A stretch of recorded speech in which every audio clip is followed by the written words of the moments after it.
Elijah. Fieldhouse Promotions presents Fieldhouse Cage Fights 2.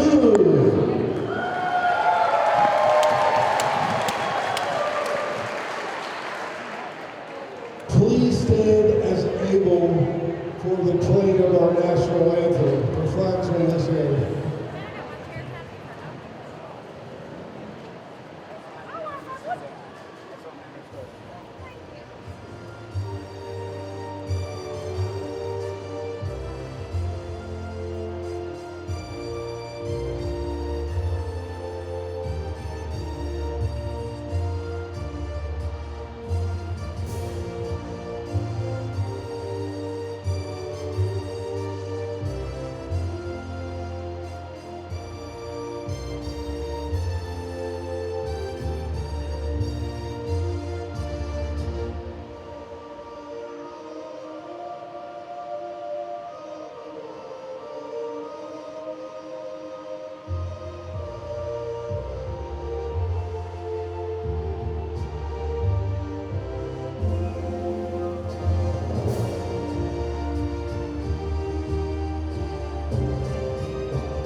Elijah, that is my favorite song ever. True patriot right here. Macho Bob, American hero as well. Commissioner Chairman, J.P. Stevens, Commissioner at ringside, Laura Stevens, Chief Deputy Commissioner, in charge of this event tonight, and is overseeing all of the officials and fighters. Referees, Eric Davis, Matt Jones, judges, Nathan Jones, Jonah Kogar, Doug Robinson, inspectors, James Wisman, Randy Stroud, Kirsten Brown, J.C. Kogar, scorekeeper Mary Robinson, timekeeper Jessica Davis, doctor at ringside tonight, Dr. Teddy Brennan, and please let me remind everybody, no flash photography.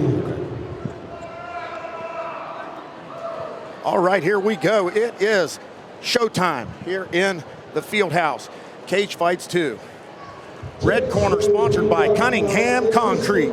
You need a basketball court, a porch, footers, I don't care what it is. You need concrete, you call Cunningham Concrete, 304-699-6826. Blue corner sponsored by Cherry River Construction, Site Development Company. You need it prepped, you want to build, call Cherry River. All right, Elijah. Let's get this first bout introduced. Light heavyweights, MMA, 205 pounds. Tyler Aarons out of the Doghouse Gym making his debut against Ricardo Rodriguez, 0-1. Where does he fight out of, Elijah? Ricardo Rodriguez was fighting out of Elevate Jiu-Jitsu there in, I think Spencer, West Virginia. But now Ricardo is from parts unknown. He's kind of trained, he's kind of bounced from gym to gym. He's a Ronin. He's traveling from different places trying to pick up different tools. And speaking of Spencer, the home of, that's the home of the Starcher brothers, am I correct? But also the home of the first four-time state champion in West Virginia history, former coach of Work County High School. The last name is surpassing me right now. First name, Matt. And now Ricardo, he's 0-1. He took a bad loss a couple months ago. But, you know, he's a guy... Matt Ashley. How could I forget that? He's a guy who loves the sport. And he's been coming to these New Line events lately and just being around, volunteering, helping build the cage just because he wants to be a part of it. He wants to be a fighter. And, you know, he has some moments. We're having a moment of silence here, and I didn't hear what it was for. I apologize.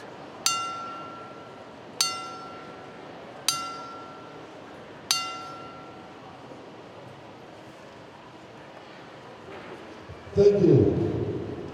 quite selfish of me there, but I'm kind of muffled here as far as what I can hear going on inside the ring. Ladies and gentlemen, who wants to see a fight? We all do, Danny. That's why we're here. We tell you every time.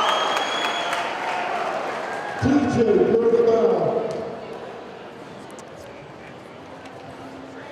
It does. Welcome to the show, Mike, and you are right, it does have an echo to it, and I missed part of the silence there. What was that for, Mike? George Foreman. George Foreman, of course, the two-time heavyweight champion, passed away recently. Today. Sadly, today. Okay. Hate to hear that. Another guy being in Parkersburg Memorial Fieldhouse. The recent passing of David Fleming, a former state champion wrestler here at Parkersburg, also weighs heavy on our mind tonight. But Mike, tell us about New Line Cage Fighting coming in here. What are they bringing to us tonight? Well, we've put together a mixed card, and I've been doing mixed cards in our 5-rope ring, but Keith and I were talking one day, and he wanted to do one here with me, so we just put it together, and here we are. Well, I'll tell you what, Mike, there's a little bit of difference fighting inside a cage and inside a ring. First of all, you can't get out unless you climb over the top of that thing. But the one thing I notice about fighting in a cage that's different as far as the boxing is concerned, if you get pushed to the ropes as a fighter in a ring, the rings give a little bit and that creates space. If you get pushed to the cage here, nothing's going to give. There's no escape route. There's no rope-a-dope going on here. There's no leaning back or creating space. No, but it's bigger, and there's no sharp corners to get caught in the corners, you know. Absolutely. It's an octagon, so they're really obtuse angles. They're not 90-degree angles. Mike, so I'm not very smart. You're going to have to tell me, what does obtuse mean? it means it's a greater angle than 90 degrees. And that's why he's a high school teacher and I am not. Now, Mike, you fought all three styles, boxing, kickboxing, and MMA. Sure. What was your favorite? I liked them all. Just depends on how they turned out, you know. What did you find to be the most challenging of the three?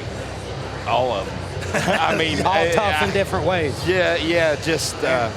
Let's now on the screen here, we've got Ricardo Rodriguez coming in 0-1 out of the Cherry River blue corner here. And we are thankful to have this fight underway. I think there were a little bit of nerves involved earlier, but it is also always great to see a young man overcome those nerves, overcome the self-doubt, and climb inside the cage, because there's no feeling like climbing inside the cage and hearing that door latch behind you. You know, he did. He definitely had a moment of doubt there. He was all wrapped up, ready to go. Took his wraps off. He's like, nope, I'm done with this. I talked to him. I was like, man, you're going to be a lot more proud of yourself on the ride home if you make that walk, win or lose. Yes, sir. God bless the young man for stepping inside that cage, because when it comes to fighting, there are no losers as long as you respect the game, respect your trainers, respect the officials, respect the sport in general. You cannot lose. He's going to be glad he did this, and he may he may fight a great fight. Who knows? But a nervous energy is energy nonetheless. The big deal, the big challenge for these young fighters making their debuts is the adrenaline dump. You're coming in here, you're so excited. The first few moments, you're going to be antsy, you're going to be moving around, you're going to be expending a lot of energy, and then the next thing you know, man, you're just barely into the fight. So how do you manage those nerves, Mike? How do you encourage your young fighters to manage those nerves? well, it's hard. They have to experience it, and as a beginner, if you've never experienced it. And look at the beard on this Tyler Aarons, man. That's an anabolic beard, Mike. Tyler Aarons is a guy I actually was supposed to fight. You know, a few months back it was going to be me in here with him till the date got moved. He called me out to boxing, and I was like, you know what, okay, fine, I'll come back and we'll do it. And I ended up having my baby during then and couldn't do it. And Keith's like, well, we'll just schedule him against Ricardo. And actually became friends with the guy through it all. He handled it. He was real classy about it. And he's a really nice guy. He's a manager. He manages two of the other fighters on the card, Tyrone Kenshin and William Honecker. Yeah. They've been training at your place a little bit. Oh, but yeah, last I few think years. Tyler living with them, being around them, he's like, I want to try it. I want to do this. And, you know, I was mad when he called me out. I got offended. But he's like, you know, I wanted a good fight. And he was so nice about it. It ended up making me respect him. I'm excited to see him make his debut in his hometown. Let's send it to the ring announcer. Scheduled rounds of light heavyweight MMA action. Introducing Introducing first from the Cherry River Construction Blue Corner, making his debut from Lewisburg, West Virginia, Ricardo Rodriguez.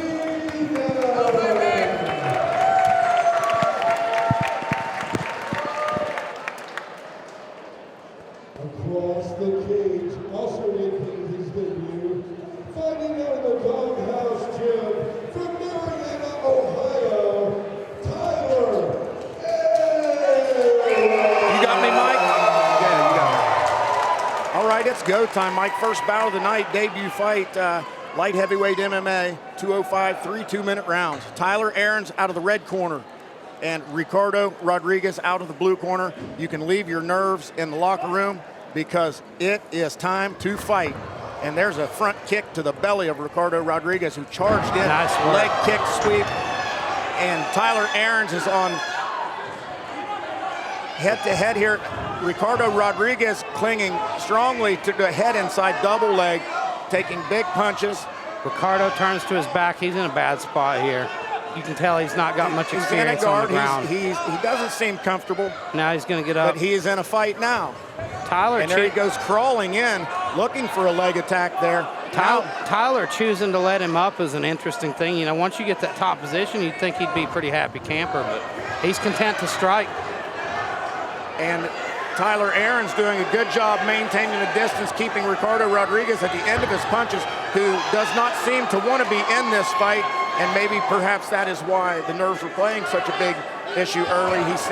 He wants out. He seems unprepared, and the door will be opening soon, young man.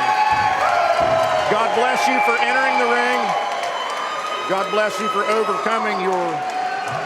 I think he'll be proud. It'll be that he made easier that for walk. him the next time. It will be easier for him the next time. It will be easier every time. He'll be more comfortable. It's tough to Won't be make so that much walk when you don't anxiety. have a gym around you. I'd like to see him get in a camp, be able to get some coaching, and, you know, he wants to do it. He's just got, you know, you got a guy who's got a team around him. He's got teammates. Yeah. It's a lot different. Yeah, sure. And a little bit of training, and As- he, like you said, he's going to be very happy with himself for getting in that cage. Now, right now, he might disagree with us, but I think in hindsight, he'll feel like, you know what, I did it. He did. Absolutely. He made the walk. He represented himself well. Clearly disappointed, but now he'll get back in that gym and train, and he won't be as apprehensive next time he walks in the cage. And Tyler Aarons, excellent debut for the tall guy. Tyler Aarons with the anabolic beard up there. I'm afraid if you guys got in a match up there, Elijah, you guys might get Velcroed together with those two beautiful beards. I know. It would be dangerous. So, It'd be like two elks or two deer getting locked together. There you go.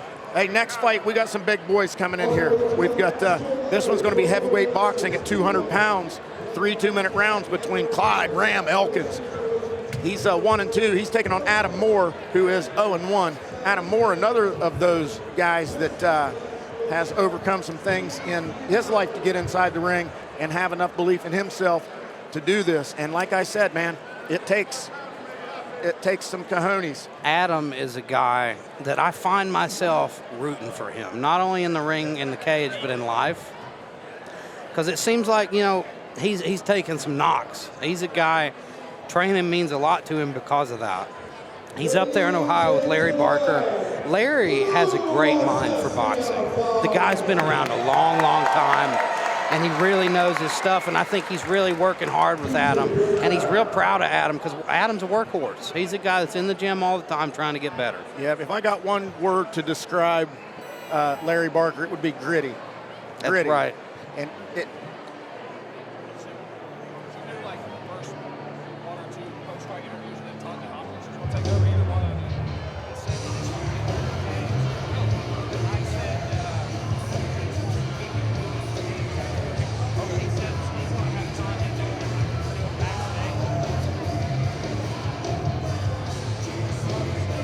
and here he comes, Adam Moore, out of the Larry Barker Fighting Systems gym,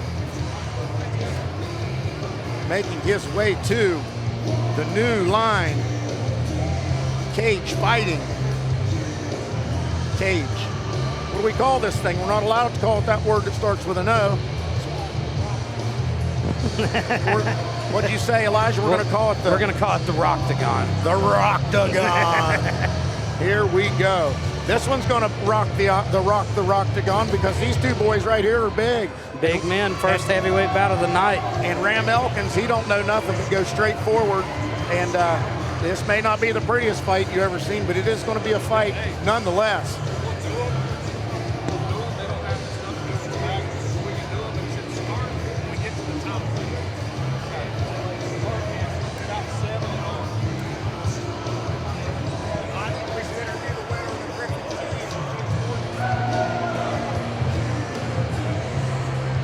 All right, we're about to go. Adam Moore in the blue corner, the Cherry River Construction Site Development Company, blue corner. They're tended by Matt Jones, one of the best referees in the business. It is time for the big Clyde Ram Elkins to enter the arena. Ram Elkins from Ravenwoods, West Virginia, not too far from here. Ravenswood, West Virginia, not too far from here. I did not realize he was that close to me. I thought he was from the southern part of the state, but I think every now and then Ram will take a John up here and train a little bit at dogouts. yeah, I've seen that too. And here he comes. If he is anything, he is big. I got to actually put on the gloves and spar with Ram a couple weeks ago at our last event. He said, "Want to spar a little bit?" And we put on the gloves. Ram's a very tough guy, very durable, keeps coming forward, and you know he's got that almost brawler style, but he's a guy who's not going to give you any ground. And just continues to try to develop his game and get better and better. You know, some of these guys that come in here and fight, we know they're never going to be world champions, but that doesn't make them any less of a fighter. I think intelligence is a factor with Ram. You can tell when you talk to Ram, he's a very smart guy. He knows the game. He's been around a long time. And I think if he could just put a couple things together, Ram could be a talented fighter. He's definitely big enough. And like you said, very intelligent. Look at the size of his head. There's got to be a big brain in there. So there he is, the big man, 1987 across the belly, tattoos all over. A lot of these fighters are just tatted up. They are gluttons for punishment, Elijah. Adam Moore, blue corner.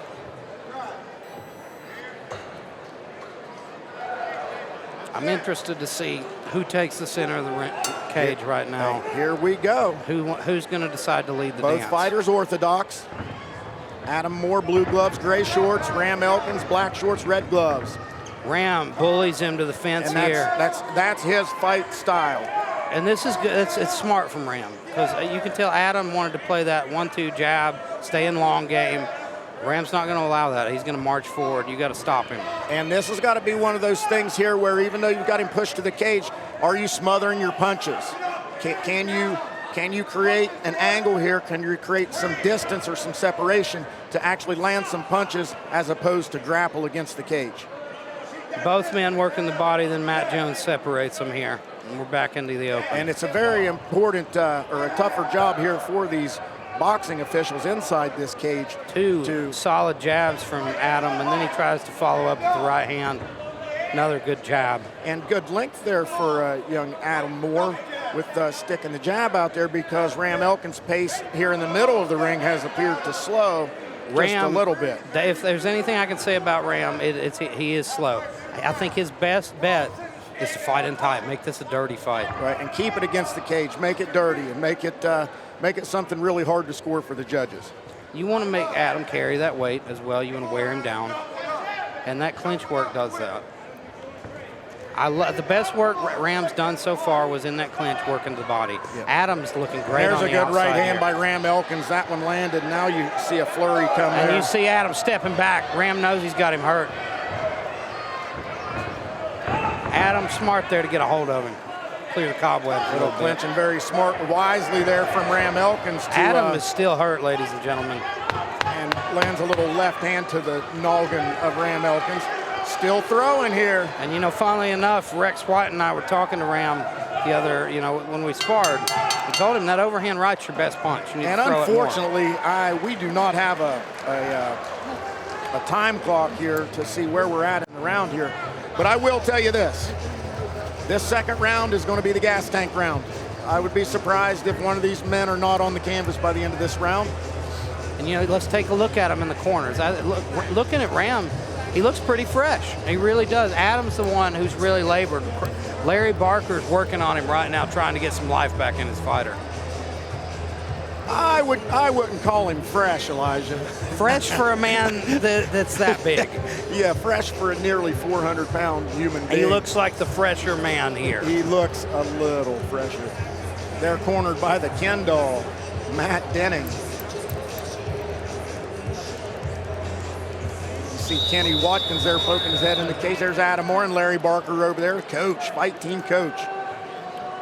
I like watching Larry Barker work in the corner. He's a guy you can tell he's been involved in. He's been around the game for a long, long time. And here we go, round number 2. Adam Moore, blue corner. Ram Elkins out of the red corner. Nice Good jab. left to start it off by Ram Elkins. Welcome back to the show, Mike Shepard. Hi. Talk to me about this a little bit. Ram Elkins, straightforward. Adam Moore, a little bit better fighter out in space. Starting to get loose here in the second round. Yeah, he's got a little length on him. Big deep breath from Adam there after that combination, though. And again, I said this second round was going to come down to the gas tank because both guys are drawing some big breaths, more so from the blue corner and Adam Moore, who's moving backwards. And Ram Elkins is getting that wild-eyed stare and just stalking his opponent. Well, here's a fight where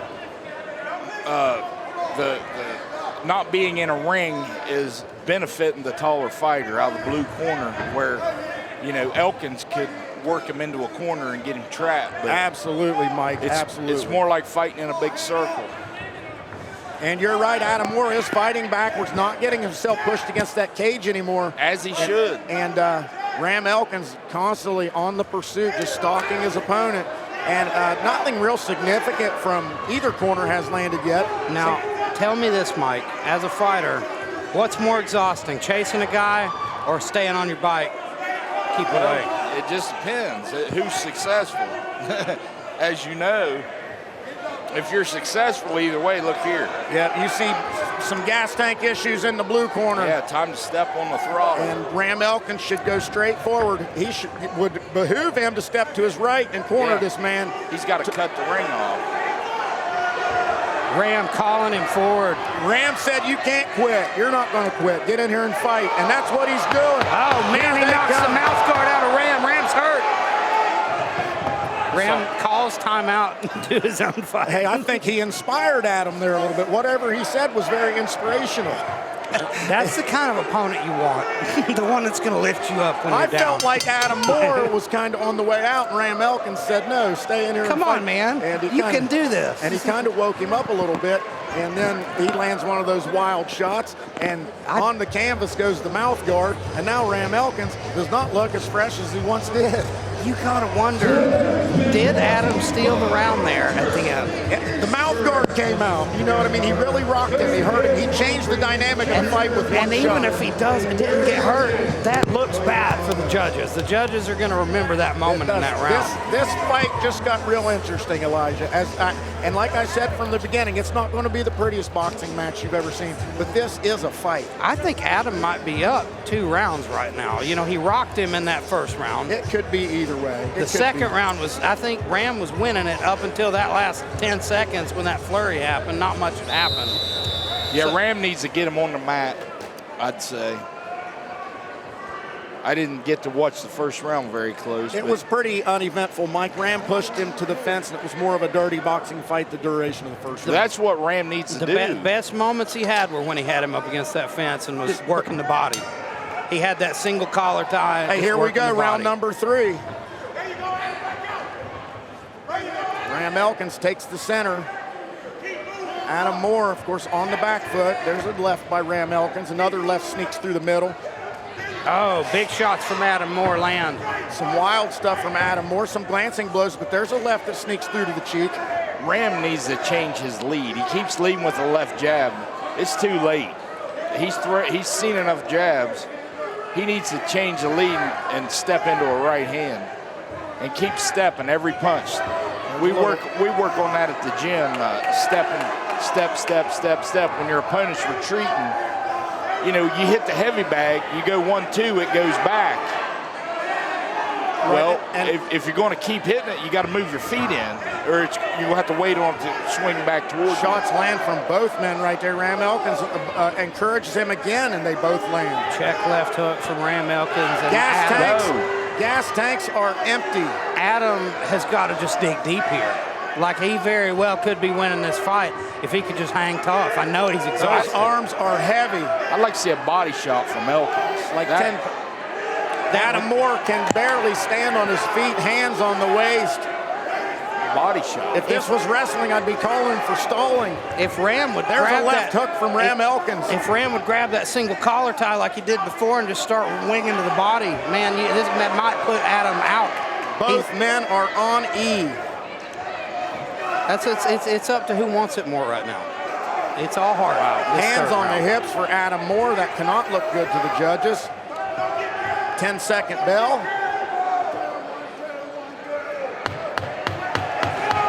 Larry Barker in the corner going bananas, trying to get some will into his fighter. Ram's just following him around.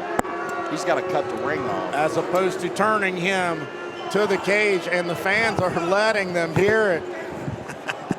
A little bit of disdain there on the face of Adam Moore, because he was the one in there doing the fighting. And regardless of how pretty it was, regardless of how dynamic the striking was, it was still a fight, and it was a competitive fight. I think those last 2 rounds, if you look at how tired Adam was, I think judges are probably going to lean toward Ram, but that second round, the last 10 seconds made it interesting. It was ugly, but the tall guy, the blue corner, he landed more clean punches. He was on his bicycle, and sometimes he looked pretty like he didn't want to fight, but he landed more punches. We'll see how they... I honestly didn't believe he was going to answer the bell for the 3rd round, so winner in my book either way. Smoke Shop, DHD Auto Repair.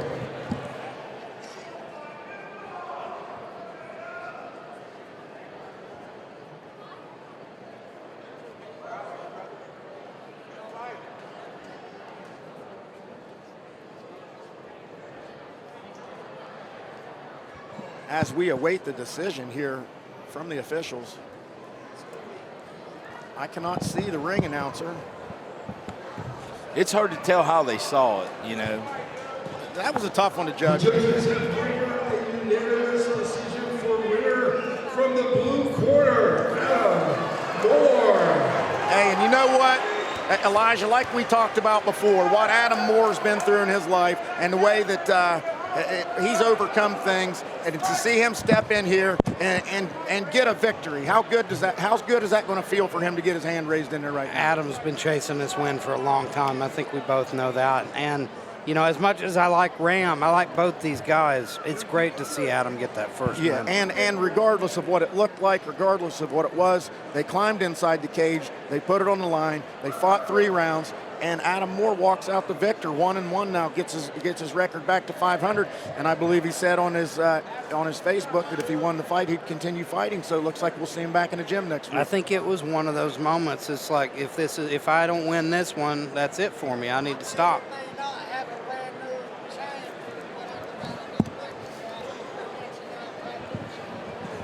All right. Next up, ladies and gentlemen, probably the fight I'm most excited for tonight, to be honest with you.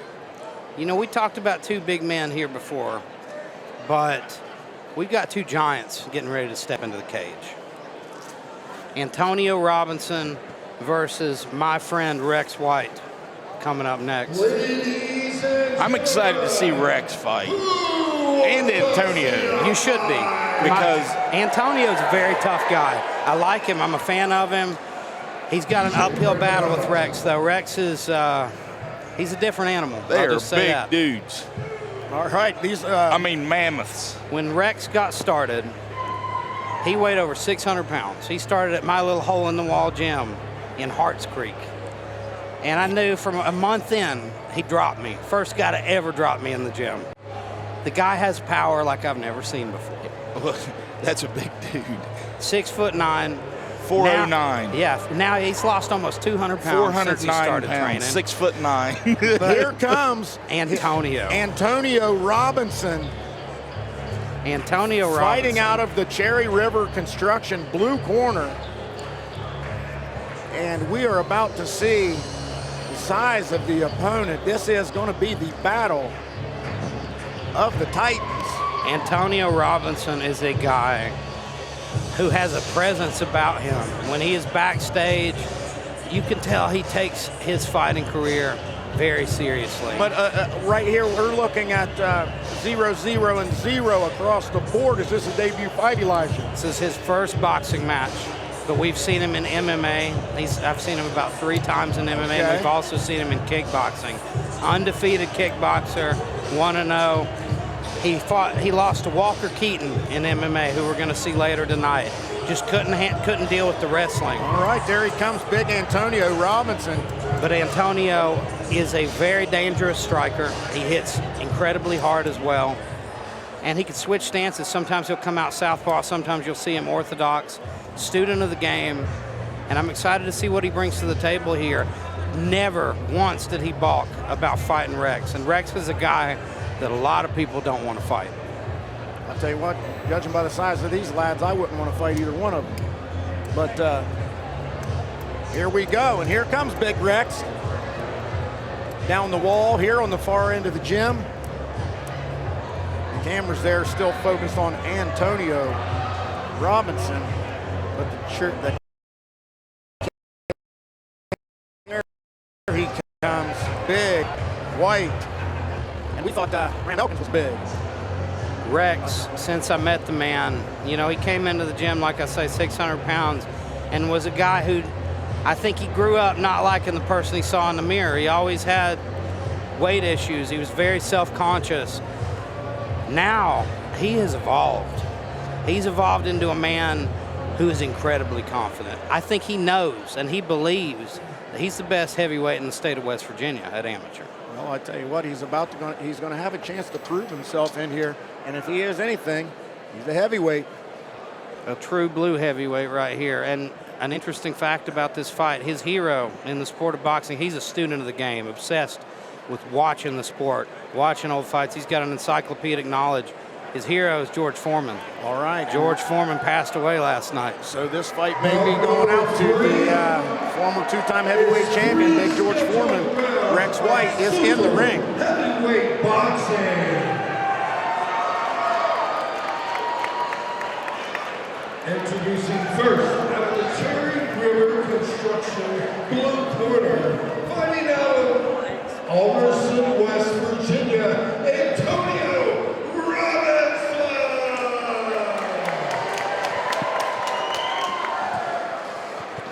Across the cage, fighting out of the Cunningham Concrete red corner, from Mingo, West Virginia, Rex White.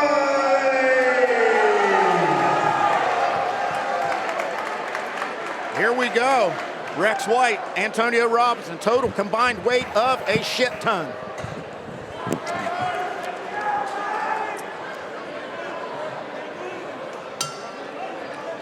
Orthodox for the red corner, southpaw for Antonio Robinson. Now watch the jab of Rex White. He has an incredible, fast, crisp jab for a big man, and he's very explosive. First thing I notice, Antonio Robinson, chin way up in the air. Right hand is tucked to the chin, but the chin is up Rex in the air. is walking him down, looking for that right hand. Switch stances for the blue corner. He's switching from southpaw to orthodox, and most certainly on the back pedal. Just misses that big right hook. And you see some decent footwork. A little bit of feints here, head feints from the red corner. Rex White with some head feints, pawing with the jab, a la Big George Foreman. It's typical out of a righty versus lefty, because their jabs, it's hard to do much good with a jab. Good jab from Antonio. Mike, it's that foot fight and keeping that power hand in the center lane, right? Yeah, you got to get your foot on the outside of your opponents, then land the right. And Rex White is doing a good job of that right now. Nice long jab. He gets it out there quick. But, you know, the cage, it's too much room. I don't like boxing in the cage, Yeah. especially this one. This is a big cage, same size as the UFC, and it's a lot of room to work, especially if you're an outside fighter. Rex was talking before the fight about trying to trap Antonio. Antonio's doing a great job, though, of cutting angles, making Rex chase him. Rex just needs to use his jab more and bring his feet with each punch. There's the 10-second buzzer. Rex is being very patient here, though. And that's what it's going to take to win this fight inside of this big cage, because if he can get him to the chain link and land one of those big swailing right hands. Well, you know, Antonio's leaning back, and I think eventually Rex is going to find him with it, and there's nowhere to go but down now. He just got to bring his feet. He's got to step in with his feet. There's the action right in front of us. Big shots there. Those are two big men right there. Now, Rex told me before this fight he wanted to carry him into the third round. He said, I want to be very patient, because his first fight, he kickboxed. Rex kickboxed, kind of just to get his feet wet, never threw a kick. And he came out and he knocked the guy down, I think, 6 times. But he was a little overexcited, a little overzealous in that first one. I can tell he's really trying to be more patient here. Antonio's looking good, though. Antonio's being patient as well, and Antonio's a good striker himself. Both fighters very patient for being a debut boxing match. There's some skill in there. You're seeing good footwork from both men. You're seeing some head movement out of the red corner. Rex White with some little head feints and some bobs and weaves and hand feints. He's a good-looking fighter in here, so let's see if he can close the distance here. Maybe push Antonio Robinson to the links.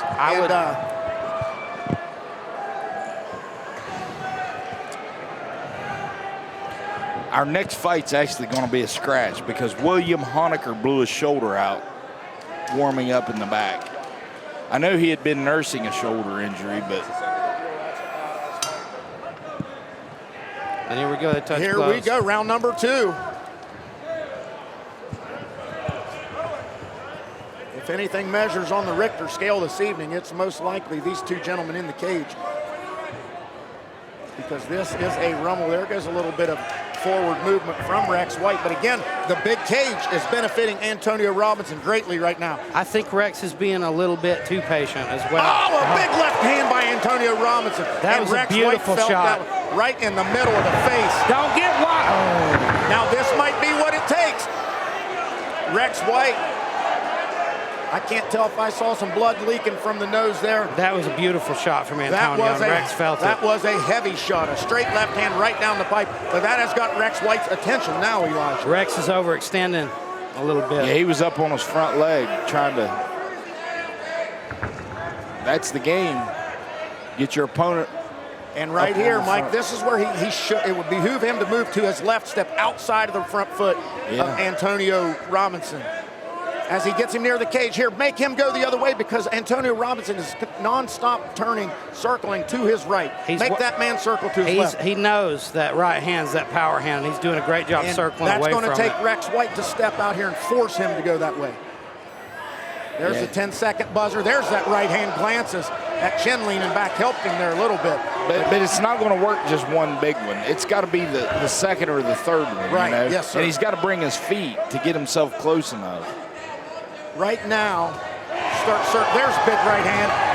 Now he's got him to the cage. Well, and he backs off. He had him right where he could have worked on him. And there goes a friendly glove tap there, showing some sportsmanship. They know they're in a fight now.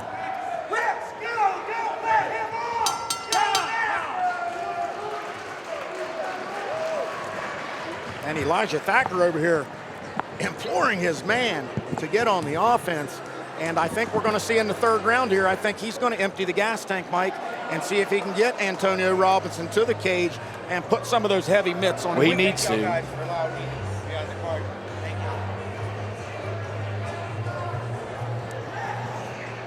Ricardo Rodriguez there, the young man who overcame his nerves in the first bout, offering a thank you to Big Mike Shepard for allowing him to be on this card.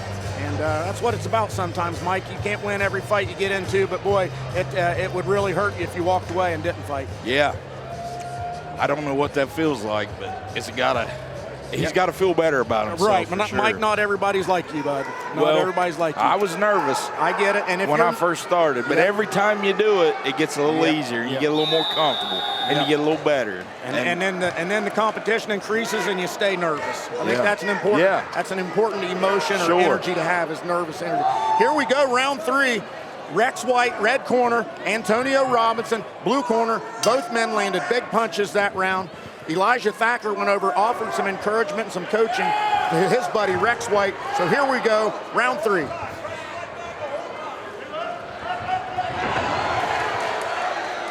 And he backs off. That's what I tried to tell him. He lands a good combination. Not a single step back. He keeps backing off every time he lands. Well, and he's in his head a lot, I think. When he steps back, he squares up. You can't square up as a boxer, right? Because you're giving up your reach and your. He's talking to him in there. Now he said, "Stand in here and box with me." Oh, that's it. That big right hand. And he backs off. Landed on the ear, and that would have been where he should have started circling to the left and get the man to the cage. Well, he should have thrown a left hook behind him. I agree with that too, Mike. And brought his feet with him. But it's going to be a hard one to score, too. I think the first 2 might have went to Antonio. I mean, he was way more active, and he landed that huge shot in the second. Yeah, he definitely won the second, but the first, his passiveness and avoiding exchanges, Rex might have lost the round for him. Rex might have won that first round. If Rex would just start circling in to Antonio Robinson's power hand, just circle into his power hand. Well, he actually needs to step toward his left. I call it a 45. Right. It's 45 degrees step, bring both feet and crank a right hand right at his throat. Well, what we can say about both of these guys is switch righty. For debut boxers, man, they are, big shots right there. Now we've got a tornado going in here. Bang, big right hand. See, he needs to bring that left hook back behind that. I don't think he's throwing a hook all night. I don't think that Rex has a lot of confidence in his left hook. You know, we talked about that actually a couple days ago. He said, I just don't feel like my check left is good. Superman punch there to end it from Antonio Robinson. I wouldn't want to be a judge on this one. Big smile from Rex White. Close fight. It really was. Antonio fought phenomenally. He fought exactly like he needed to with Rex. To me, it comes down to that first round because Rex won the third, Antonio won the second. Whoever won the first round is going to win this fight. While we've got a little break here, let me touch on some of these sponsors. Interstate Insurance Agency, Astor Auto, Dutch Miller Auto Group, Dishman's Pre-Owned Autos, financing available, baby. Marion Tennant Pre-Owned Autos. I'm sure they got financing as well. Cherry River Construction. If you want to get faster, Speed Max, baby. And if you need some electric fix, Pro One Electric. And if you get arrested tonight, AWOL bail bonding. Give them a call. And it could very well happen tonight. And we'll see the replay of that big right hand. Let's go to the replay here. And I think we're just a little bit of footwork away from the big man there, Elijah, from him being very effective. He needs to work on his left hook because that right's scary. I think nerves played a big factor. Honestly, that was not the Rex White I'm used to seeing. Well, in the gym, in a ring, it would have been different. Yeah, it would have been more engagement, and that might have served Rex better. Hey, kudos to both of these guys. Both of those big guys did work. You can't judge a man by their physique because that was good cardio. I think the best shot of the fight was that left hand from Antonio. 100%. That right was on the beautiful. beak. Beautiful. Right. Rex ate it. I saw his eyes get like this and sweat fly off his He head. didn't like it. Right on the beak. But, man, great fight from both gentlemen. Both these guys have a ton of potential. They're young fighters. Yep, and I can't wait to see both of them fight again. Because it's an awkward style for Antonio Robinson, almost like a Lyoto Machida karate style with his chin way back. It worries me. It worries me with that chin. But, it worked for him up against a very powerful guy. I don't know how this fight's going to go. I just felt like both guys circled away from the power hand the entire fight. I think at some point Rex should have been like, I'm just going to go right. I'd like to see Rex get some work in with Mike. And we can't argue with that. Both guys can agree with that. That was one heck of a fight.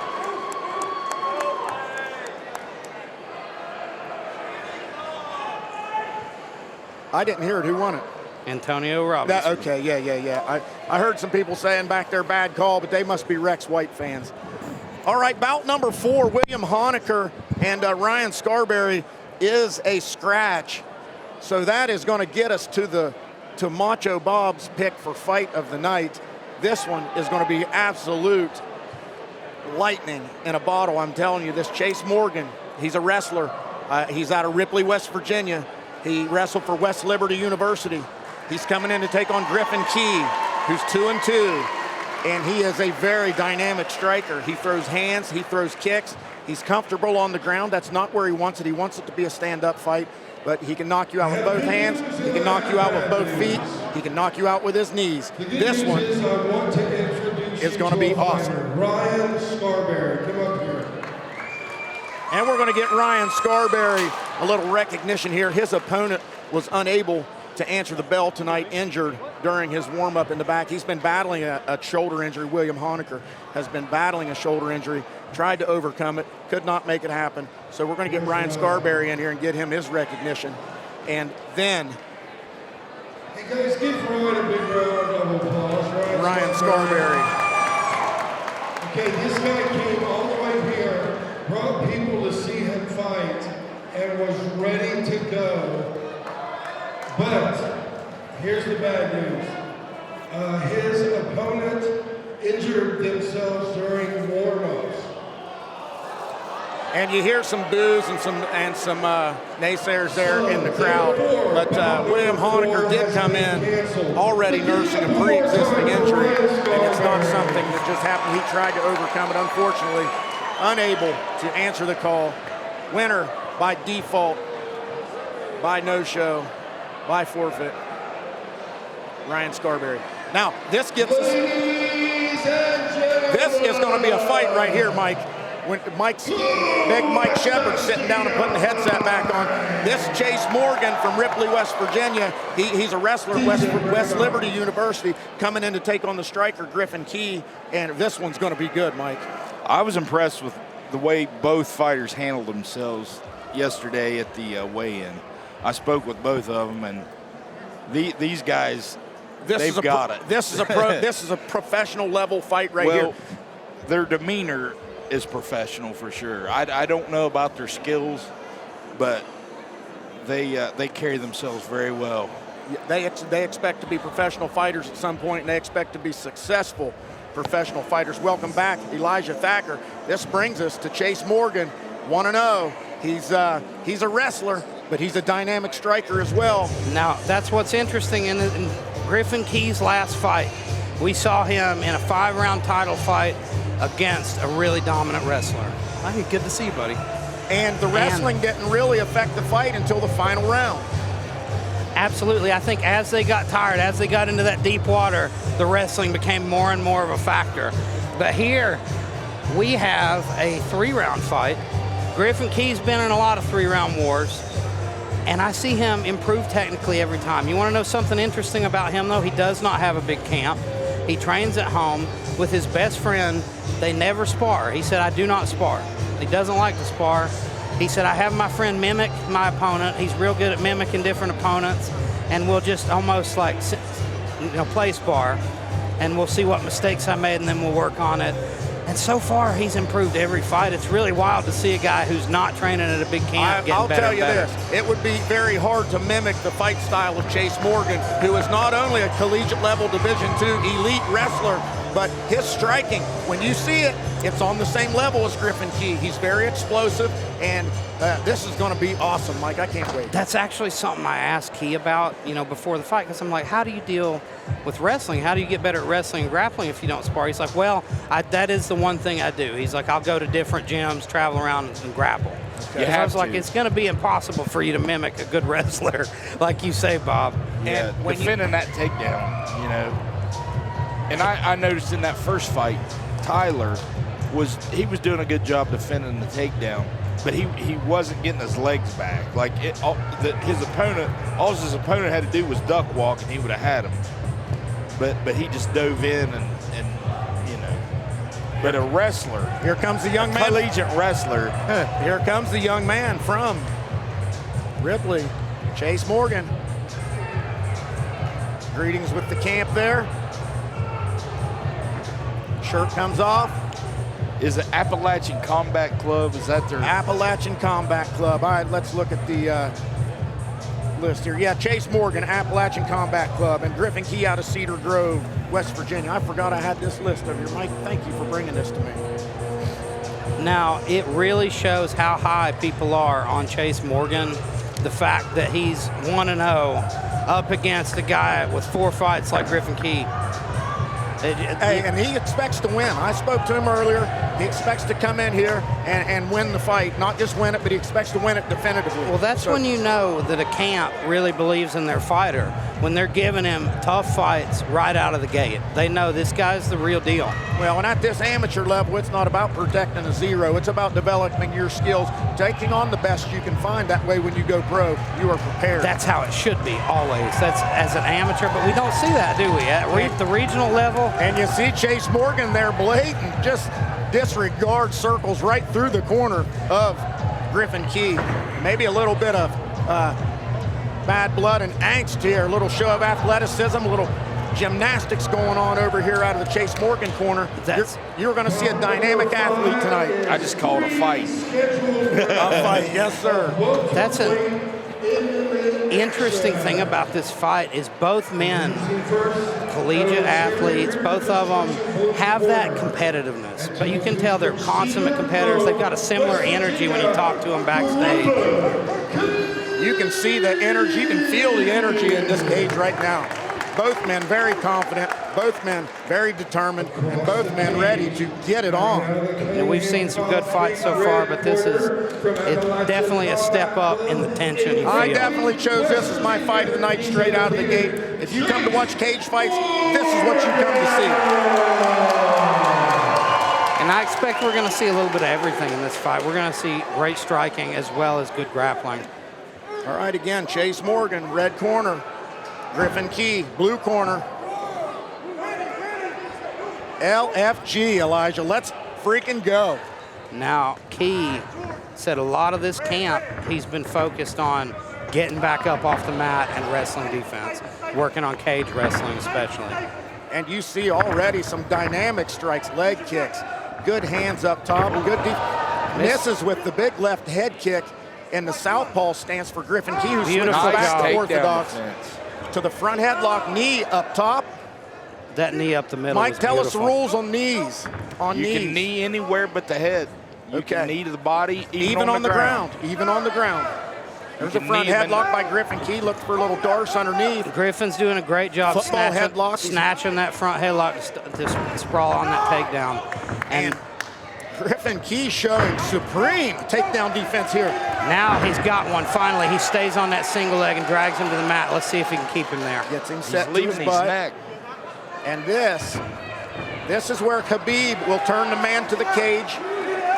Now, already, traps the legs. Key getting taken down this early in the fight is a big moment for Chase.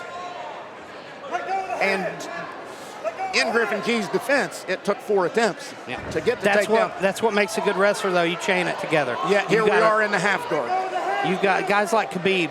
That's what makes them so good, is they don't stop on the first takedown. They keep going until they finally get you down. That's what Chase did. Here's what a good grappler's going to do. Move you to the fence and eliminate your... Yeah, but he just got put in guard, too. He did get back to guard. Now, let's see if Key can get his feet to the hips and Cage won't get back up. That's what he's looking for here. Guard. Key talked to me right before this fight and said, I need to work on not conceding the position and staying down when a guy takes me down. Delivering some shoulders and now some ground and pound. Now to the full mount, and the offense is coming on. He's trying to work his way back to his feet. He better hurry, though. He's got to watch his neck, though.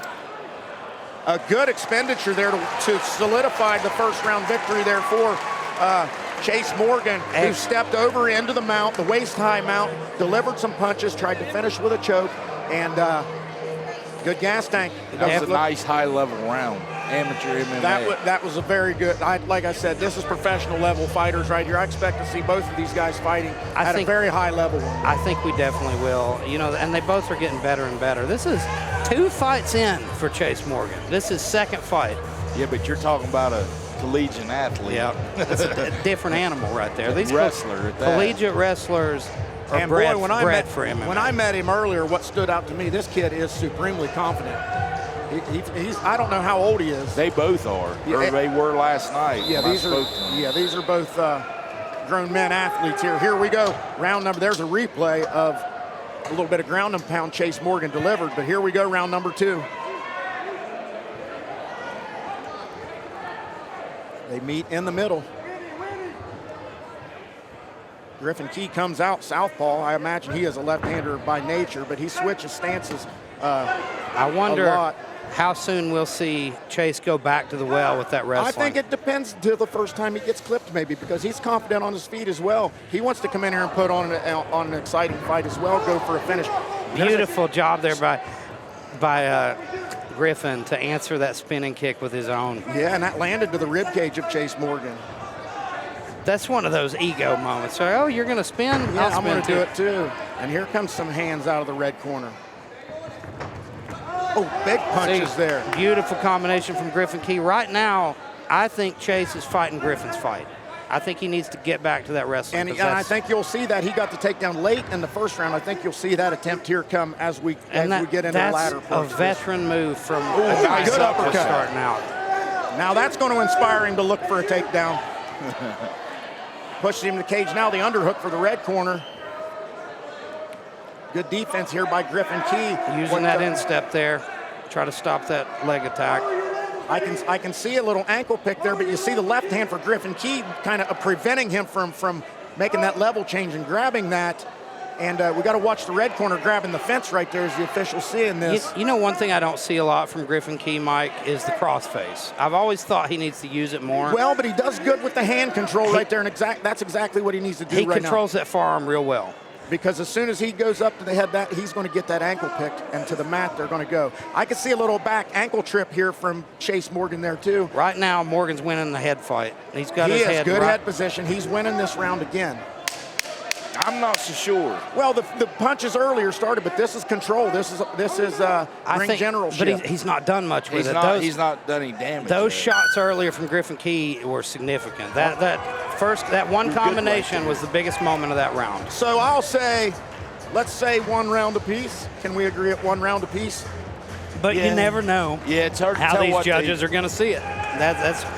That's why if you're a fighter on the regional level, whether you're in West Virginia or Kentucky, you really don't want it to go the decision. No. I want to see these guys empty the tank right here. Because people see fights differently. And I've seen them from the stands and then watch the video, and somebody else over here sees it different. On the other, that's why the judges are all around the ring. But, and what are people looking for? That's exactly. I think each judge, they've got different criteria. They've got, some people might weigh takedowns more heavily than leg kicks. All right, here we go. I would say Morgan won the first round for sure. Definitely. And Key probably won the second round, but it could have been either way. Morgan's got the crowd behind him as well. Third and final round. That's a big glove thing. tap, show of sportsmanship, and here we go. There we go. Early on, he goes for that shot. That's what I was going to say. You got to think he's going to try to get this fight to the mat now. And that. Oh, beautiful left hook from Griffin. And Griffin Key's hands are looking sharp from the middle of the second round on. There's a dive in, good takedown defense. He needs to get out of there. He's got a deep bite on that neck, but he bails. Good job by Griffin Key. Good job by Griffin Key to keep the fight where he wants it to be. Now, this is not necessarily where he wants to be, but he is melting clock without taking damage. See if we can see some kind of offense come out of here for Chase Morgan. Breaking contact back to the center. And beautiful. There's the high cross. That was very well done. That entry was so beautiful, the timing on it. That was high level right there. Now see if he can maintain the position. Good scramble here from Griffin Arm Key. triangle. Back to the guard. And He's got to get out of the And guard. he rode that arm triangle in this last time they had him on the ground here, but never tried to jump over to that side, Mike. Griffin has got to stop him from passing right now because he's in a bad spot. Now he's a little bit safer. Griffin Key desperately trying to get to his feet, potentially giving up his back here. He's trying to work his way to the cage so he can wall walk.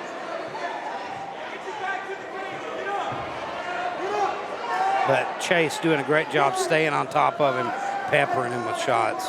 Got to be well into the second minute of this third round. Now this is exactly where Chase Morgan wants to be.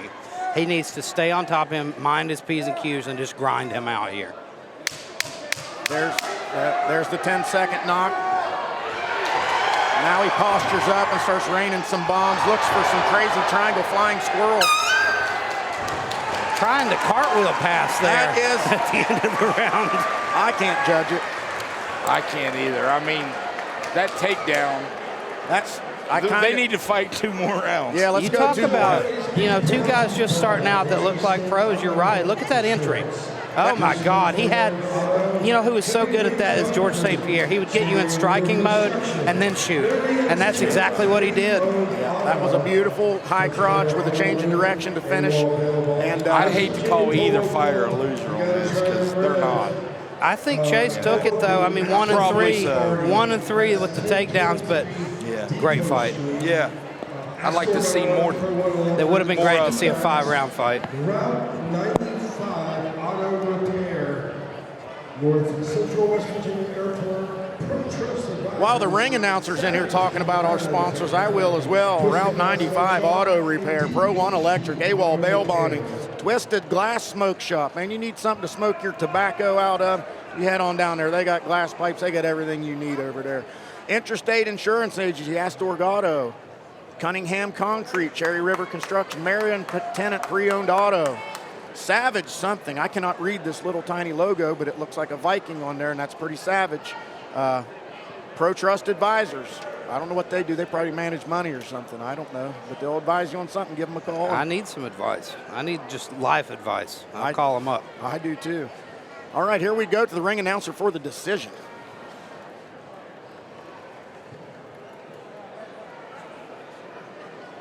I think Chase pretty safely got it in the bag. That's going to be an unhappy crowd if he doesn't. Well, I think it's going to be, part of the crowd's going to be unhappy either way because it was such an evenly matched fight. You know, that's what's rough about the amateur rules in West Virginia. 2 minutes is not a lot to work in an MMA fight. It's really not. It's really not. And again, even though the dirty fighting against the cage of dirty boxing, there was no damage done, but that is ring generalship and ring Roctagon control. Roctagon control. A split decision with winner from the blue corner. Oh, Griffin Key gets the victory. Controversial decision here. Hey, We got to see it again with longer rounds, more rounds.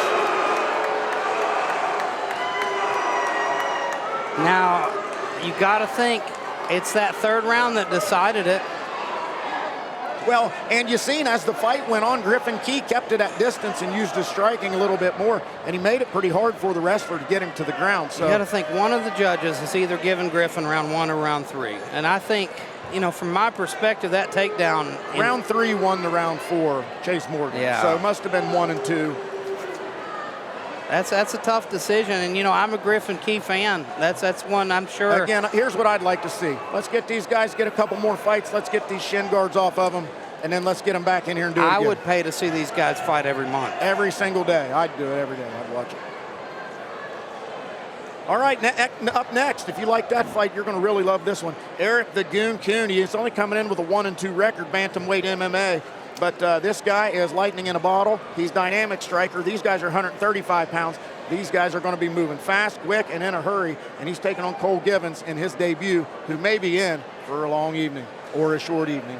Cole Givens, though, is a guy you can never count out. He's scrappy as they come, and he's a good boxer. Cole can box, and every time I've seen him fight, he's been in a war. And there was that entry on the takedown there from Chase Morgan, and then he changes direction and sits Griffin Key to his butt. That was a huge moment in the fight.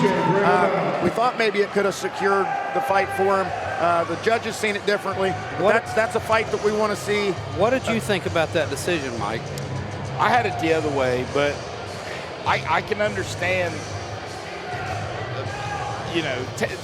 it's like maybe one or two of the judges weren't taking into account the effects of the takedowns and the ground and pound, but I don't know. I think I'm with Macho Bob here. I think that would be one I'd love to see him run it back. Yeah, well, they were talking about it up there because the Morgan boy wasn't happy. Nobody lost that fight. No, that was a great fight. They need to fight about twice as long. We talked about it. We said we'd pay to see him fight every month. Yeah. Tried to hit him with a cartwheel pass. They're going to get better, too.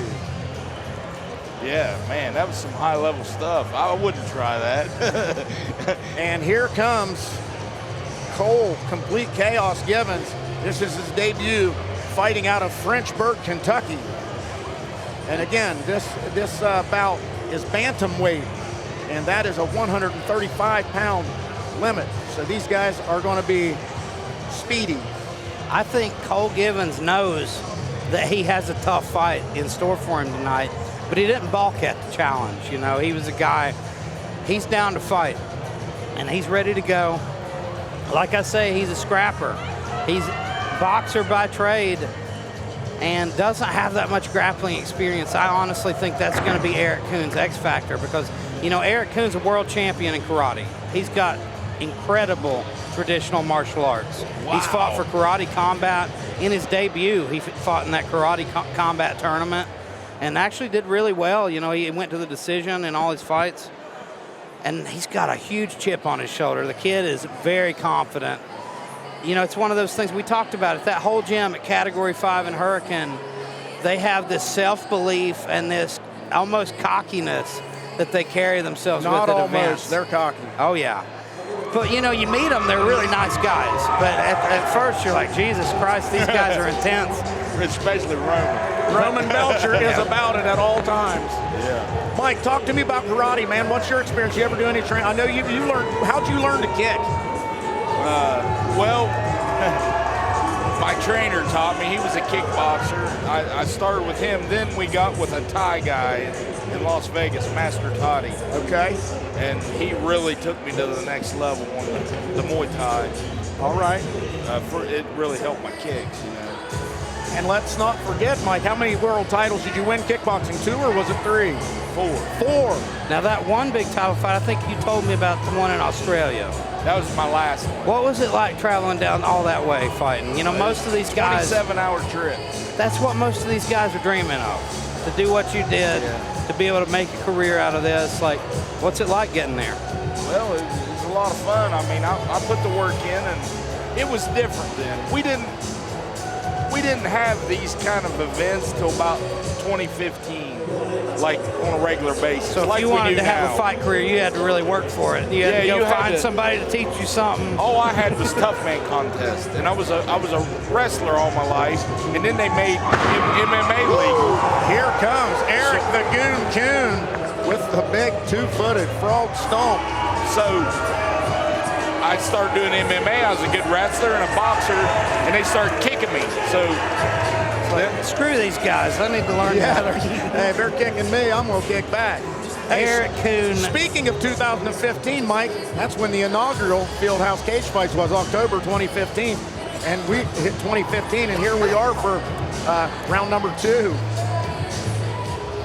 But Eric Kuhn. Bantamweight MMA action. Eric the Goon Kuhn. Fighting out of Hurricane, West Virginia. Like I say, high-level karate. You're going to see a lot of work off that front leg.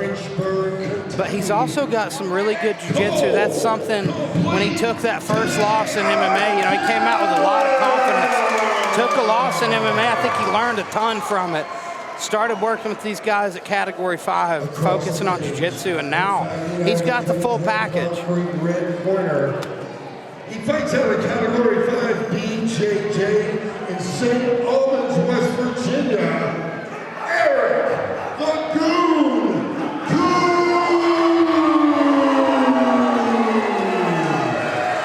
Hey, this guy is pumped. He reminds me of a little Roman Belcher. He's ready to get it. They have the same energy, the same confidence. This is gonna start quickly. Cole Givens better have strapped his equipment on tight. And one thing I liked about Eric, you know, even though he took a loss in that debut, he did not let it derail his confidence at all. He just buckled down, he worked harder. Comes out southpaw, good leg kick, knocks the legs out from under Cole Givens. Cole caught him when he got tripped by that leg kick, but, you know, ends up losing his seat, and now he's in big trouble with Eric on his back. The single, he has the single. He's still holding on to that single. He needs to hang on to that leg for dear life, ladies and gentlemen, because Eric's working to get that back. Try to get him set to his butt, but he's in danger of getting like a top mode triangle here, like a reverse. I'd like to see Cole just try to get out the back door and get back to his feet, because he's at a significant disadvantage. He's got on the left leg trapped with his left leg. I can't see what's going on underneath there, Mr. Cole still hanging on to that leg for dear life. Eric Kuhn is raining down some big punches now. Now Kuhn's got his hooks in, and he's in big trouble. Yeah, this is not a good place to be for Cole Givens with a guy with limited ground experience. And there's the rear naked choke. Yeah, now it's going to be. And Cole fights the hands there. He's trying. Nope, it's in deep now. And now he readjusts the grip, gets the gable, and that's going to be lights out, folks, I believe. Yeah, what good. There we go. He fought the hands, but now he's catching the hands again. Like I say, Cole Givens dog tough. He's got no quit in him, but he's got to get out of here, ladies and gentlemen. Yeah, this is where you kind of got to, I don't know what you do here. There's the 10-second buzzer. Thought I heard it. And he's back under the neck, and now it's tight. There's a tap. Eric the Goon Kuhn showing us why he is so highly touted, and Cole Givens showing us why he is renowned for being so tough and resilient. And grappling wins the day for Eric Kuhn. I think he knew he was going to have the big advantage there, and that's coming from a guy who was, I think when he started, a little one-sided. He's a karate guy. Now you can see he can grapple. He's got some slick jiu-jitsu. We remember what you said, baby. Eric Kuhn, you know, he talked about it. He said he wanted an interview after this fight. I won't get a chance to, but here's what Eric Kuhn. We can bring him down here and sit him down with us. Here's what Eric Kuhn wants the people to know. He's ready for that title. He wants Eric Sanchez.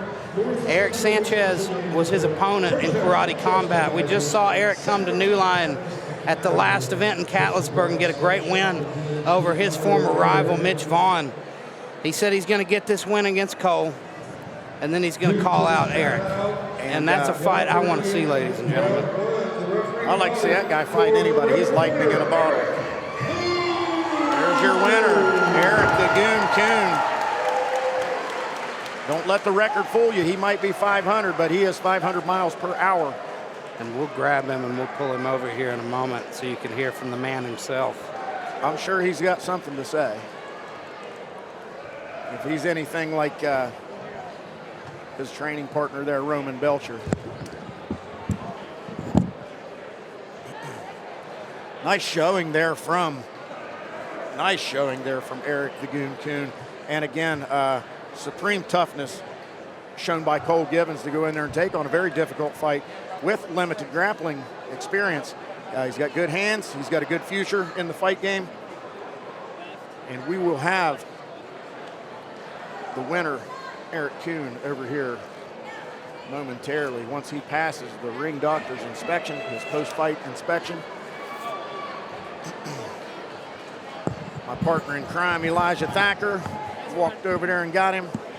Mike Shepard's on his way back over here, and I am going to sit you guys down with the man.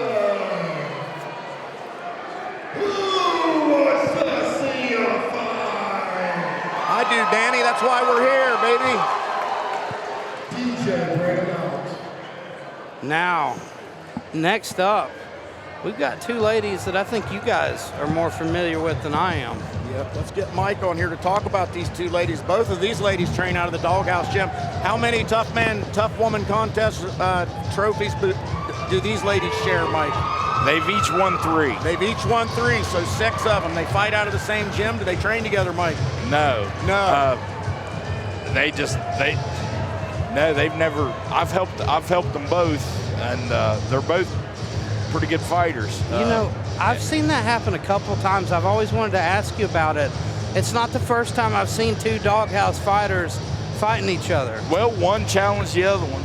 One said, "Hey, they want to fight," and there's Can't not a lot of find girls anybody else. around. And she's like, "Well, what about her?" And So is it bad blood, or is it no, just I don't looking think for so. a fight? Just trying to get experience. I'll tell you what it is. It's 2 hungry dogs and 1 food bowl.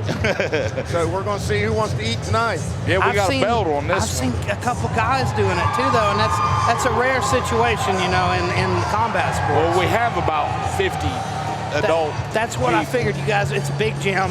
You got several coaches, but I bet it's a challenge trying to find the time to train when the other person's training there too. I bet it's strange. I don't really like it, to be honest. I bet get as close the with coach, all I bet of you them. didn't. I bet you don't. And I enjoy stay it. out of it, and so. Hey, but guess what? Whoever wins this fight, doghouse wins.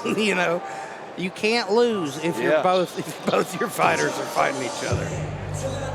But they both hit like men. They do. Well, when you're a woman in combat sports, usually you don't have a lot of women to train with. Hey, and so I'm you're training with the boys, and you got to be tough.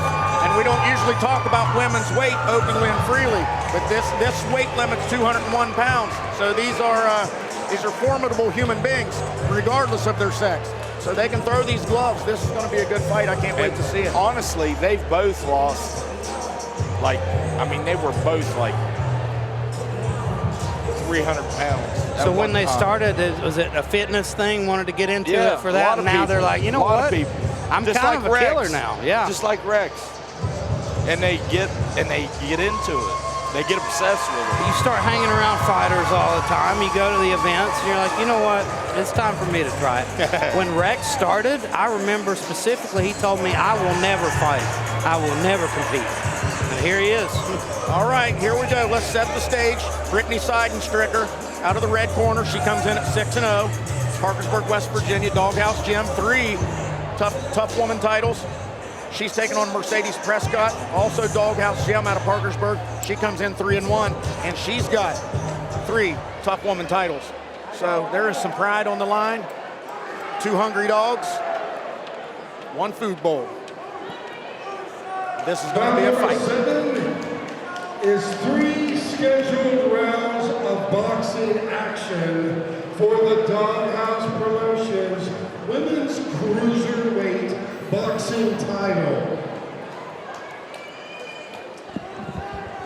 Introducing first, out of the Cherry River Construction blue corner, fighting out of Doghouse Gym, 3-1 from Parkersburg, West Virginia, Mercedes Prescott.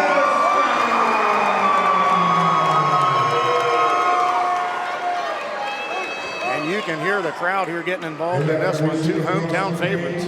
From Cunningham Concrete red corner, she's 6-0, fighting out of Doghouse Gym from Parkersburg, West Virginia, Brittany Seidenstricker.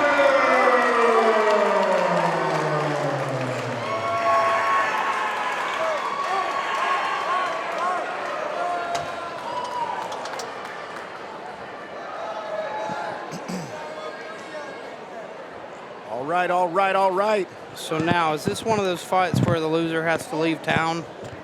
This might be one of those. You got to relocate. You got to move to Belpre, Marietta. Both these girls hit really hard. Definitely don't want to move to Belfry, so you better fight hard. Here we go. Seidenstricker, red gloves, dressed in black. Mercedes Prescott, blue gloves, dressed in black, green on the shorts. Fireworks out of the gate. Both trade jabs there. Little overhand right from Seidenstricker, doubled up on the jab for Trescott. You can definitely see the experience of both these ladies, though. They're both jabbing.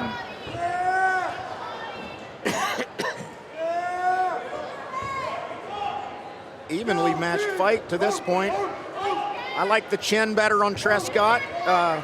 Brittany Seidenstricker's chin is tending to flail up, but I guess that's because she's catching jabs to the nose. Seidenstricker looks looser, though. Prescott looks real stiff. She's throwing stiff jabs, though, and they're landing consistently. And she's measuring the distance. You see the head snap back from Seidenstricker. Overhand misses, and then one lands right after it. And she is throwing a right over top of that jab. It's kind of a flipping type of punch. Doesn't have a lot of sauce on it.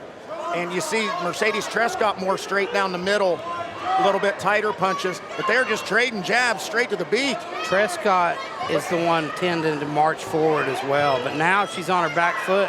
Now they're just standing there trading. Zero head movement. The only head movement's backwards when they get hit. That jab is stiff. And she is just throwing it like a piston, Mike. And there's the straight right, the straighter punches from Trescott. She's got Brittany Seidenstricker on the back pedal. Everything she throws set up off that jab. You know, if you're the opponent, you got to learn to start Zero flipping that head jab. movement from Seidenstricker. She's got to get that thing off the center line. She's hurt, ladies and gentlemen. Mercedes Trescott's jab is a piston. Seidenstricker's got to find an answer for that jab. She's got to start moving her head. And wow. Nice round. Wow. Oh, what toughness there by Seidenstricker to just, that she was on the back pedal the whole time, and Mercedes Trescott nonstop with the jab and the 1-2 and the jab and the 1-2 and on the money. I would like to see one of them drop down with a right hand to the body, then rip right back up to the head. Yeah, Prescott tried a couple times, but she got tangled up on the body shot. Yeah, unfortunately, we didn't see a lot of head movement there, but fortunately, we didn't see a lot of head movement. These are big girls. I mean, I taught them both to stand tall like Klitschko's and rip that jab and then straight right hand and not really change much on levels. I bet this is the first time they've had an opponent that's really the same size, same physicality as they've got. Yeah, usually in them tough mans, they're boxing somebody a foot shorter than them and chubby, and they just wallop them, you know. Both girls look technical. They both got a good jab. I think, you know, Trescott's having so much success with hers, but she is predictable with it. If she could just change things up a little bit, Feint it, double it, feint it, change your lead. I wish to think we'd see some change here, but I think we're going to see a lot of the same here in a second. I think you're right. I think it's going to be back and forth, both trading until one can stop the other. Mercedes Trescott comes out on the gas, pushes Seidenstricker to the cage, nowhere to go now. And circle out of there, young lady. Seidenstricker just pawing with punches, just arm punches now, trying to stop the onslaught, but no answer jab, for it. There's 3 in a row straight to the middle of the face. And now she came back, and now she's got Trescott on her back foot for the first time. That left jab is deadly, just like George Foreman. Boy, he's stiff. And she's hitting her with it 2 and 3 times in a row. I would love to see the stats on this fight, how many jabs have landed. Goodness. Look at that. There's 4 in a row, 5 in a row. There's a right, 2 rights in a row. But they're not flick jabs. No, those are power jabs. She's putting her body behind them. And it's like you said, she's stepping into it really well.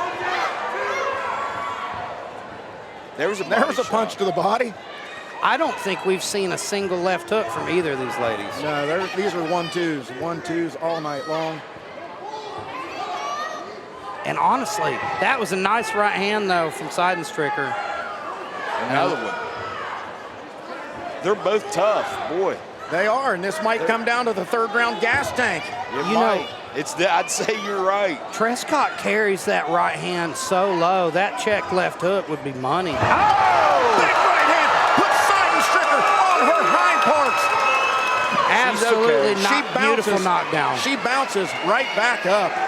That maybe a little more of a footwork issue there, but it was a good stiff punch, and it stumbled her backwards, set her to her butt, but she is back to her feet quickly. 10 seconds in the round. It's one of those things like you eat. And there's a strong right hand by Trescott. How many of these can you eat? Wow. All of them, she says.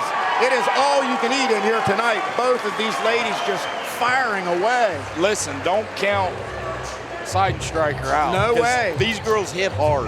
She's landed heavy hands. She's landed some really nice overhand rights.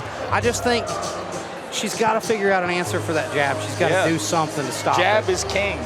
And that one's stiff. That was a stiff right hand there that knocked her down. Brittany was on her heels a little bit, and in another circumstance that may not have knocked her down, but it's a knockdown and gives her a 10-8 round.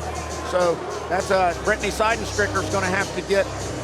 She's down 3 points. Yeah, she's going to have to get Mercedes Trescott on the canvas somehow. And win or lose, probably twice, or finish the fight. This fight's a great learning experience for both of them. I think they're both going to take a lot away from this fight.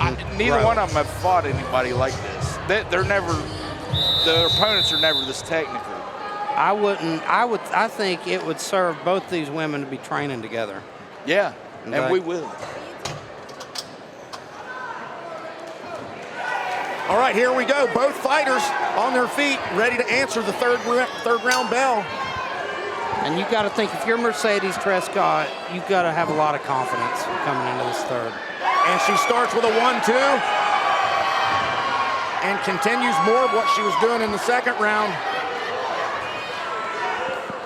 And Brittany Seidenstricker just wading straight into the storm and continuing to throw. One thing we've not seen in this fight either is the clinch. No clinch. There's no clinch in this game. They know they're boxers, not wrestlers. Well, they've been taught to only clinch when you're hurt, but to defend a clinch too.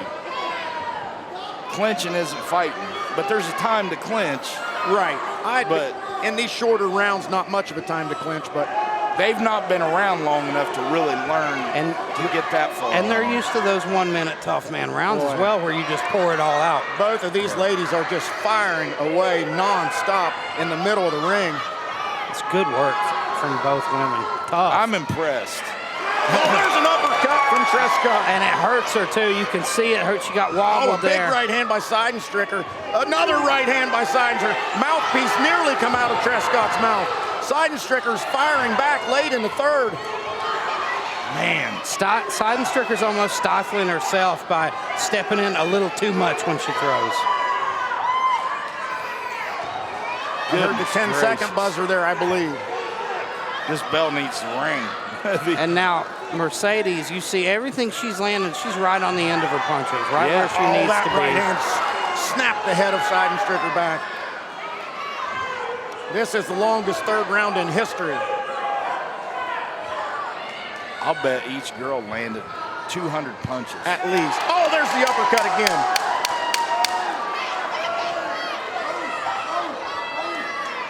And really a dominant performance from Trescott. The gas tank of the red corner is dwindling. And there it is. What an amazing fight, boys. If you love fighting, that's what you love to see. Two combatants come in and throw punches from start to finish, first bell to final bell. It's hard to pick a winner. It was all heart. Both women had their moments, but really Trescott marched forward constantly, pressing with that jab. And I think it's going to win her the day. Yeah, I think she had the punches. She kept them more straight down the middle, where Seidenstricker was throwing a little bit of more looping stuff.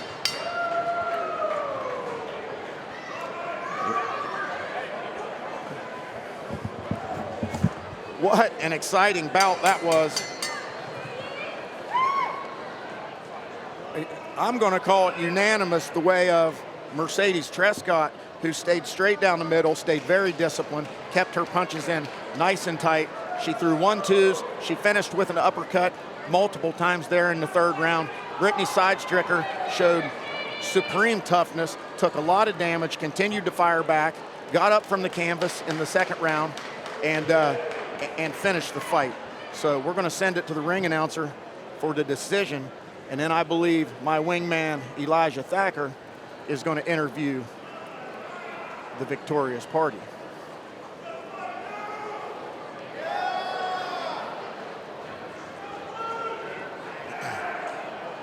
What an exciting night we've had so far. We've seen a little bit of everything. We've seen good, we've seen bad, we've seen ugly, but it has all been exciting. I think the judges have gathered the scorecards, just awaiting. Here he comes. Here comes Danny Ray, one of the best ring announcers in the game, if not, definitely the smartest. Highly intelligent man there. Here he comes, Danny Ray with the decision. The judges have rendered a unanimous decision. Winner and new champion, Mercedes Trescott. Very well-deserved victory there for Mercedes Trescott. Ladies and gentlemen, give it up for the champ, Mercedes Trescott. Mercedes, congratulations. I want you to talk me through that fight. You had a very, very tough opponent. Yeah, I'm very thankful for the opportunity to fight against Brittany. I think she kind of paved the way for me, honestly. I remember watching her at Tough Man, getting kind of inspired by her doing it, so very thankful to see her have the opportunity to share it more. So what was that like? Fighting somebody you know so well from your own hometown, your own gym? Was it a little strange? I think anybody in those situations can have faced that as well. We are at the same gym, but her and I both have access to really great trainers and coaches, so again, just very thankful for the opportunity to put this on. So now that this fight's over, do we get to see you guys as training partners now working together? Because that was a great fight. You put on a show. Yeah, I mean, anytime we're in the gym, I'm sure we'll be working and sparring together and getting more practice in. One last thing. What's next for you? I'm going to Olive Garden. I'm going to Olive Garden, she said. This was a lot of training and money for this, so I'm really excited to talk a little bit going on and just spend it with my daughter. Ladies and gentlemen, give it up for the champ one more time. She's on her way to getting us pasta and breadsticks. Hey, Mike, nice performance there by both Wow. ladies. Brittany showed supreme toughness. Mercedes Trescott showed us that she can be the real deal in here and win some fights with that 1-2 little uppercut. Let's get working on a little bit of a hook. Got a project there, Mike. Both of them. Absolutely. They both impressed me. I didn't know they were, either one of them were that tough. And let me give a shout out to Brittany Seidenstricker here. I was at the pool with my grandson one day, and I didn't take any snacks, and the snack bar was not open. Guess who rescued me? Brittany Seidenstricker had extras. She's a nice girl. She's very nice. And tough as nails. Tough My as God. nails. Now, Wow. this is a fight, ladies and gentlemen, I'm very excited about. Yeah, Bobby Johnson's coming in 4-1. This is a featherweight kickboxing title fight. New Line Cage Fighting featherweight kickboxing title on the line. 5 3-minute rounds at 145 pounds. We know Bobby Johnson. We know what he's about. Do we know anything about Will Pittman? Will Pittman is a guy, you know, on paper you look at 1-0 versus 4-1, like what's going on here? But Will has almost 15 MMA fights. I think at least 15. I think maybe 17. Guy's got a ton of combat sports experience coming into this. He's traditionally known as a grappler, but he's coming in against a very well-known entity in Bobby Johnson. I always like to give Bobby Johnson trouble for being so old. You know, he's a guy who got into the game almost 40 years old, but he's a military veteran, trained with Ground Zero in Morgantown, and just a class act, one of the nicest guys in the sport, but he's a savage. I always like seeing him compete. I met him last night, and I'm a fan. Bobby's the real deal, good friend of mine, and he always wants tough opponents. He knows I've not got long in this sport. He's doing it for fun. He loves this. I don't know how much weight he cut, but yesterday you should have seen him. He Every- looked like Every weight cut, he looks like that. Now, we're joined real briefly by Eric the Goon Coon, coming off that beautiful win earlier tonight against Cole Gibbons. Eric, you told me before that fight you had something to say, so I wanted to give you the chance to say it. Yes, sir, I did have something to say. I have fought all the toughest guys with New Line. I have fought the toughest guys that come from karate combat, making my amateur debut against some of the top-ranked Muay Thai world champions, kickboxing world champions, and MMA world champions. Now is my time. I have fought every #1 guy, and tonight was the first time I haven't fought somebody that was ranked #1 throughout the state of West Virginia or Kentucky. So it is my time to call my title shot here tonight, Eric Sanchez, for that 125-pound title shot. He took it from Mitchell Vaughn. It is my time to claim that, and I want my 125-pound title shot, and I want it May 10th in Lexington, in his backyard, and I'm bringing that home back to West Virginia.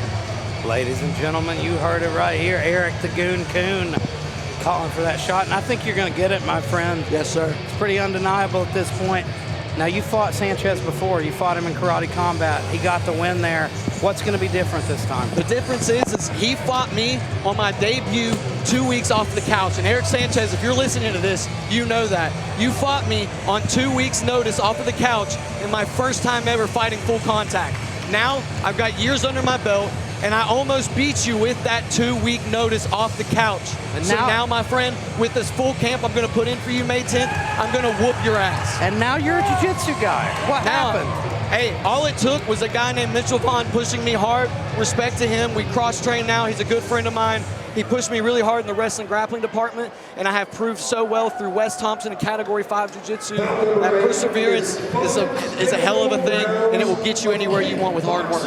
Eric Kuhn, one quick question. Yes, sir. How do you guys breed this confidence in that Category 5 gym? All of you are well-spoken, all of you are very confident. This is unnatural behavior for men. You guys are fantastic. Tell me what you guys do to train your mental approach. We just train our asses off, man. Excuse me for cussing, but I swear to it. We don't go inside of that gym to play around or do anything other than put in the hard work and the grind, because the more you bleed, the more you sweat, and the more you get pain inside of that gym, the less that'll happen inside of that cage. And what did you guys see from me tonight? I worked my ass off for my training camp, and I came in here and I made it look like easy work. I came out, dropped him with my left hand, controlled his back, took his back, choked him out, ended the fight. All right. Eric the Goon Kuhn, we can't wait to see you again, my brother. Good luck to you. Thank you, Elijah. Thank you. Eric Sanchez, don't run. I'm coming May 10th. So here we go. Bobby Johnson and Will Pittman. These are two very experienced fighters, and they touch gloves. You know, Bobby came up short in his kickboxing title shot earlier against James Barney. He had a lot of issues in that fight with the headgear and Kentucky rules. Like, it kept going over his face, and it's a rough fight for him. He's not the type of guy to make excuses, but I know that was a big challenge. All right, here we go, kickboxing with the shin guards off. This is what I like to see. Bobby Johnson, the 4-1 veteran. How do the shin guards come into play with the rules here? Will Pittman, if you have over 3 fights, you can go without the shin guards. He must have some MMA fights. He does. Oh, man, did you see that spinning back kick right there? Excellent work from Pittman, but Bobby staying right in his face. Bobby has that traditional Muay Thai, Dutch kickboxing kind of style. And he's got a little bit of a height advantage, a little bit of length there. Good left hand over the top. Here joining me right now is Randy Shrout. See if he has time to sit down, throw the headset on. Beautiful inside low kick from Bobby Johnson. Welcome, Coach Shrout from Cumberland, Maryland. Combination Boxing Gym. Welcome to the show. I see you wearing a badge there. What's your gig tonight? Oh, I'm just an inspector this evening. All right, okay. Let's inspect a little bit of action right here. What do you see from Bobby Johnson here taking on Will Pittman? Bobby Johnson, very schooled in here, red gloves on. Yes. Both of these guys are landing really good stuff. He looks like he's been around for a while. He has been around. Elijah Thacker knows him well. He's been in the NLC, New Line Cage Fighting stable for some time. Bobby was a guy, you know, it was strange. And when I saw him in his debut, I thought he looked like a guy who'd had 5 or 6 fights. He's always technical. He's always sharp. And he's a guy who got into the sport at 40 years old. And you can military see some redness. background. Okay. And I think that's that approach. You know, you see guys from the military come into the sport, they've got that discipline. You can see he's been very effective with that kind of thigh kick there. The left leg of Will Pittman just above the knee is red and swollen on the outside of the leg. You've got in Will Pittman what looks like a traditional martial artist. He's throwing a lot of traditional martial arts kicks, spinning kicks. And Bobby's that, you know, Dutch-style kickboxing, low kicks, setting up with the hands. And it's an interesting clash of styles. You see another wheel kick there. Bobby's got to really mind his P's and Q's. He doesn't want to get caught with one of those. Mike Shepard, welcome back. You got to be loving this one. Both of these guys very skilled in here, throwing a plethora of punches and kicks from every angle, spinning wheel kicks, teep kicks, all kinds of good stuff going on in here. And we were talking about it, Mike. It's that clash of styles. You've got a traditional martial artist versus that Dutch-style kickboxing. Sorry to talk over you there, Elijah. He is wearing out that front leg of Will Pittman. You can see the redness on it, and that's beautiful work from Bobby Johnson, because that's going to pay dividends later in the fight. And it's going to limit that front leg movement of Pittman. Now he's right here Beautiful in front of shots from Bobby Johnson. You can see that it's red clear around behind the knee, so that's going to limit the mobility of Will Pittman going forward here. Bobby Johnson seemingly taking over here late in the first round. Incredible work from a very old and sick man. So I don't know about that, but he's being successful. And he's got a pretty good background in MMA. Bobby's a guy, he'll admit, I'm not a grappler. He doesn't like to grapple, but he's got excellent takedown defense. I think he's got one of the cleanest knockouts we've ever seen at New Line, and it was one of your guys, Austin Jules. Absolutely incredible knockout, and Jules was a talented wrestler. He was giving Bobby some trouble with the takedowns, and then Bobby just absolutely caught him.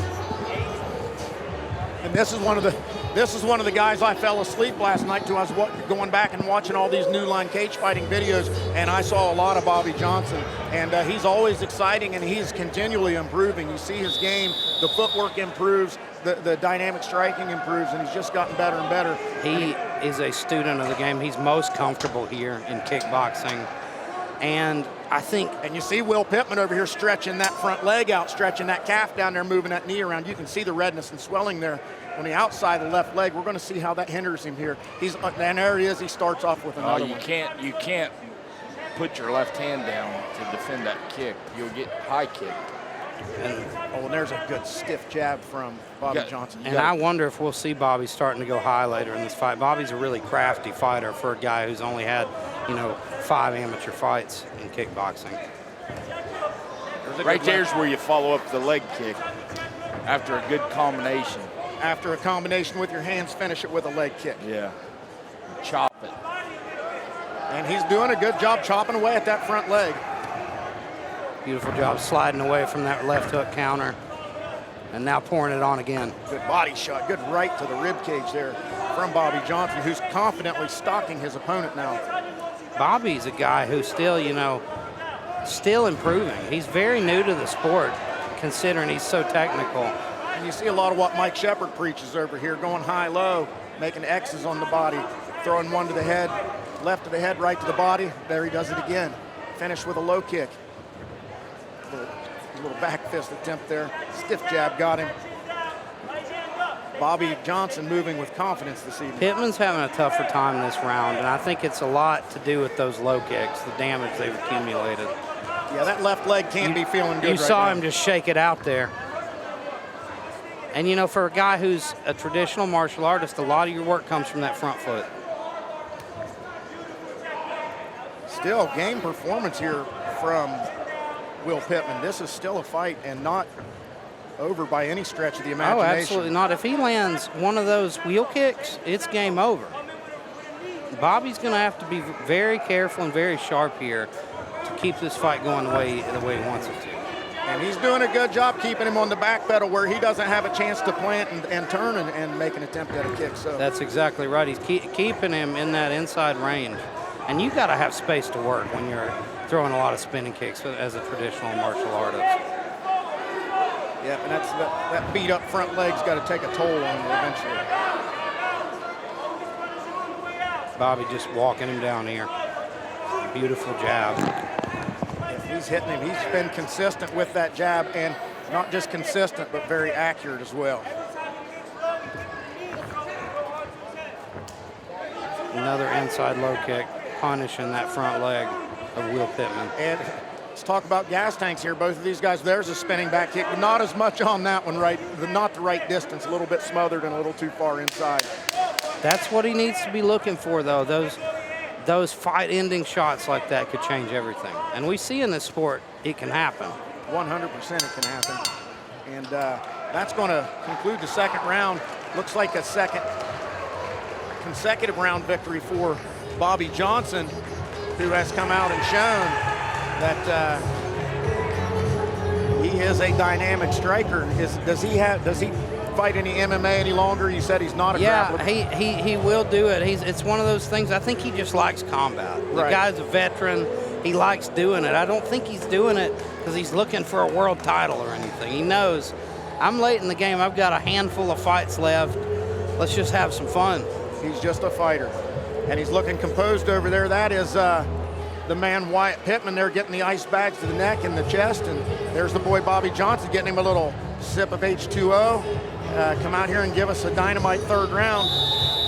And one thing I should say about Bobby, I think the biggest part of his fight career is the woman behind him, Jackie, his wife. Been together since high school. Jackie's training with him.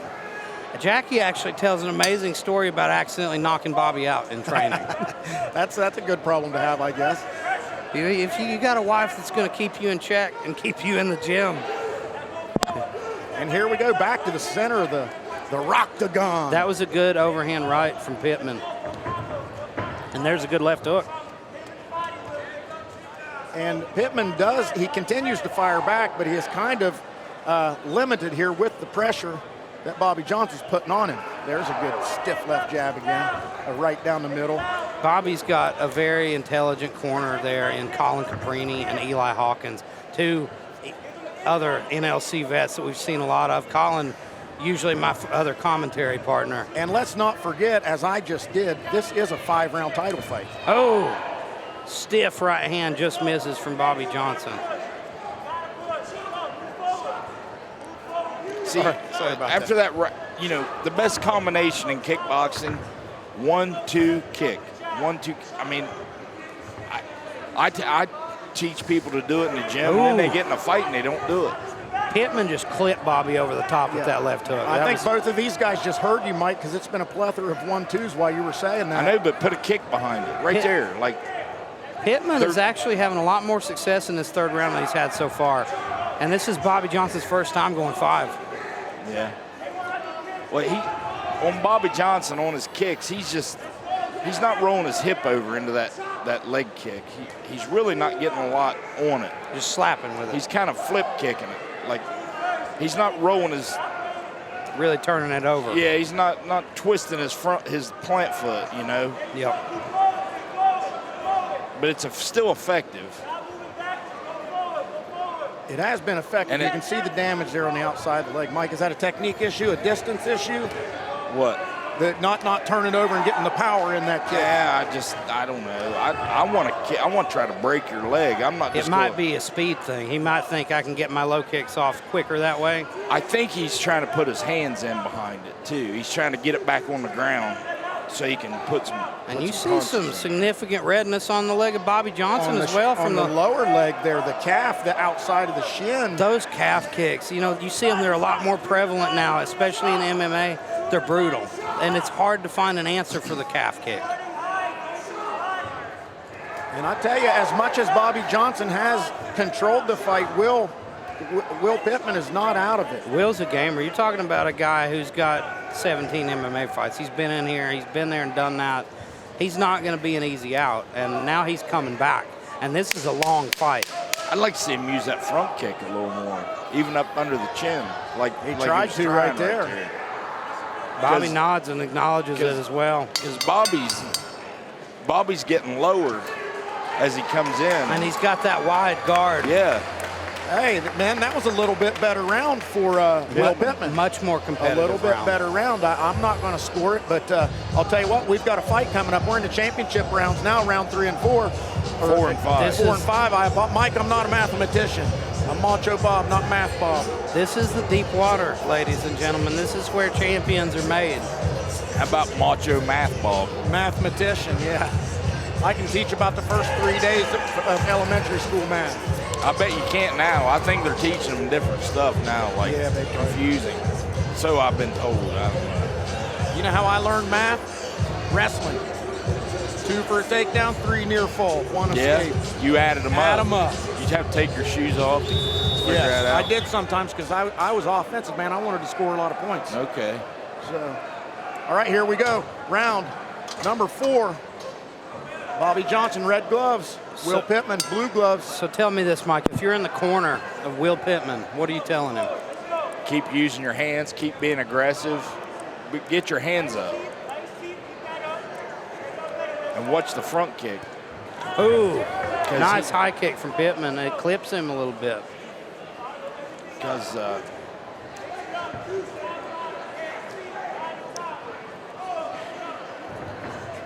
every time your opponent kicks at you, whether you block it or not, I punch him. Spinning back kick misses there from Pittman. So you can do spinning back fist here in kickboxing. Yeah. Okay. Nice right hand up the middle. Pittman is coming on strong in these later rounds. He has come on. Midway through the 3rd round, he started being more effective. But Bobby's still coming forward and landing his own. Continues to weight him down, walk him down. Pursue his opponent with supreme confidence. The punches have slowed a little bit. There's not as much steam on them now. They're not as quick. I think that's the issue. I think that's we're seeing Bobby slow down a bit, and that's why he's more hittable On the now. leg. It's brutal. Brutal punishment on that lead leg. I think both guys' front legs, they're going to be limping a little bit tomorrow. Oh, Pittman's going to have a bad day tomorrow. Yeah, you can That's start for to see sure. the bruising swelling up back there now, where those toes are wrapping around those raised welts on the back of the leg. It's right in front of us. Bobby needs to do something after his right hand. He goes 1-2 And then backs and off. stops. Well, he don't really back off. He just don't do anything. Either he needs a kick or throw a left hook after that right hand. Yeah, look at the leg right there, Elijah. It's brutal. That looks brutal. I think it's the worst I've seen in person. Oh, that was a nice right hand, and it stopped Bobby in his tracks. And that's what it's going to take for Will Pittman here to get a good shot on him and rock him. There's a good head kick. He's sneaky with that lead leg high kick. He's almost snuck it in on Bobby a couple times.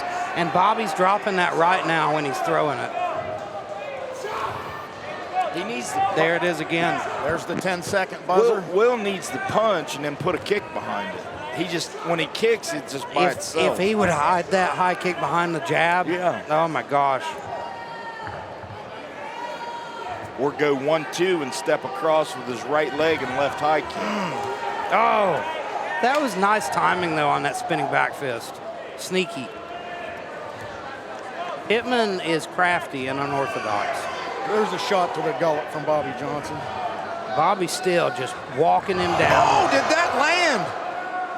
I think he was off balance there. We need to see a replay though. That looked like it landed. The heel got up near the ear. It was unorthodox, but oh man, he is just eating that front leg alive. But Pittman showing his toughness. He's not stopping. Unbelievably tough. Unbelievably tough. Not even really limping Well, I on wish that leg. camera would get in there and show us the back of that leg because that is brutal. Yeah, let's take a look at that. Let's see if we can get a zoom in of the back of his leg there. Like beating on that thing with a T-ball bat for about 20 minutes. Look at him. Matt Denning's over there getting a picture of it. That thing is mangled. Matt Jones in the way there, but my God, ladies and gentlemen, the punishment. You know, that's the thing about low kicks. It's the accumulated damage. Well, we've got big time damage on the front lead leg of Bobby Johnson. It as looks well. nasty. The outside of the calf.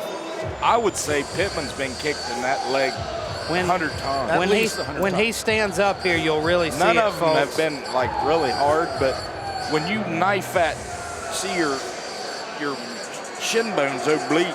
Yep. When we see Pittman, though, like I've seen him hit. He's hitting him with his foot. It's like those toes are wrapping around and slapping him in the back of the leg. now, take a look there, ladies and gentlemen, Look how at that swollen left that leg. And leg you is. see he's limping. He's favoring it, but he's got no quit in him. No, I can't believe he's standing up right now, to be honest Is with this you. 5 or 4? This is round number 5. This is it. Now, how do you score this fight, folks? I think Bobby had a significant advantage going all the way into the third, and then started getting more interesting. It has been interesting. I think Bobby won the first 2 decisively. The third was a little closer, and the fourth was a little closer. So, But I think his hands probably won the round. Ooh. wow, look at the athleticism from Pittman, and a big high kick misses. Will Pittman just attempted a tornado kick, though, ladies and The gentlemen. explosiveness coming off of that injured leg, unreal. And, you know, he's keeping Bobby on his toes. That's the thing. Ooh. Bobby's used to dealing with more traditional kickboxers. He's not used to these guys. And these kicks are making him really have to be wary. Boy, you can never question the toughness of these amateur fighters. You know, they are not paid athletes. This is just sheer will, determination, and the love of combat. And most of these guys got to go work on Monday. You know? But I hope he works sitting down. Another one. Still just continues to fire back. Both guys showing great gas tanks here deep into the 5th round. Oh, man. He almost caught him with that rolling thunder kick. I've never seen anything like that, to be honest with you. Maybe from Max Holloway. Who's the UFC guy that does that? I think I've seen Yair Rodriguez go for him. It's one of those high-risk Very high risk. Well, in high MMA, it's reward really moves. high risk because you're hitting the mat, and but in kickboxing, I guess if it doesn't land, you just get to stand back up. Boy, he is just eating shots in that leg. Bobby's putting a little more pepper on that leg kick, I think, now. He's trying to check him, but there's another Rolling Thunder kick that misses. And Bobby shows a little bit of disdain there, like, what are you trying that for? And he's like, man, last resort out here. Just trying to win a fight. Pittman's throwing everything but the kitchen sink at Everything him. he's got, everything he can think of. And they're coming close. Some of these wheel kicks have had me worried. Bobby needs to get back in his face and start marching him down again. Now he's staying in that kicking range, and that's not a good move. Yeah, maybe conservation mode here, knowing that, or feeling confident that he's got the fight in the bag. I think it's thrown him off a little. These unorthodox attacks. Fires back on that one. That's what we need from Bobby. Thwarts the spinning back fist and lands a couple of his own. And there's the 10-second clapper in a very interesting 5th round. Oh, man, they're trading now. Here come the bombs now. What a finish from two absolute warriors. And Bobby Johnson absolutely eating his lunch there in the last 10 minutes or 10 seconds. He landed a little 3 or 4 punch combo there, caught him with a good left hook that stumped him a little bit. Excellent performance by both men.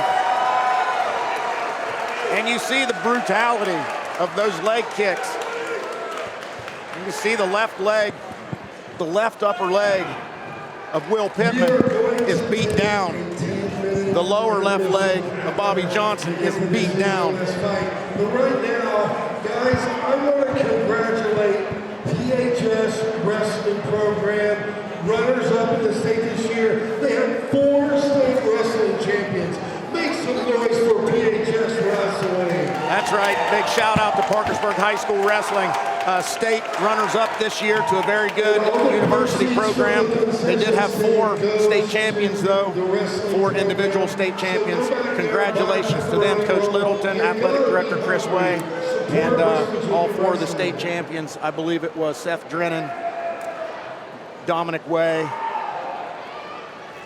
Stephen Myers, and Colston Skeen was the 4th state champion. Congratulations to them. This is Titletown, USA, the hub, the state capital of West Virginia wrestling. I know the state titles in Morgantown at University High has been for the last 2 years, but it will not be long. Potentially next year, it will be back in Parkersburg, and Parkersburg South will be back on the map as well in no time at all. So this fight, I would imagine Bobby Johnson's going to come out with a victory here. He landed some serious leg kicks here and put serious damage on Will Pittman's left leg just above the knee. Was very effective with his strikes, stayed very crisp, stayed on the offense. But I've seen some crazy things from these judges, so looks like the ring announcer's collecting the scorecards now, and we will have a decision momentarily. And big shout out to Keith No, owner and promoter, New Line Cage Fighting, for joining forces with Big Mike Shepard and bringing cage fights back to Parkersburg for the first time since October 2015. Here comes the ring announcer. Looks like we're going to have a decision.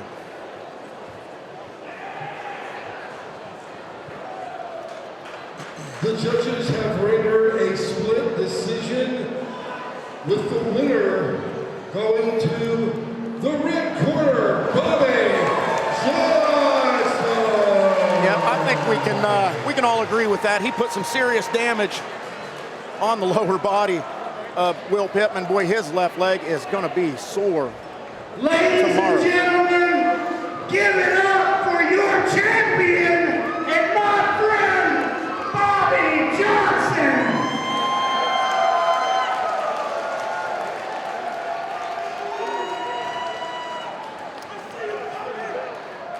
Now, Bobby, you are the oldest man probably in this room. And now you're a champion. How did that happen? A lot of training, great coaches, great training partners. I got a wife on my side all the time. My kids, you name it. We're bringing home to them. When you get old, you gotta live for something, right? I gave you a hard time about being so old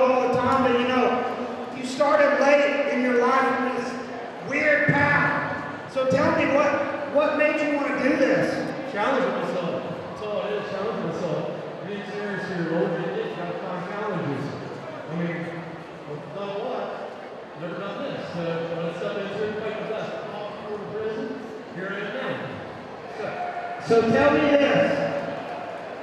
What's it feel like for this dream to come to fruition right now and to win the title in an absolute war like that against such a tough guy? I couldn't have won it in any other way. That was awesome. He kept throwing, I kept hitting, it didn't seem like the ball hurting.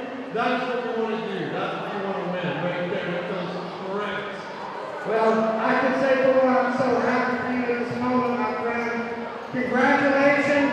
Everybody give it up for your champion. All right, we are joined ringside by Roman Belcher. Yes, the gladiator. Your boy Eric the Goon Coon just put on a heck of a show, and he beat up Cole Givens pretty good.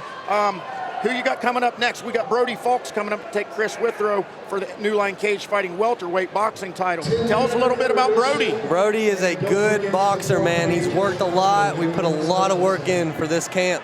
He's been training for him since about November, so you got about a four-month camp, putting straight for this motherfucker.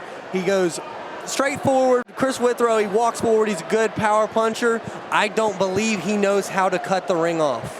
I think he focuses on his good points and none of his bad, so I think Brody's going to expose him once again. Beautiful performance coming up here. I'm excited to see it because Eric the Goon Coon brought some serious heat, Yes. and we always know that when you come from Category 5, Yes. you bring the sauce all the time. Tell me about your gym. Tell me about who you train with. Who's your trainers? Are you the trainer? Are you a fighter? Tell me a little bit about your gym. So right now, I'm taking more of a hands-on approach with my training, studying a lot, learning, new things, cross-training with people, going to different gyms like One Academy in Athens, Ohio. Shout out to fucking Isaac Bucky. Shout out to Isaac Bucky. Training with different people. But yeah, me, Brody Fulks, Master Splinter, Stan Chang, we're training together all the time. Eric Kuhn, we're always in the gym, man.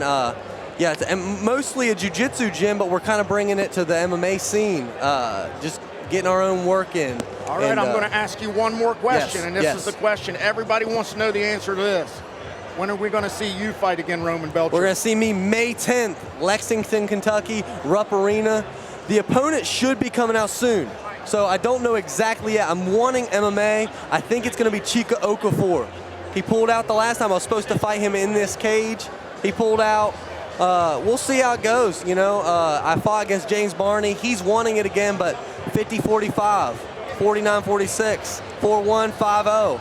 How are you going to get a rematch immediately off that? But it's okay. Hey, I'll tell you what, Roman, I got nothing but respect for Category 5 Brazilian Jiu-Jitsu. Yes. You're one of my favorite fighters, Hey, man. you're one of my favorite commentators, brother. I'm not afraid of anybody, but you're a scary individual. Yes, I come to fight. I cannot wait to see you fight again, my friend. brother. Thank you for joining me. I appreciate and you. good luck to your fighter, Brody Fulks, in the next fight against Chris Withrow. Yes, it's going to be a sir. barn burner. Stay tuned. Much love to you, my friend. Much I'll love, see dog. you soon. Yes, be safe. Thank you. All right, it is a 10-minute intermission here, so I'm going to put these microphones on mute. I am going to step away for a moment, refresh myself, powder my nose, and we will be back for 1, 2, 3, 4, 5, 6, 7 more barn burners, baby. All right, we are back for the second half of this show. And the fireworks are just now getting started.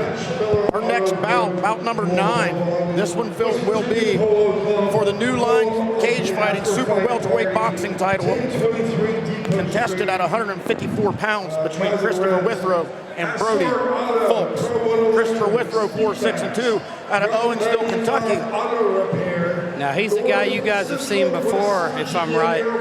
Christopher Withrow's a dog. And he started with no trainer at all, just some equipment and a chicken coop. And he's developed and he's developed and he's developed.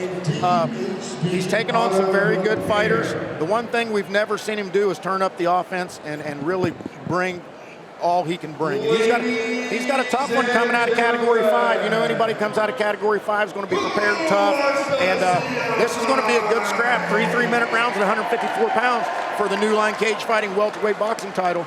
Let's get it. Brody Fulks, really tough guy. He's, in his debut, I was very impressed by how technical he was. He came away with a knockout over Cole Givens, who we saw earlier tonight against Eric Kuhn. And then they beat Isaac Bucky by decision in his second one.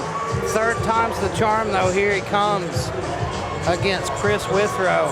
Isaac Bucky, I think, probably coming in as an underdog in this fight, but in his mind, he's not the underdog. He's looking to shock people here and take Chris Withrow out. Brody Folks.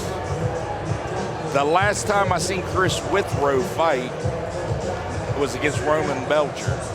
And Rome was just too long and had too good a feet and was really just too big for him, I believe. Now that's got to be a big advantage for Brody coming in because his teammate and his kickboxing coach has already got a win over Chris. Right, and Christopher Withrow, there's nothing fancy about him. No, he trains in a barn. Yeah, a chicken coop. It started in a chicken coop, and he has the bags, and he's got buddies that train with him. He's plenty tough. And he's in shape. He trains hard. It's not going to be an easy fight for either man. So here comes Brody Folks. Fancy black and white trunks, and the fancy white looks like those are title boxing boots. And you see he's wearing the Muay Thai Fairtex shorts. Yeah, but no kicking in this one. You see that kickboxing influence there on Brody Folks. Yeah, and all these guys that come out of that category 5, they've got all the skills. They'll fight on the ground, they'll kick you, they'll punch you, they'll choke you, bend your arm, they'll do whatever they need to do. So that's a good fight gym right there. I like seeing a guy like Brody who's willing to compete in multiple disciplines as well. That's something you did. You did quite a lot of, Mike. Yeah, I had probably four different times in my professional career. I boxed, kickboxed, and did MMA in a month, all 3. Like, I mean, if I didn't get injured, I'd go somewhere the next weekend. So what made you do that? Just a love for the game? You like combat sports in general? And I wanted to make money. And I just loved it. I felt like I wanted to test it. Yeah. Why not? You're not going to find out how good you are if you don't go try. So. And Mike started out with the ground game, 2-time state champion, is that correct? Yeah. 2-time state champion at Worth County High School, 160 pounds ago. Yeah, well, 100 pounds ago. Plus, yeah. Now tell me this, Mike, as a guy who's got so much experience, something newer fighters I think struggle a lot with is just learning to get comfortable in there. So where does that come from? Is it just time in there, spending more and more time getting It's more all fights? about comfortability. Really about any sport, especially combat sports and wrestling. The more you do it, the more comfortable you get. The more relaxed you are, the easier it is for you to do what you're trying to do. You got to practice it enough and drill it enough where it becomes second nature. Yeah. You know, and you're always going to resort back to what you practice the most. That's why you got to drill properly. You got to use proper technique, train with good coaches, and you can't just bank on your toughness all the time like Chris Withrow tries to do. So this is going to be an interesting matchup right here. Brody Folks coming out of a very good gym, and Christopher Withrow coming out of his chicken coop. But he is a fighter. Withrow looks like he might have put on some muscle. He has. He's been hitting the weights hard. He works hard, man. And I follow him on Facebook. And what weight is this? 154 pounds. I always wonder about Chris Withrow's shoulder. You can tell he's had a pretty serious shoulder injury. Yeah, the first time I ever seen him fight, I thought his clavicle popped out. That's just how it is, man. There he is, Brody Folks, Hurricane, West Virginia.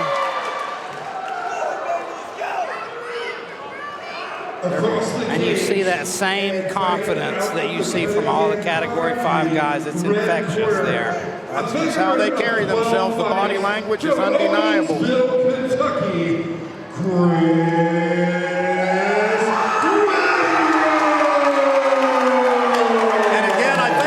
What tends to hold Chris Withrow back sometimes is the fact that he doesn't have regular sparring partners and he doesn't get as much time in the ring. But he's got the record now. You know, he's got 12 fights now. So let's see what happens tonight against the Brody Folks.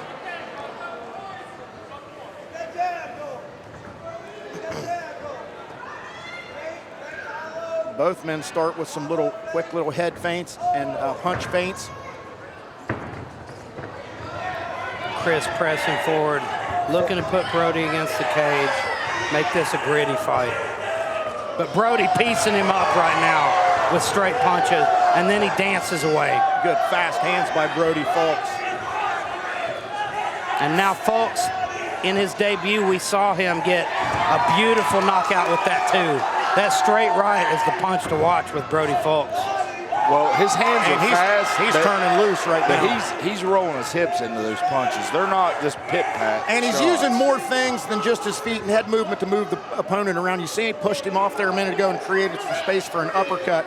This guy's a pretty schooled fighter for a 2-0.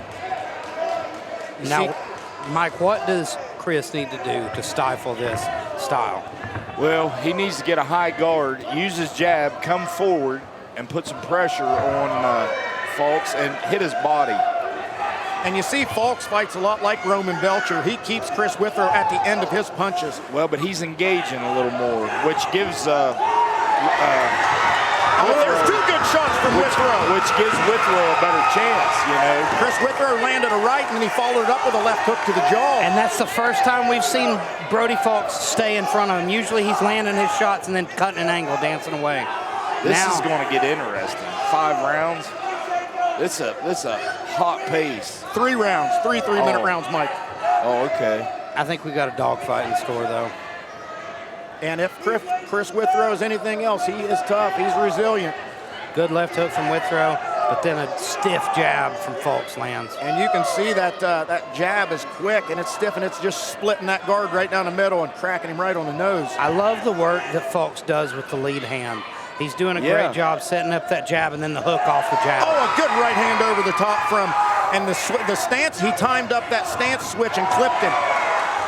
And Chris tries to return. Chris is a tough guy. He's gonna take one to give one here.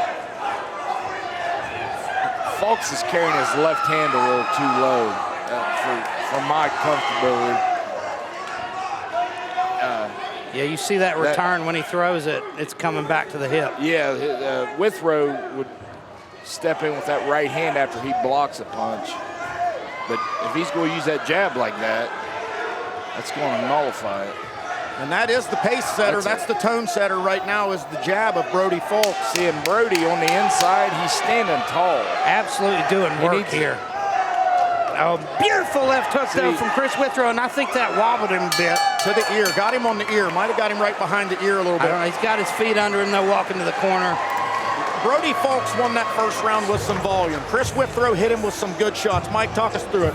Well, yeah, that was a great round. Look, you know, that pace, can Fulks keep that pace up? But he's open for a right hand. And we see the replay there. Chris landed a beautiful left hook there in that exchange. Yeah, but Fulks stands way too tall when they're inside. When you're on the inside, you got to get low. You can't stand up straight up and down like that. And that's the thing. I think it's working when Fulks is getting out. If he'll land and then get out, he's fine. Yeah. But if he stays there, he's eating those counters from Chris. And Chris has big power. Well, I think it could change this fight. I saw Chris land a right and a left hook, but he didn't throw the other hand. He didn't he didn't make it a combination. It was one punch. How crazy does that drive you as a boxing coach? You see, we've seen that a lot tonight. Yeah. Guys aren't following up, aren't putting punches together. It's going to get interesting. All right, here we go. Round number 2. Both guys ready, chomping at the bit, ready to get it. You can feel the tension. There we go. A little touch of gloves. Good sportsmanship by both guys. And again, the sharp jab by Fulks. And it's just activity. And he keeps changing stances, Mike. And once when he hit that stance switch there in the first, Chris Withrow timed him up and clipped him good. So yeah, I don't like it. See his chin up high, standing tall. Yeah, he's just throwing with reckless abandon at this point. He's there to be caught. Right over the top. But Chris has got to find that one big shot that changes the game here. Withrow's got to punch when he's punching. If he will throw that right hand back over the top, he can catch Fulks. But he's got to put some pressure on him. Withrow, I think, trying to get in his face here, trying to make it ugly. One left hook. And the volume from Brody Fulks is just overwhelming. Beautiful straight right from Fulks, knocks the head back of Withrow. But Withrow keeps coming. And he's throwing from all over the place. Aside from the stance switches, he's throwing the jab from multiple spots. He throws it from the hip. He throws it from up high. This is a tough task for Chris Withrow right now. And he's just got to get a little more aggressive. When you expect the jab to come, he'll throw that check left hook. It's good work from folks, but like you say, his chin right open in the air. Yeah. Withrow's just got to throw a right hand right in the middle of his combination. Sit down on it, and I think that'll change things. But he's getting outworked. See there? See how tall he is with that chin up in the air? There's a good left hook that lands, but nothing behind it. Another left hook, nothing behind it. Good jab, nothing behind it. Here comes Chris Withrow. Ooh, there's Chris absolutely he hurt him. He hurt him there. Brody's still trying to come forward there. He's showing some heart.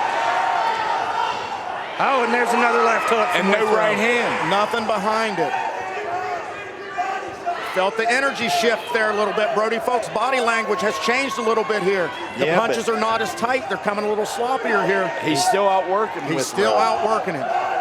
And that was a beautiful combination of the body from Folks, but he eats the left hand. I'm impressed with his left hand. Jab and hook. He's great with the lead hand. I think in the beginning he showed a lot better footwork though, being in and out. Well, you can see the gas tank dwindling a little bit now, and he's been clipped a couple times, so the coordination seems to go by the wayside here a little bit. He's leaning a little bit more. I think when he got hurt too, he got lured into a brawl now. This has become more of a brawl. Withrow hadn't thrown a punch in 20 seconds. And this is what happens in just about all of his fights, Mike. He's tough and he's got power. He just does not throw enough punches. Oh, there's another left hook. What would happen if he threw a right hand after that left hook? That hook and a straight right down the middle. The best is body head. If he dropped down to the body when Folks is standing up tall, body then the other hand to the head, man, it's probably good night. All right, here we go, third round. We've got Chris Withrow sitting on the stool over here, getting some attention from the coaches, a little instruction. We've got Brody Folks standing, one leg up on the stool, hand up on the top of the cage, getting some instruction from his trainer, Roman Belcher. This is going to be an exciting third round. I'd like to see a little more offense from Chris Withrow. He clipped Brody Folks, had him. I wouldn't call it hurt, but he got his attention there in the second round. Chris is going to have to take risks in this fight in order to stop him. Yeah, he's got to step forward. He needs to throw his jab, step forward, drop down the body, rip back up to the head. But he's at a speed disadvantage, but he's got a power advantage here. But Folks is there to be clipped. Yeah, he's riding his hands low, chin high. It's there. Let's see what Chris Withrow can do here. See if he can make something happen here in the third. And I think if you're in the corner of Chris, you got to tell him you've taken the best shots he can throw at you at this point. And he's backing up. Now it's time to back up, to bite down on your mouthpiece and press forward and make this gritty.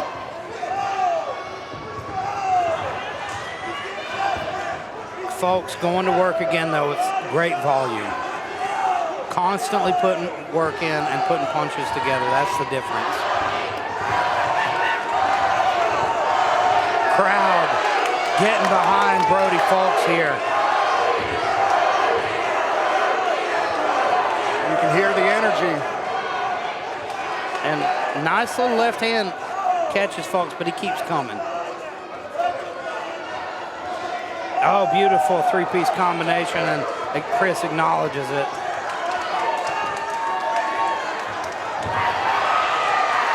Little slip there, tripped, but Brody Folks tried to take advantage.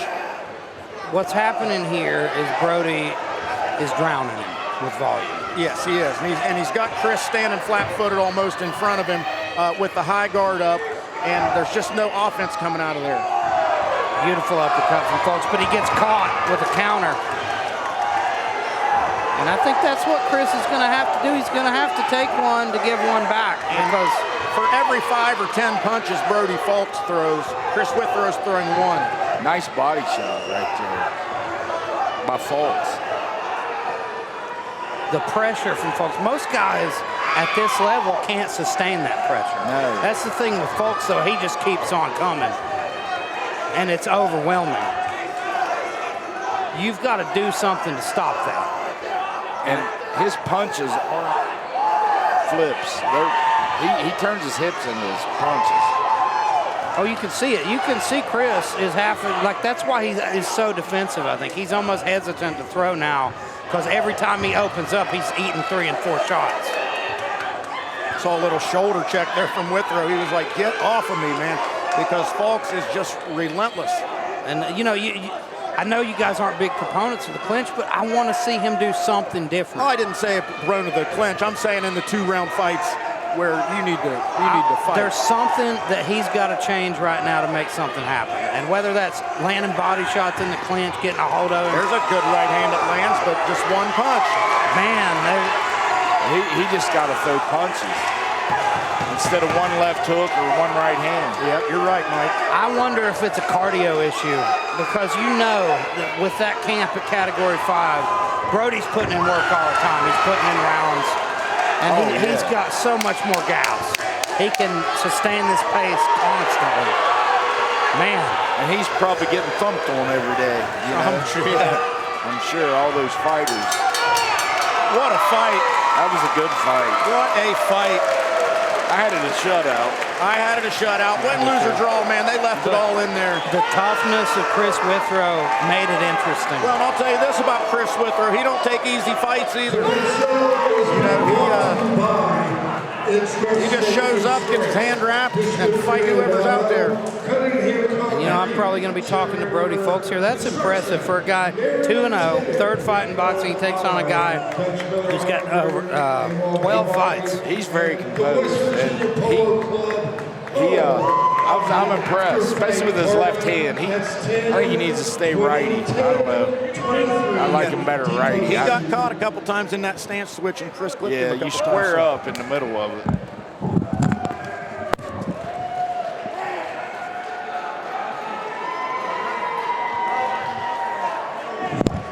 God dang, both of them got him.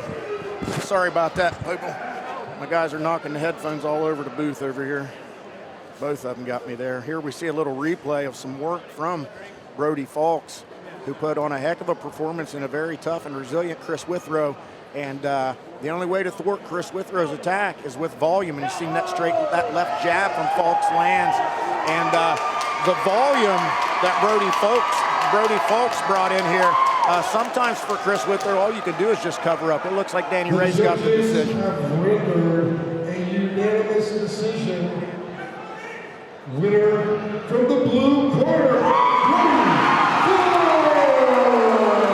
And I think we all kind of knew that was going to be the case because Brody Falks did dominate from start to finish. Credit to Chris Withrow, who did land some good shots, stayed in the fight till the very end. Just not enough offense, and that seems to be the common theme here lately from Mr. Withrow. But let's give it to Mr. Withrow for coming in here and always taking on tough game fighters. He doesn't care who his opponent is; he'll fight anybody. Here is Elijah Thacker with your winner.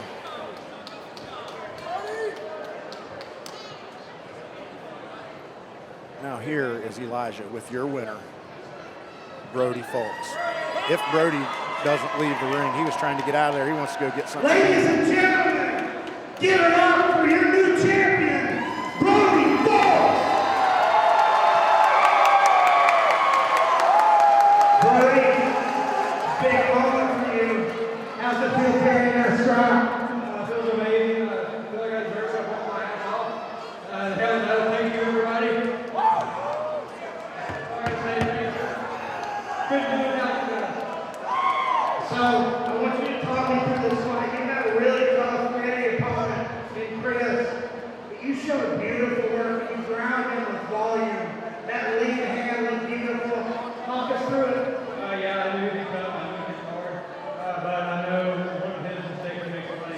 He's staying very still, and you can't get it from me. I'm going to eat for a while. So what's next for you? Whoever.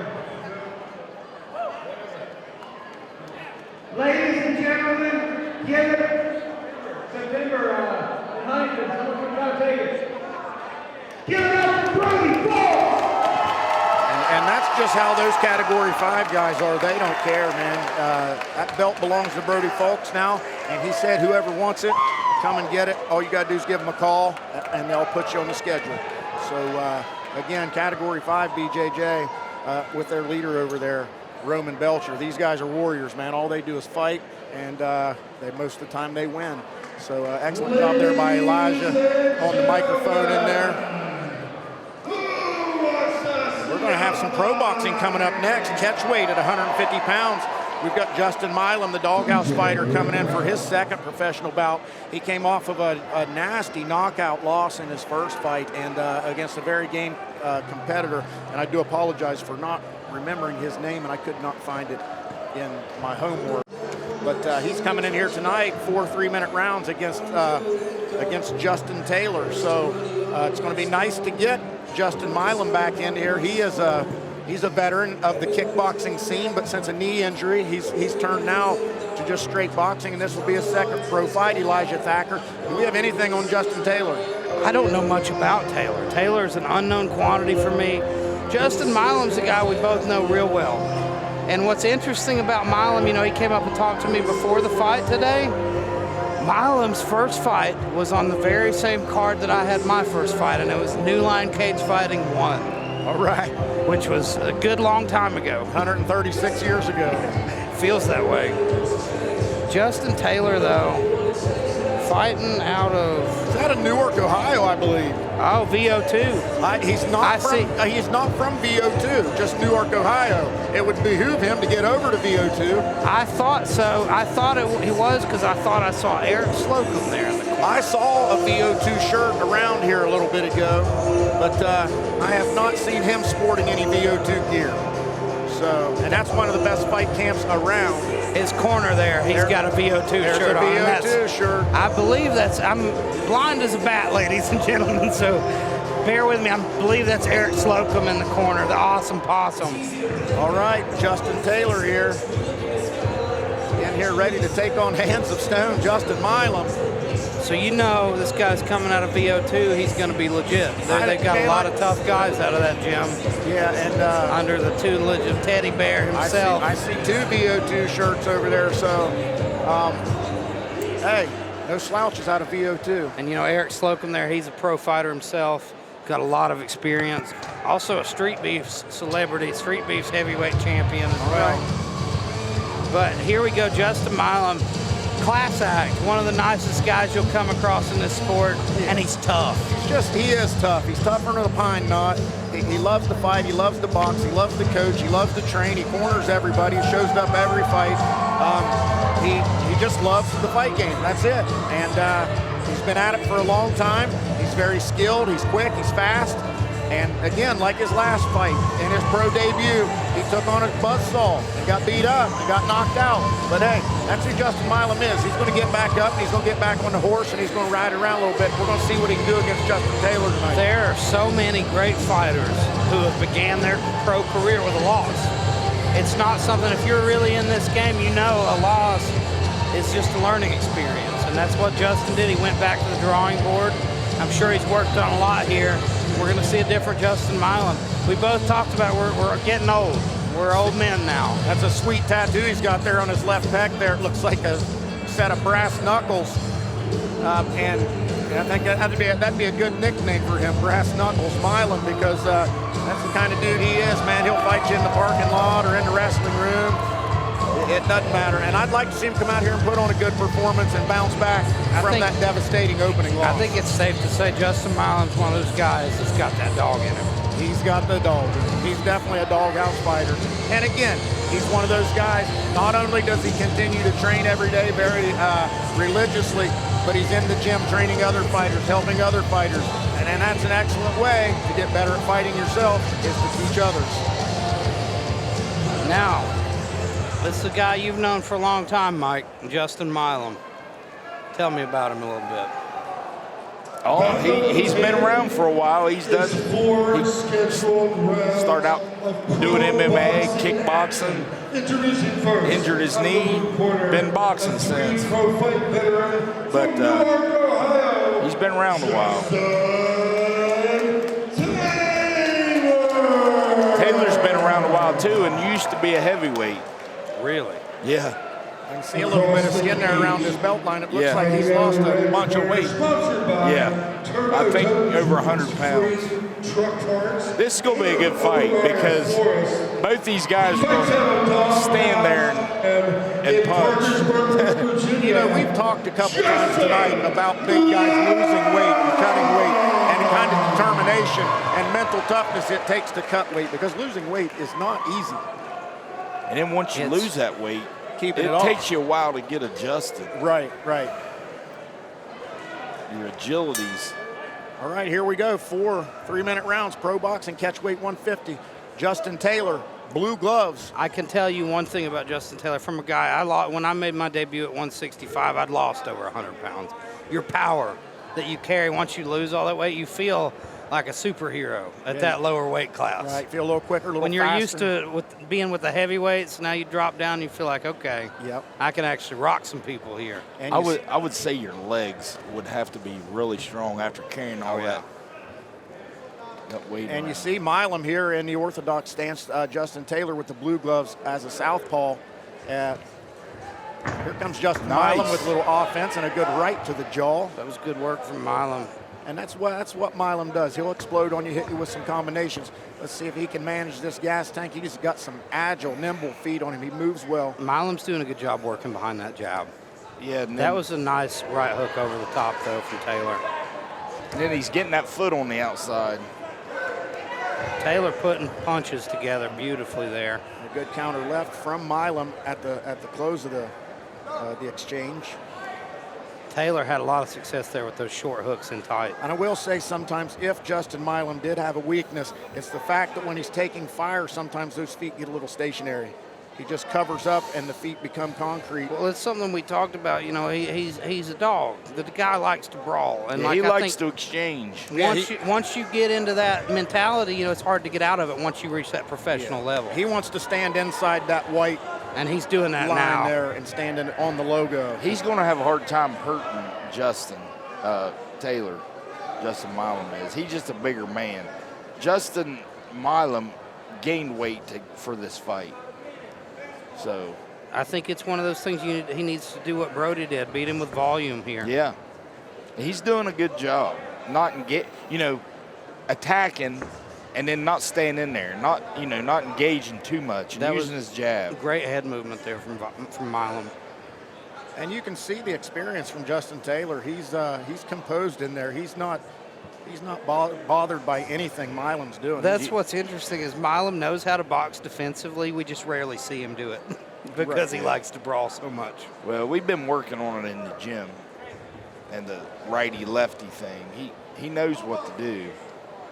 He likes exchanging. Another slick job slipping that shot from Taylor. Taylor has some really sharp hooks. Do you remember Taylor at the Braxton County Brawl, Bobby?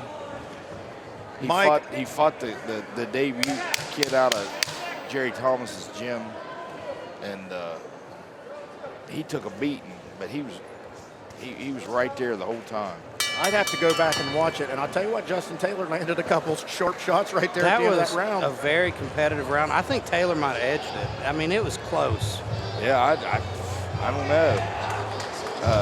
They both had their moments. I don't know if I can pick a winner or not. I'd be happy to see it. Honestly, I'd like to see more draws. We don't see a lot of draws. I think there are certain fights where a guy shouldn't really take a loss. We saw those wars earlier, like those MMA fighters. Yes. Man, hate to see one of those guys lose. And you don't see a lot of draws in MMA. You see it more in boxing, but you don't see it a lot in MMA. I think we should. See Justin Milam there, wide-eyed, taking some big, deep breaths, trying to get some oxygen in those lungs and to those muscles. How's his conditioning been looking this camp? He's doing good. Yeah, I don't know what he's doing outside the gym, running wise, but he's there. He's getting a lot of rounds in. Here we go, round number 2. I think that's the side of fighting most people don't see, the road work, the things that happen when you can't be in the gym all the time. So there's a lot of stuff you got to do on your own. You got to have discipline. To be honest, this is probably the most comfortable I've ever seen Justin. He looks calmer. Any fight he's ever had. From what I've seen of Justin, he likes a war. And this fight, he's fighting a lot more technical.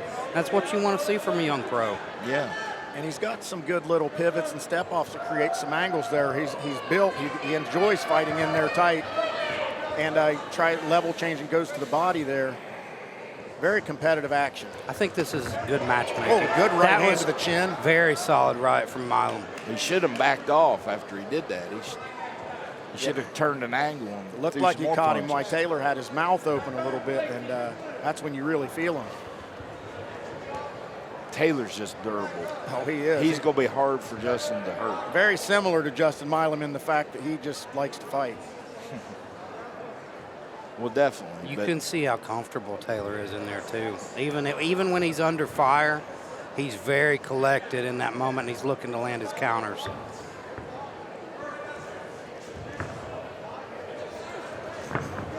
He has a really interesting right hook. He dips into it. He dips super low and throws that right hook almost whipping over the top. You talking about Milam or Taylor. Taylor, that lead right hook, he'll dip super low. And you see them both just pawing out See- there trying to measure the distance. See how Justin's stepping outside his foot, throwing that right hand to the body Excellent work. and attacking when he gets that angle. Now, I think Milam is having a real solid round here. See, he needs to step, after he gets done, he needs to step behind him and pivot.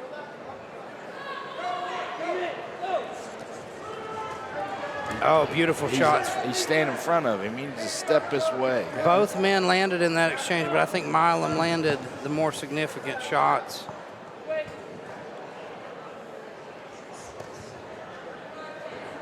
So competitive, it's hard to break it down, and neither guy has had an advantage thus far. Milam walked into that left hook. And Justin is a durable. Who's that guy he fought last fight, Mike? The one that knocked him. That dude was good. Oh man, I think Taylor smells blood here. Milam's backed up in the cage, and that's not where you want to be. Something got through earlier there, and it put Milam on his back foot. And I think Taylor senses he's Now hurt. instead of inside that white line, it's taking place outside that white line. And you He's see cut. there the eye. Cut.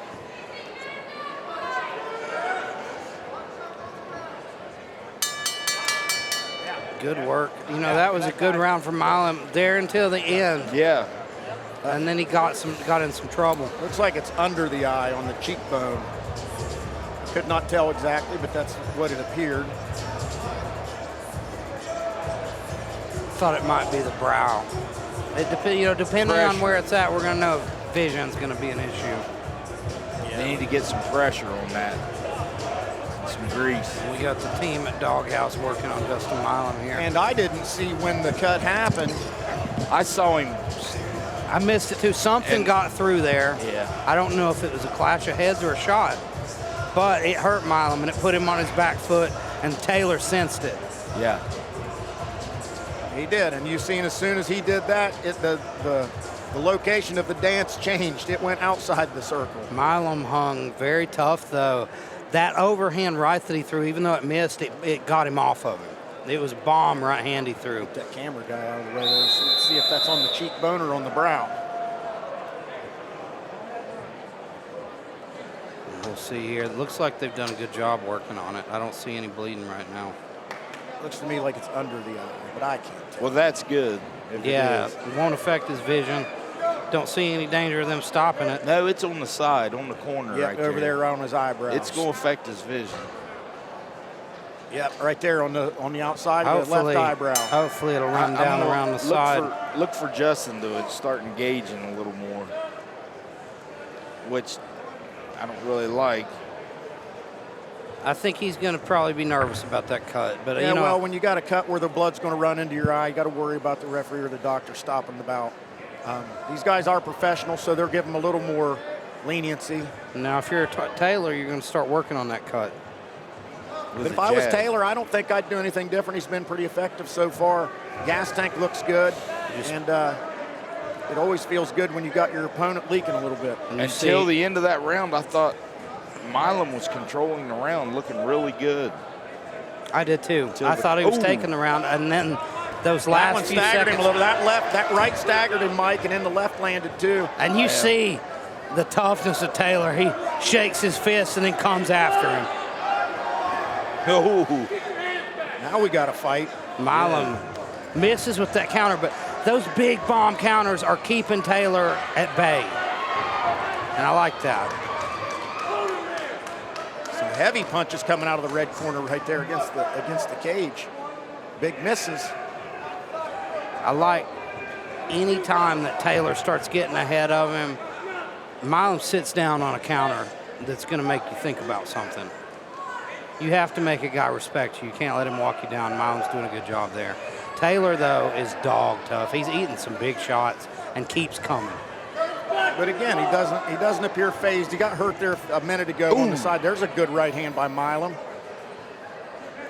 That's what's so tough about fighting a guy like Taylor, because you hit him with your best shots, and then he's still right there in your face looking to take your head off. Good body shot there. Good level change. He shot the body, change it up a little bit. He needs to bring that back foot with him. Yeah, he's leaving that right foot behind. You think that's a fatigue issue here? Well, just, I don't know. He's got to get that jab going and bringing his feet forward when he steps in with that right hand. That was a nice jab from Taylor. Taylor's doing a good job of making Milam walk into stuff. Luring him forward, then popping the jab.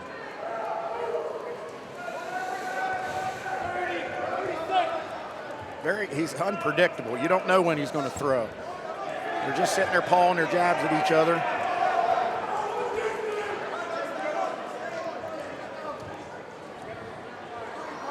Again, tough one to judge here, Elijah. Absolutely. Tough fight to judge. It's going to look different from every side of the ring. Both guys trading here. Nobody really landing anything clean there at the end, but they're swinging. That was a very hard round to score. That was a tough round to score. Was that round 2? That was 3. That was wasn't it? round 3. Yep. So one more. See if they can keep him in this fight with that cut. They did a good job stopping the bleeding there, and he did a good job of not getting clipped on it and getting leaking again that round. I thought Milam did enough to win that round. Maybe the first round he won. He's been more active. He's been moving Justin Taylor around the ring, but like we said, nothing really significant aside from whatever caused that cut. We've seen a lot of split decisions tonight. Seen a lot of scorecards that are a little funky. This is one of those fights you don't really want to leave it up to the judges here. But both these men are very tough.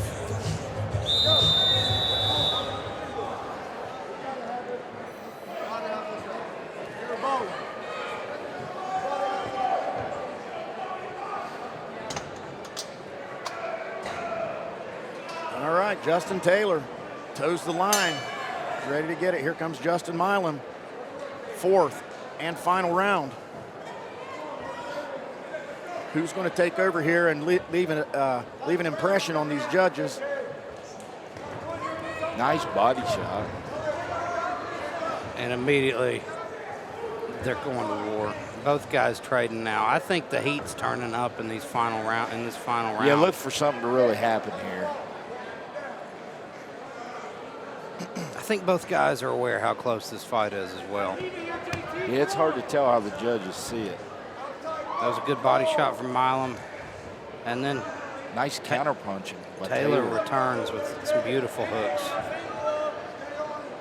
And again, this is the classic battle, southpaw orthodox, and it's just such a challenge. Ooh, nice left hook. These guys, as good as they are offensively, they're exhibiting some good defensive skills as well. That was a beautiful overhand right from Milam, and it landed, and Taylor acknowledged it, nodded. Ooh, now there's they're up another against right. the fence here. Milam's going to work, nice. And I think he hurt him to the body there. You see the hands dropped, and he started backing off. Yep, now we're back to the center where Milam owns the action in here. I would like to see him step on the gas here a little bit. And I'd like to see more body work, because I really do think he hurt Taylor a bit there with that last body shot. There's another.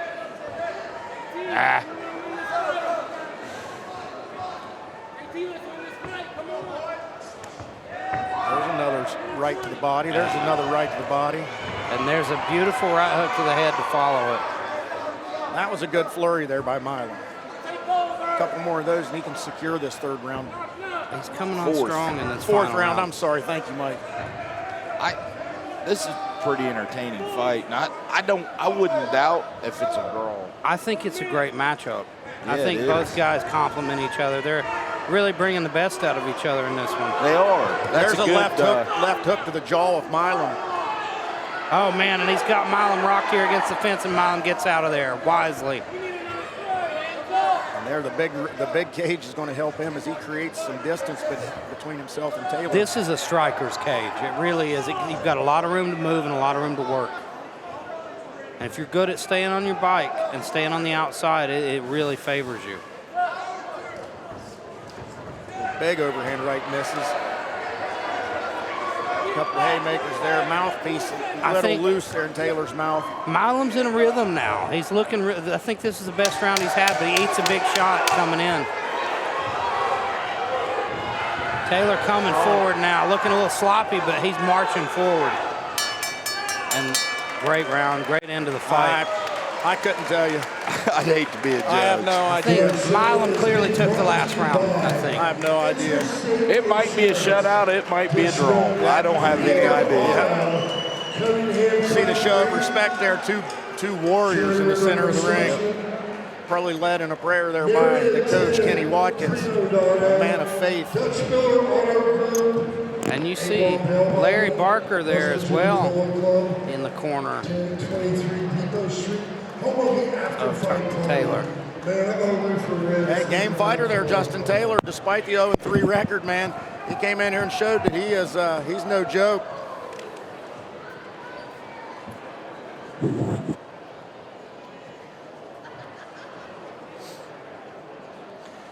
Running back some of the action here, Justin Milam there with the red gloves on, little right hand to the body.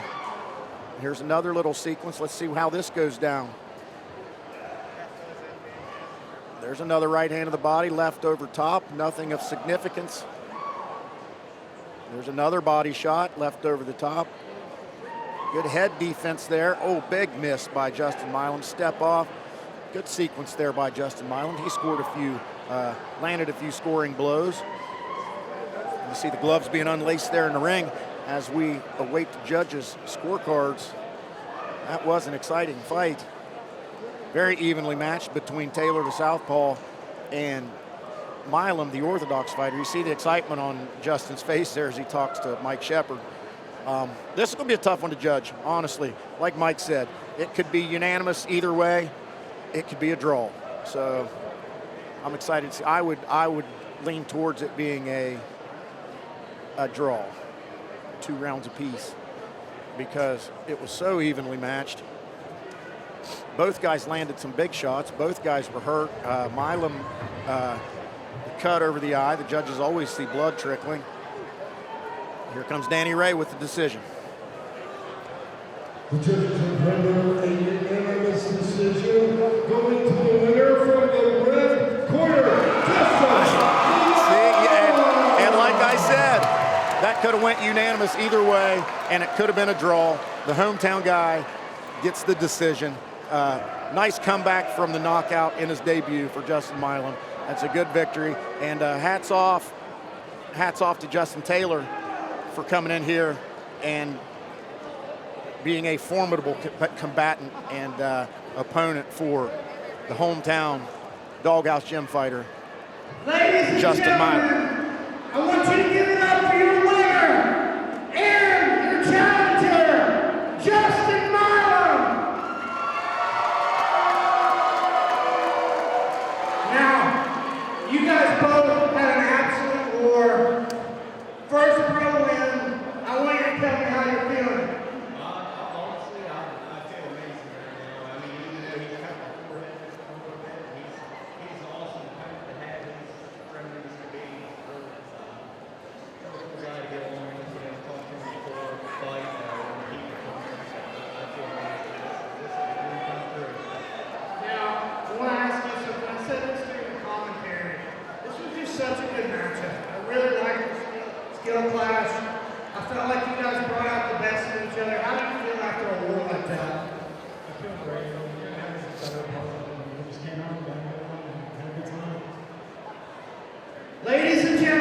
want you to give it up for both these warriors, Justin Milam and Mr. Taylor. Hey, you called it, Mike. Could be unanimous, could have been a draw. I wouldn't have been surprised either way. I'd have hated to judge that one. I know that was a tough one, man. Because I know the second round, the first round was a toss-up. Second round, Milam controlled the fight, and in the last 20 seconds got a cut, right, and kind of got bullied. So how do you score that? Was it, Yep. And then the third and the fourth round were so close. All right, that brings us to another amazing MMA matchup here, Mike. Your guy, Daryl Davis, he's unorthodox, he's wild, and he's coming in here taking on the younger of the Starcher brothers, Sheldon Starcher. This could be a barn burner. This could be really good. Daryl always puts on a heck of a show. He trains at my gym, but I can't. It's hard for me to help him because he does things so much different. And I try to get him to do things like I did, and it just out the window. I just slow him down. I'm like, man, you just do your thing. Just let him cook. That's what I said about his style. I wouldn't call him unorthodox. I would call him highly unorthodox. But he's really skilled. Very and really skilled. Crafty. And he can hurt you, strangle you, break your arm. And listen, that's one thing about Daryl Davis. Despite the 140-pound size, this dude's strong. Oh, yeah. And he's fast. So this is going to be a good one. Sheldon Starcher coming in at 3-3. He's from Spencer, I believe. Yeah. And Daryl Davis coming in out of Parkersburg. He's 7-6. This is going to be a heck of a matchup. And this is the Starcher that fought Jordan Varney. Am I correct? No, that was the other brother. He's bigger. Okay. The other one's a little smaller. You'll see but Preston there in the corner. That's his older brother. It's one thing we talked about earlier, like having a brother that's also an active fighter, that you got somebody to train with all the time. That's such an edge. You see that in combat sports. You have to a lot. compete every day with them. And for food, for the bathroom. That's it. And you're going to have that competitive edge with them all the time, wanting to be better. So I think we've seen that with the Starcher brothers. When they started, I've seen almost their whole career, called all their fights. Very green. I met their dad tonight, and he was a wrestler from Spencer. Grew up in the 80s, and we knew a lot of the same people, and I couldn't hardly get away from them. We were getting along really good there. I shouted out Matt Ashley earlier, first 4-time West Virginia wrestling state champion out of Spencer. That place breeds tough people just like Parkersburg and Work County. Matt Ashley made me a man. Well, I guarantee he made a lot of young men. Young boys men. Young boys men. He used to bring guys in and practice with us at South. Yeah. He would absolutely kick the tar out of every one of them. Matt would. He did that to me every day for my junior and senior year because I was then big enough to. Right. And oh my goodness. And that's why you're a state champion and turned into a world-class fighter at multiple disciplines. Well, just getting that mindset. Wrestling makes a young boy prepared for this stuff. Absolutely. More prepared. Absolutely. If you go through high school wrestling, especially with a successful program and coach, you're gonna be better at this than if you did. Right. Absolutely. I think it's the best base you can have in MMA. It is. I mean, if you can dictate where the fight takes place, that's everything. Well, and another thing, even in boxing and kickboxing, I've had wrestlers, competing, but I've had kids that didn't wrestle. They didn't do the one-on-one combat, and when they won, it's fine. But when they lose, they can't handle it. A lot of kids. In wrestling, you have to get used to being the nail a lot before you become the hammer. Yep, I'll tell you what, there is a pile of athleticism in this ring right now. You got Sheldon Starcher over here, long and lean, and very dynamic striker, very good on the ground. And you've got Daryl Davis, very much the same. I think a strength advantage may go to Daryl Davis. The youth goes to Sheldon Starcher. This one's going to be awesome, Elijah. I think we're going to see, like you say, Daryl's very unorthodox. We're going to see a more traditional approach from Sheldon. Sheldon's a crafty striker. We saw him land a sneaky high kick knockout a couple fight cards ago against Fritz Deriska. And I think that's when I saw this kid has the potential to be very high level. He shows it in spurts right now. Like you'll see it every now and then, glimpses of like really high level stuff. He's just got to put it all together. From Spencer, West Virginia, Sheldon Starcher!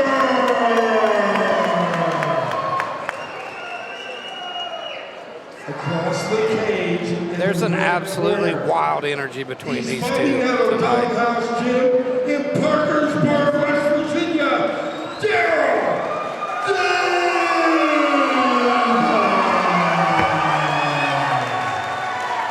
Now, tell me this, what makes a guy like Daryl Davis, what makes a wild card like him want to get into this stuff? He just likes to fight. He just appeared. He's been into this for a long time. Like, he's in his mid-30s. He's done it for Here we go, touch of gloves. I don't look for a long feeling out process here. I look for some fireworks early. Now, I want you to keep an eye on the right leg high kick of Sheldon Starcher. It's very sneaky. Sheldon, right hand landed. And Sheldon ends up on top in that scramble. It's bad news for Daryl.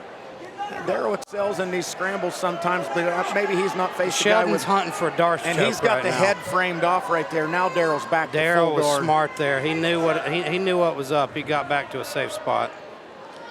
Daryl's slick on his back. Yeah, he is, and he's looking for submissions at all times. And I looking think for that's passes at all times. That was a beautiful job stepping over. Almost got to mount there. Sheldon did. Yeah, that was a that. And now there's he the loses sweep. position. Great work from Daryl. Very nice sweep by Daryl Davis. Smooth transition to top. Now this is where the Starcher brothers have both struggled when they get stifled by guys from the top. Right, and you see here these are some high level grapplers right here. And now you look, Sheldon's thinking about setting up that triangle on that right side. He's trying to control that arm, and then he's going to try to pass the shin Well, he's over doing a right great there. job. He's doing a great job controlling the posture of Daryl Davis Here right it now. is. Here's the triangle attempt. He just threw it And up. he has it. He's not got the It's angle not he deep. needs. He needs to try to use this to sweep because he's not going to finish it. Daryl did a great job at And cutting now the angle. Daryl is going to be in side mount. That's excellent work stacking out of that from Daryl. We knew it was coming. And you see Starcher here. Oh, and not he's got under the chin. He's in a bad spot. arm triangle is locked up. This is a bulldog choke right here. This is the rear Oh, he naked does. with no hook. Sheldon's got to get belly down, and he does. He's And he safe. does. I'm sorry, I thought he had an arm triangle locked up there, but you're right. That was just a side naked choke. He tapped him out And with he it. hangs He onto the tapped him net. out with it. Hangs onto the net, and I thought he was out, but he wasn't. He hangs. Oh, that was a beautiful bulldog choke. Daryl Davis sinks the choke in, Mike. And when Sheldon Starcher went to his side, Daryl was very patient, very relaxed. He let the man turn right into it. A lot of guys get too interested in getting those hooks in. If you can get a lot of the times you can get under the chin in transition like that, and you catch a guy sleeping, and that's exactly what he did. What a performance by the doghouse fighter, Daryl Davis. Beautiful job snatching that neck. Yes. Speed backs. Excellent job by Daryl Davis to not only take a chance on that choke, but to stay with it for what I thought was perhaps too long, and he gets the finish. That's why I'm in the booth, and he's in the cage. See Mike Shepard in there, getting ready to award the medals, and here comes Danny Ray will be in here momentarily with the decision. Take nothing away from this Sheldon Starcher.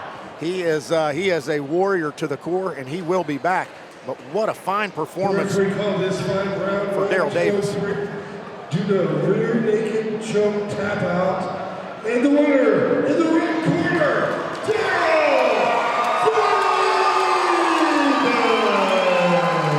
Wow, and the hometown guy puts on one heck of a performance. Look at the replay here. Ladies and gentlemen, give it up for the slick and the unorthodox Daryl Davis. There's the choke. That's not a rear naked My choke. friend, That's some kind of... You just landed a beautiful bulldog choke there.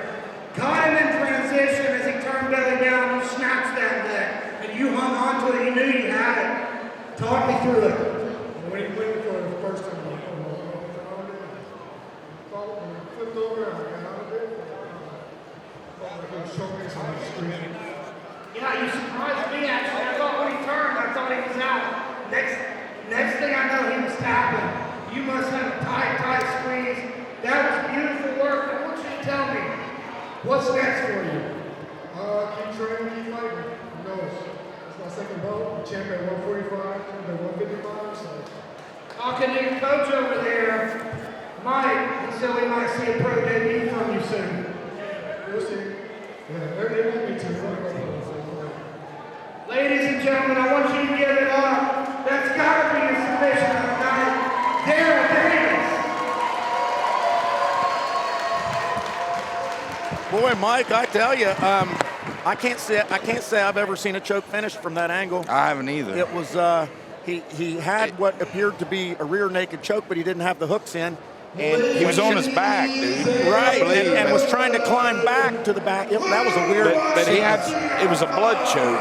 Like he had his forearm across his neck on the side of it, and I'm sure he's done it before because he's awkward as hell. And again, like I said, he's strong and he does have a heck of a constrictor grip on him. Boy, if he gets your neck, he'll squeeze you out for sure. He was tenacious. That's what one. He said it himself. He said, "I thought he was out of it for a second." He just hung tough. He kept hanging onto that neck. Like I say, guys, sleep on that rear naked choke unless somebody's got those full hooks in. You got to be careful all the time when somebody's on your back. Especially if a guy's willing to commit to it, stay in there and take a chance. All right, here comes Justin Richwine. This is going to be for the Doghouse Promotions heavyweight pro boxing title. Justin Richwine, 1-5, coming out of Springfield, Ohio. He is a 6 pro fight veteran, 1-5, and he's taking on Andrew Satterfield, the best fisherman in boxing. He's out of the Doghouse gym. He's got 15 pro fights, and he is 7-8. And Mike, he's been in with some of the best. He has, and so Richwine has been in tough too. You can't judge Richwine by that 1-5 record. No. Richwine's a guy I've seen, since I first started calling fights, I've gotten to watch him compete a lot. He's dangerous. He knows his stuff. He's a veteran. He's sneaky. I watched him on a Braxton Brawl against Earl Collins, and he's sneaky. He knows what he's doing, but he'll box, kickbox, or fight MMA professionally. And I think he's most comfortable kickboxing. Is he? He's got beautiful low kicks. He's real good at kickboxing. He actually kickboxed Teddy Bear. Yeah. And it was the first time Teddy Bear had ever been, in kickboxing, ate his legs up. Like bad. But Richwine is also one of the nicest guys I've met in this sport. He's a class act. And tonight, he told me before this fight, he said, "This is it. This is my last one." Win, lose, or draw. He said, "I'm hanging him up." Too. And he's a guy, I hate to see him go. I always love watching him fight. Whether he does win, whether he loses, you're going to see two really crafty veterans right now. Yeah, this is going to be a good fight. Andrew Satterfield, he gets on his back leg, got a good jab, moves his feet well, got some length, but he can crack. He likes to exchange too. I've heard so much about Satterfield. I've never gotten to see him fight live. The only fight I've gotten to see of his was Khalil Smoot, and that was a war. He's just a big, tough country boy, man. That's it. Not much else to say about him. He loves to fish and loves to box. So here we are. That's my fault, actually. He didn't fight Khalil Smoot. No, I was thinking. Yeah, I saw your face. I can tell. Looking at Satterfield now, Sean Lockery fought Khalil Smoot. That's who I'm getting him mixed up with here. But I've heard a lot about Satterfield too. He's a guy that I've heard people that train with you that I've seen coming in and out of New Line talk about putting work in with Andrew and how much it's helped. He spars everybody. He gets in the ring and he'll set in there 15, 20 rounds. He'll spar with Justin Milam. There's not many fighters coming out of this area that I've not gotten to see, and Satterfield's one of them. He's one I've been very excited to watch. What's his X factor in this fight, Mike, as his coach? What do you think he needs to do to get this one done? Establish the jab and its length. Like, he's got a good jab. He's going to land it, but he needs to use his right hand as a shield for defense.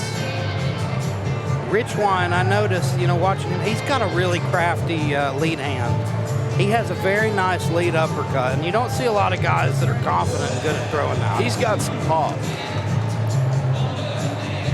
And this is going to be 4 3-minute rounds for the big men right here. And again, this is for the Doghouse Promotions heavyweight pro boxing title, currently around the waist of Andrew Satterfield. It's 4 scheduled rounds of pro boxing action, and for the Doghouse Promotions heavyweight title. Introducing first out of the Cherry River Construction blue corner, a 6 pro fight veteran from Springfield, Ohio, Justin Rich Wine.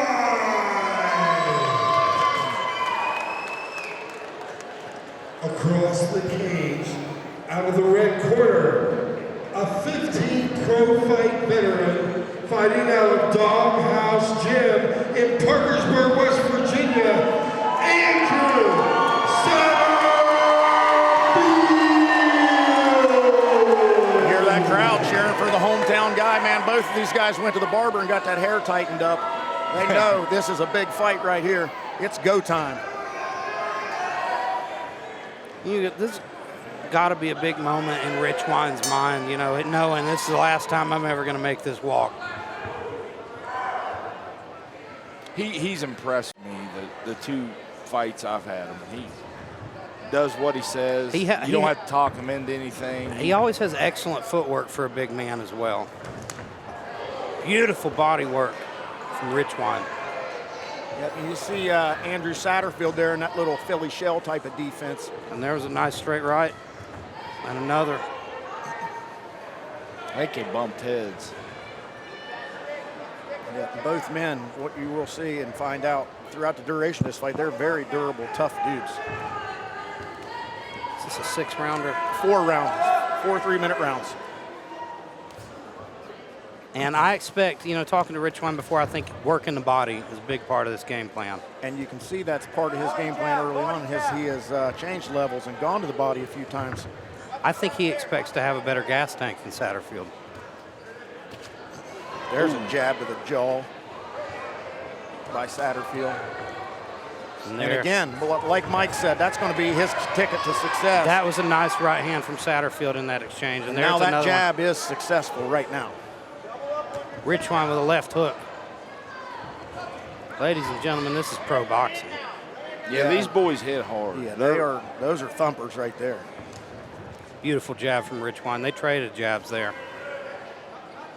Satterfield doing good work to the body there with that jab. And there's another one to the head. Satterfield's having more success in the latter half of this round. He's starting to find his timing a little better. Yeah, that was a hard right hand to the body. This being a 4-rounder, Andrew needs to probably pick up the pace a little bit. Well, he's been really successful with that jab right now, Mike. This jab's very stiff, but he ate a right hand there. Rich Wine took a big breath. Yeah, he's getting stumped in the face with that jab. He's feeling he's staggered. Hurt. Those wheels, those knees are wobbly. Yeah, his balance. Good right hand. Andrew's going to get a first-round finish. He's hurt bad. Rich Wine needs to get a hold of him here. Andrew Satterfield doesn't smother himself. He's going to get the finish. And he is eating big shots here. Staying alive on wheel, and there he goes down. Oh, my goodness. And he's going to beat this count. Boy, that is a sturdy cage right there. Because Andrew He's got to turn Satterfield, around. He's got to get his wits about him here if he's going to get through this round. I'd love to see how much time is left. He wants to answer. He's waiting to hear a time here. I don't know, but he's smiling coming in there. That's a tough, resilient dude because that's a veteran. He took some real meat right there. And he eats another one. And another. This is bad news for Justin Rich Wine. Started off the round looking good, but now he's very hurt. Yeah. Rich Wine needs to pull back and play defense. And he survives the round. I'll tell you what, he's going to have to recover if he's going to answer this bell in the second round. Yeah. Because he's beat up bad. He will. He's a guy who's been there and done that. And this is his last ride. Boy, how sharp did Andrew Satterfield look there during the second half of that round? He started off slow. It had me worried a little bit. And then once he started finding that timing, he knew. It's like he knew I could hurt this guy. This is heavyweight boxing. Yeah, those are big boys. Those punches cripple guys. Now tell me, I've seen this guy doing a lot of corner work. Tell me about your coaches here. Matt Deming, he's a pro MMA fighter. He got about 35 pro fights, and he's probably gonna be boxing pretty soon. He's been around. He's from Maine. He moved here a year ago and joined our gym, and he helps us coach MMA, and he's a good guy. He's a hungry dog. He fights about every other weekend. He goes somewhere. All right, here we go, round 2. Can Justin Richwine get back in this fight, or will Andrew Satterfield? And you know, close it out. Go ahead, Elijah. You said the key to this fight, Mike, was Andrew Satterfield's jab, and I think that's what set up that big knockdown. He was landing such stiff jabs. Well, it's quick. I mean. Oh, vicious right hand lands from Satterfield. And there's a left behind it. That's called changing your lead. Richwine is in big, big trouble. When Andrew's throwing heat-seeking When that jab comes first about 50 times, man. Massive right hand. And he's legs are gone. This one's over. Richwine's on clear street here. Yeah, he's not getting up from that one, boys. That's a big-time knockout for the big man. He's trying to make the count. Let's see if he can do it. Those legs are... And he does. No, it's over. Good job by the referee to save Richwine. You got to protect the fighter from himself. It would have been ugly if it would have kept going. Yeah, that was already ugly. Andrew Satterfield with a fine performance. And shout out to Justin Richwine for being a game competitor and for getting back up against the lead. He's a warrior. He leaves the cage for the last time on his feet, and that is a warrior. West Virginia home of the National Fight Party, 1023 Depot Street.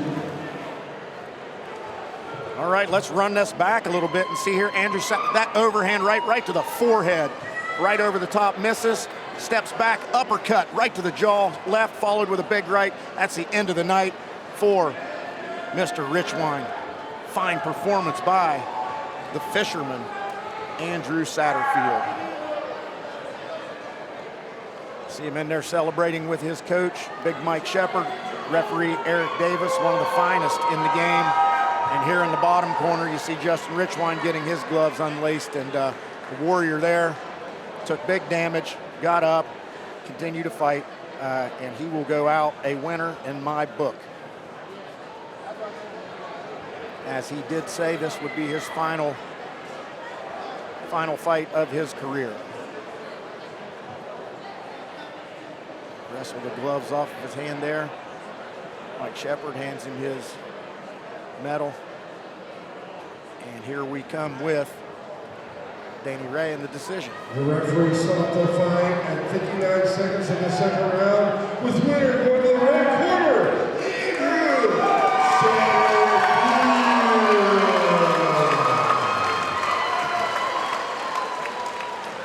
Satterfield. Andrew Satterfield, the victor.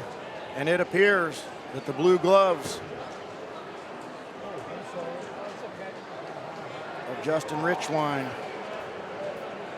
will be left in the cage as he is Ladies and gentlemen, retired. Give it up for your heavyweight champion, Andrew Satterfield. My friend, that was an absolutely vicious performance against a very tough game opponent. Talk me through it. How does it feel to get that win in front of your hometown? Always feels great. We not in the gym.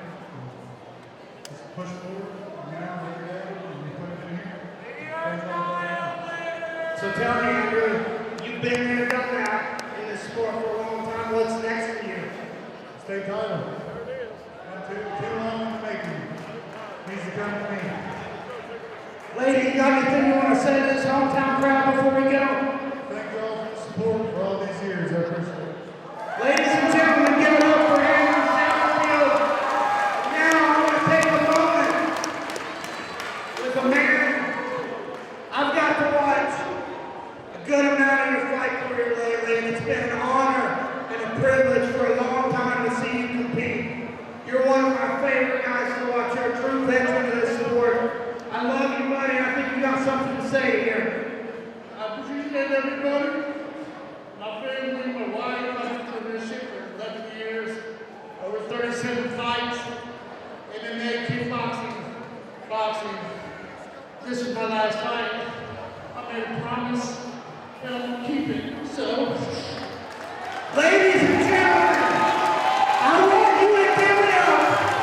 It was the last ride of the warrior, Justin Richwine. We thank you, my friend.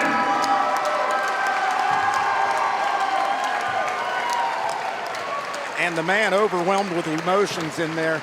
And what a tough thing that is to do when you've been a boxer and a fighter and a warrior your entire life, and you know that you're never going to step in there and feel those emotions again. You're never going to get that adrenaline dump again.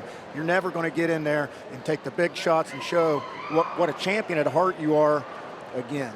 But he made a promise to his wife and to his family, and he left the gloves in the ring.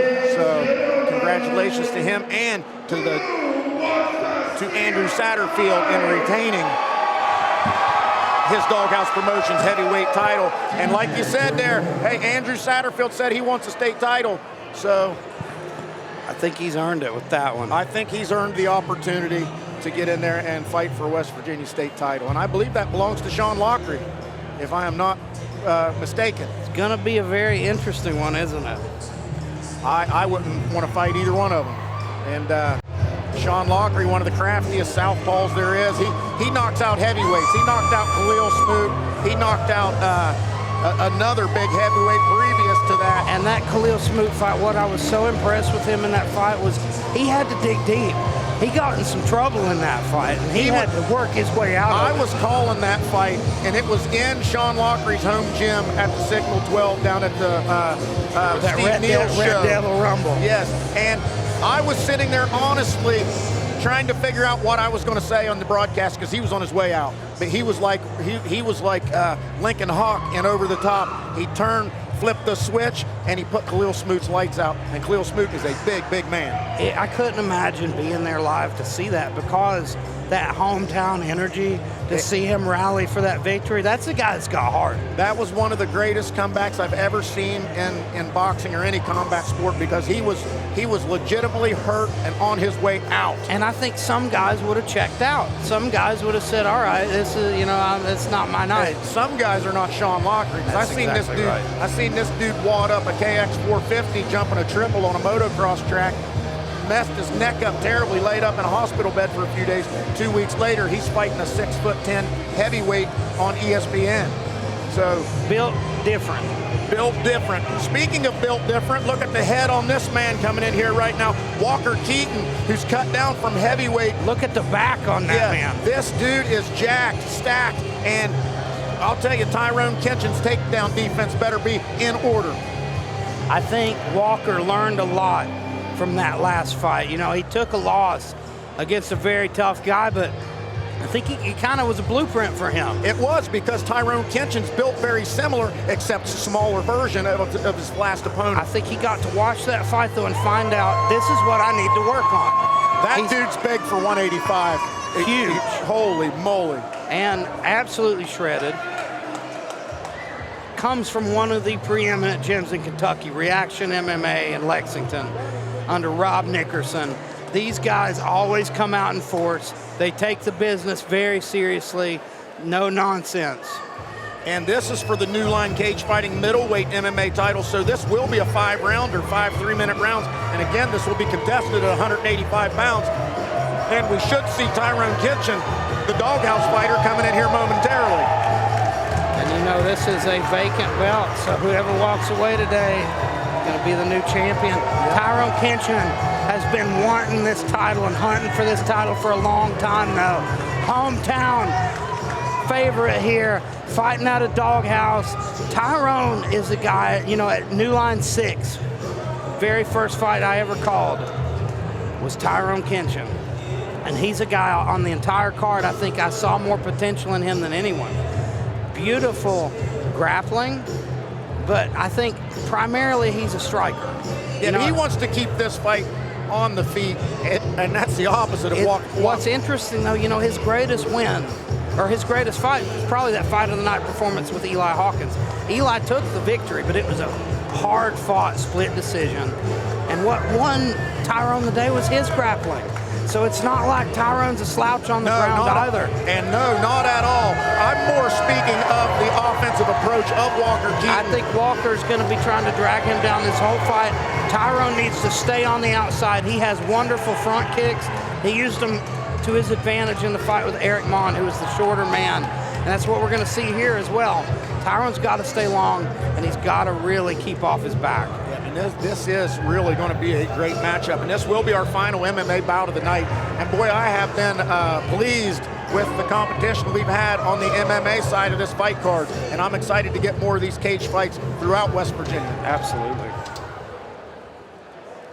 I think you're going to see a lot more of us. Bout number 13 is 5 scheduled rounds of MMA action and is for the NLC middleweight title. Introducing first out of the blue corner, fighting out of Doghouse Gym from Vincent, Ohio, Tyrone Kinshaw.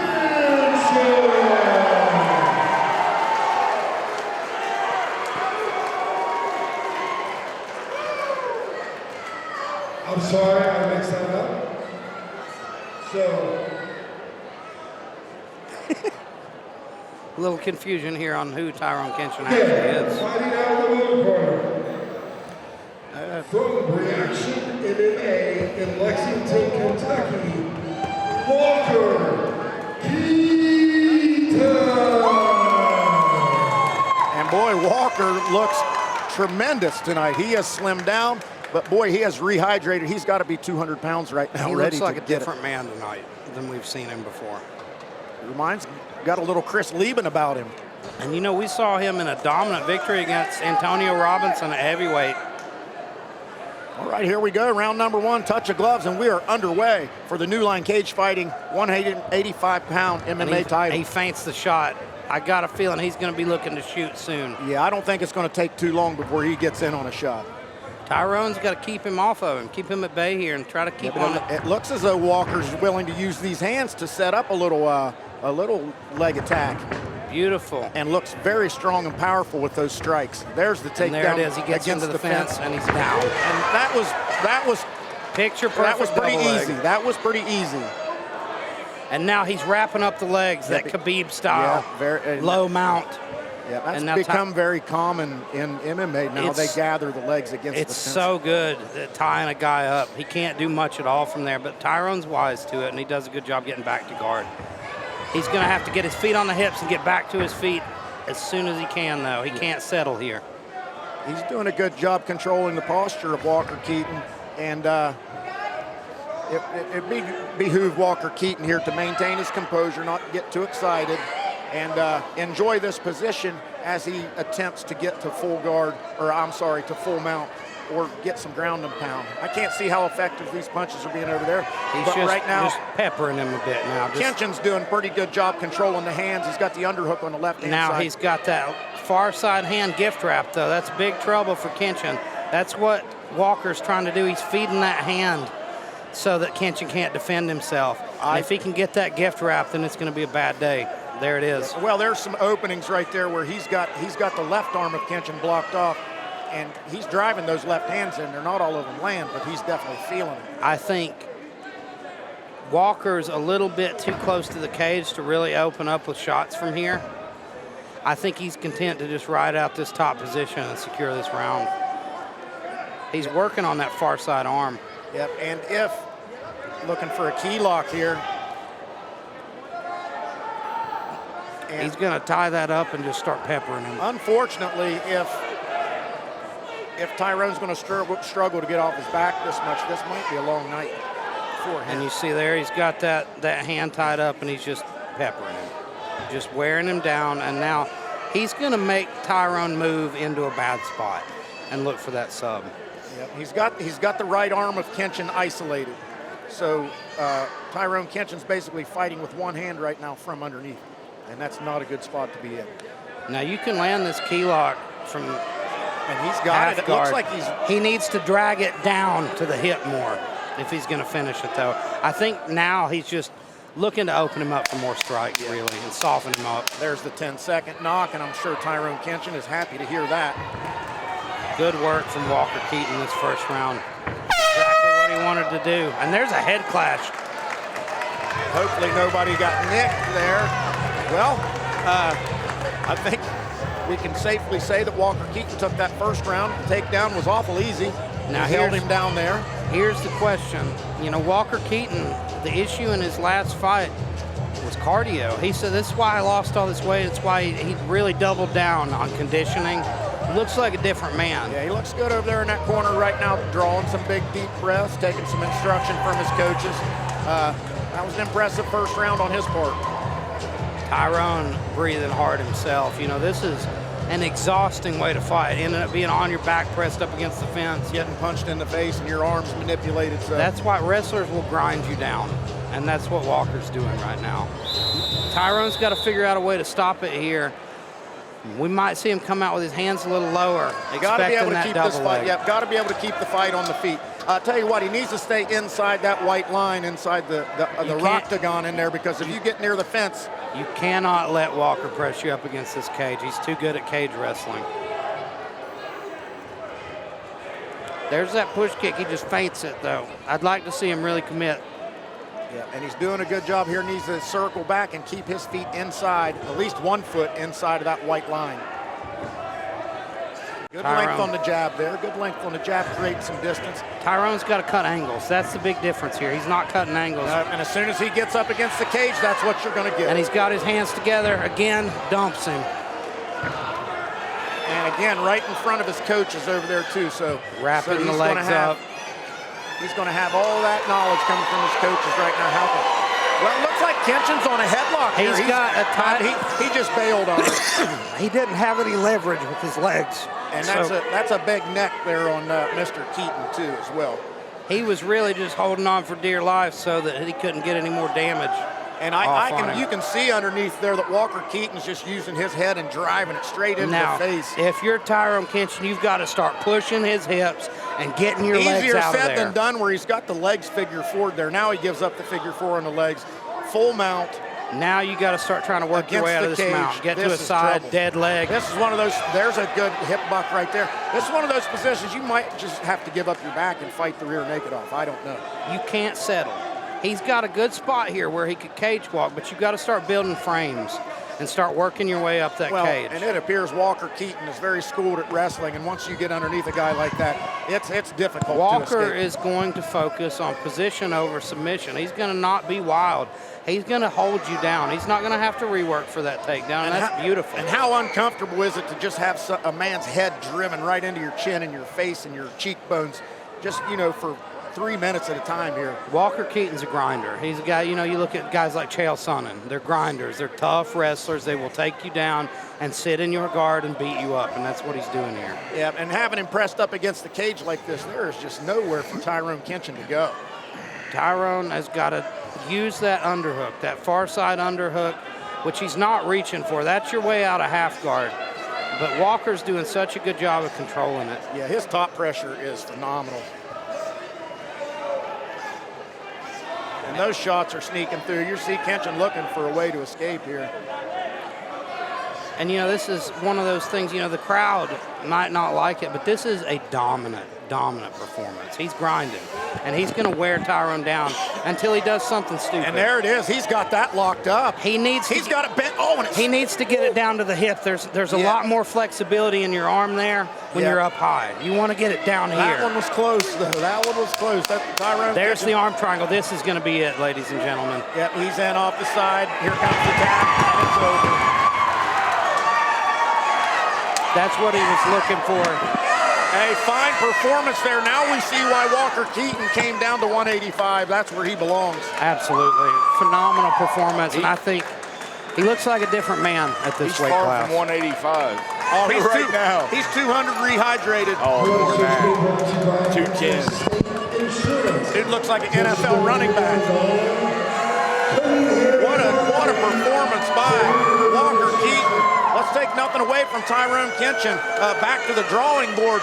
But like I said, Mike, Tyrone needs to keep that fight in the middle. You get near the cage, that man is going to bulldog tackle you and take you down.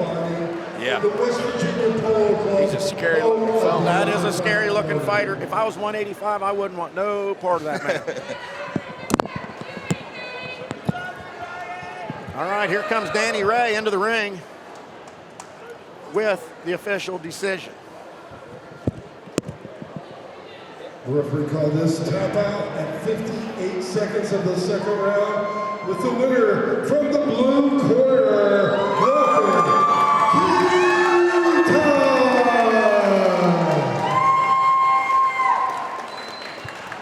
Well, we will most certainly be seeing more of Walker Keaton, the new NLC New Line Cage Fighting Middleweight MMA champ.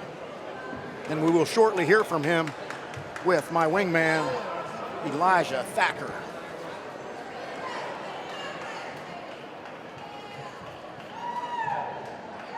Ladies and gentlemen, I want you to give it up for your new middleweight champion, Reaction MMA's Walker Keaton. My friend, tonight, this victory belongs to the Lord. This isn't my victory. All my wins, glory goes to Christ himself. He's been with us all week here in this camp. It was some rough times, man. Hey, we got me and my whole team. We believe in Christ, man. And at the end of the day, we came home with the hardware. I was a champion long before this fight. Now, Walker, you look like a different animal tonight. You completed a transformation since your last fight. I want you to talk me through it. What did that take from you? It was God's plan. Sometimes it doesn't seem like the best thing in the world. You never know what's good or bad. I lost that fight, a tough one for the heavyweight championship, and then I had to go back to the drawing board. And it got so many trials and tribulations that led to what I am now. What you see, it's not just fighting, it's just like believing in Christ. It's not always roses and daisies. He's going to put you in the fire. He's going to make you have tough battles. You're going to lose loved ones, friends, companions, whatever it is along the way. But at the end of the day, you're going to benefit. Loving God is not easy. He makes your life difficult. But because of those difficulties, He leads you to great victories and great triumphs to be the best thing that you can be. Let this be known. Jesus does not love you the way you were born. You're born with sin and you're nasty and disgusting. But He loves you for the same you could be. And He'll never give up on you. And He has constant forgiveness and hopes that you can become the best version of yourself. Ladies and gentlemen, I want you to give it up one more time for your champion, a man of faith, Walker Keaton. You don't give it up for me, you give it up for Christ. He's King. Boy, I'll tell you what, man, for a man of faith and a follower of Jesus Christ, that's a scary human being right there. Good gracious, man. What a warrior and what a performance tonight by Walker Keaton, who I watched some fights back of him last night, Mike, and he was a big heavyweight. He was kind of a fluffier guy. Really? And, boy, he is ripped up tonight, and he's a contender. Got him a new belt, got him a New Line Cage Fighting MMA belt. Gonna have trouble finding guys that want to fight him. Wants to see a fight! Hey, we do want to see this one. This could be the fight of the night. Michael Brown, the Doghouse fighter, the hometown favorite, and this is going to be for the Doghouse Promotions light heavyweight boxing title. 3 3-minute rounds against a formidable foe, 11-7, Duncan Pagano. Oh, and Duncan Pagano is the current ABA champion at this weight. Is his belt on the line, Mike?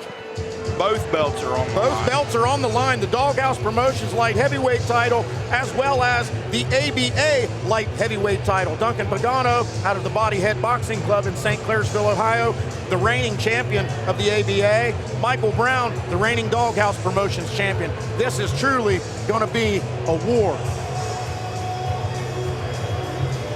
These are two guys with a ton of experience. They've been there and done that. I expect to see a technical fight here. Oh, yeah. Duncan Pagano with those sideburns, he could either be in 90210 or he could potentially be in that Twilight series. But take nothing away from him. Don't let his looks fool you. He's a funny guy. He's comical. He's jovial. But he is a good game tough fighter. He is he's disciplined. He's disciplined, and he is fundamentally sound. He's put together. He's a stout lad.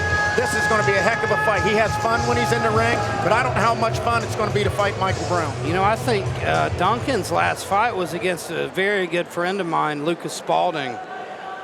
And I believe he took a victory over Lucas in that fight. I think that's where he won that title, that ABA title. Yeah, I think so. But he won a tough man contest here recently. I'll tell you, and it was a very close and controversial fight, that one.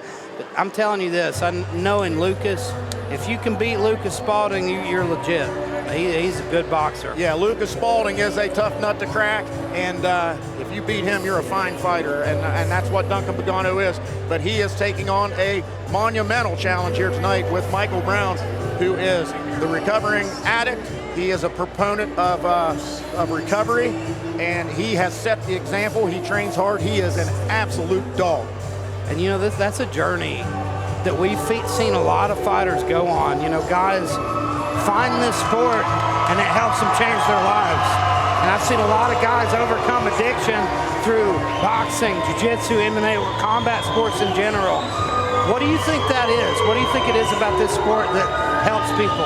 They're obsessed. They have obsessive compulsive disorder, and either they do it in a good way or a bad way. It's either drugs or this.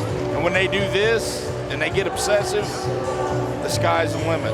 And I've seen the same situation with guys coming out of the military, you know. Head's not quite right. They don't know what to do with themselves after it. They find this sport, and then they take to it like a duck to water because it takes discipline. Well, you see, a lot of fighters, a lot of great fighters come from very tough backgrounds, be it home issues, be it drug addiction issues, alcohol, whatever it is, trouble with the law, but they want to escape that path, and this is the way out right here. I think you meet a very strange group of people in this sport. They're the best people I've ever met. They're all savages, though, and they've all got a story like that. They've all been through something. Here he comes, the man of the hour, Michael Brown, dressed in black. He's a man of faith as well. He's very open and vocal about his faith. Michael Brown there with the red gloves on, dressed in all black. He'll be taking on Duncan Pagano over here with the blue gloves, and he is dressed in red shorts, red boxing boots. And this one is going to be exciting. Danny Ray's in the middle of the ring, waiting for his opportunity to introduce these two combatants. What? You've got to love regional MMA and boxing crowds. You know, we saw Walker Keaton after that win give such an inspirational, faith-filled speech. I hear people booing him. Scheduled rounds of boxing action. And for the Doghouse Promotion and ABA Light Heavyweight title. Introducing first out of the blue corner, the ABA champion, fighting out of Body Head Boxing Club in St. Clairsville, Ohio, Duncan Pagano. Duncan Pagano's also been very open about his faith and his belief, and he's a follower of Jesus Christ. So it's been a pretty common theme in here tonight. Jim in Parkersburg, West Virginia, Michael. All right, you can hear Michael Brown's following here behind us. Give me chicken skin when they start cheering like that. It is go time. I think, you know, you mentioned faith, a lot of these guys and their faith. I think it's not an easy sport. We know that. What it goes into your training camp, what goes into just dealing with life and training on top of it. I think faith is Here we go, both men orthodox. Go ahead, Elijah. Faith's a big foundation to keep guys going through all that. It is, because even though you're in the ring alone in there, you're not alone. Both of these guys have good camps behind them, and again, both of them have a strong faith in their creator. So let's see who turns it up first here. Slow start, little feeling out process. I really like the style of Pagano. Just the sideburns. He reminds me of an old school fighter.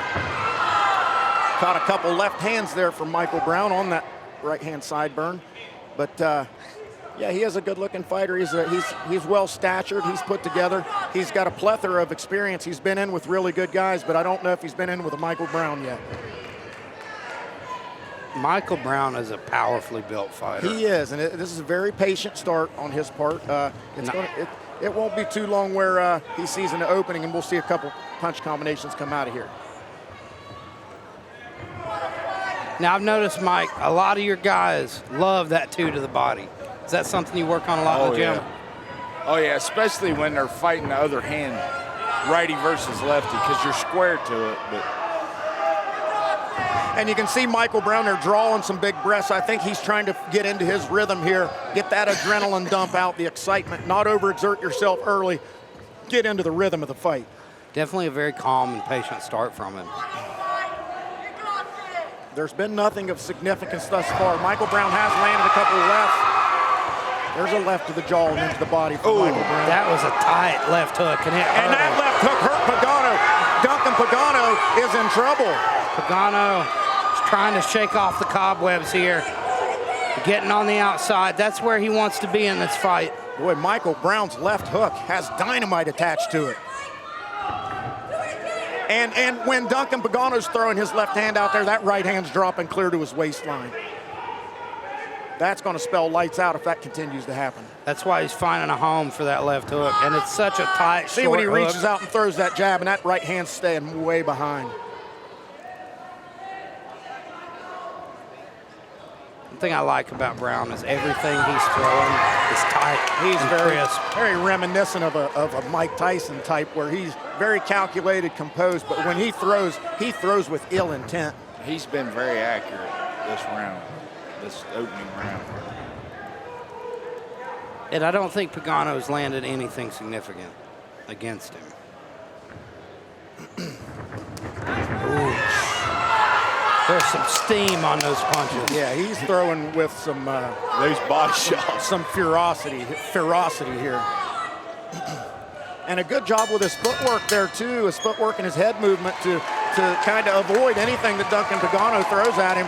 Very good round for Michael Brown, showing some great composure, and I look for him to turn it up a little more here in the second round. This is a very impressive start from Michael Brown. That looked good. He clipped Pagano with a left hook a couple times. He's crafty. He's been around a while. Like he knows the game. Out of all your amateurs I've seen tonight from Doghouse, this guy, I'm pretty impressed. He's going to go pro his next fight, and the only reason he hadn't so far because there for a while he was getting a lot of money to fight in those rough and rowdies because he was the champion. He beat Bobby and all that, That's good money. He padded his checkbook for a couple of years right there. What are they doing? $5 grand now for a knockout bonus? Something like that. That's good money for anybody. He was getting that much to just fight, and then a win too. And a knockout was that much more. All right. I mean, heck, you're making more as an amateur than you could if you turned pro in the beginning. Here we go. So that's why he didn't. Round number 2. Let's see how this one goes. Michael Brown takes the center of the ring. Duncan Pagano, again, Pagano here, when he's throwing that left hand, that right hand's dropping, Mike. He's going to get in trouble. Oh, that left hook was money. I don't know what Pagano said to him there, but Michael's being really crafty, backing up and punching too. He did that against that Demetrius guy a couple years ago. Big, tall guy. Oh, yeah. And again, these tattoos, look at the tattoo on his back, glutton for punishment. That whole back's covered up. Pagano's almost pushing with his punches. That's the difference. Well, he's been clipped on the jaw a couple hard times now. When you see anything that Michael's throwing, he's sitting down on it. Now, I will say this, Pagano has done a better job changing it up here, and like Mike said, leading with the right hand opposed to leading with the jab all the time, because Michael Brown will time you up. Pagano has an unorthodox style too. He's hard to figure out. He's got odd movements, and that's a good thing sometimes.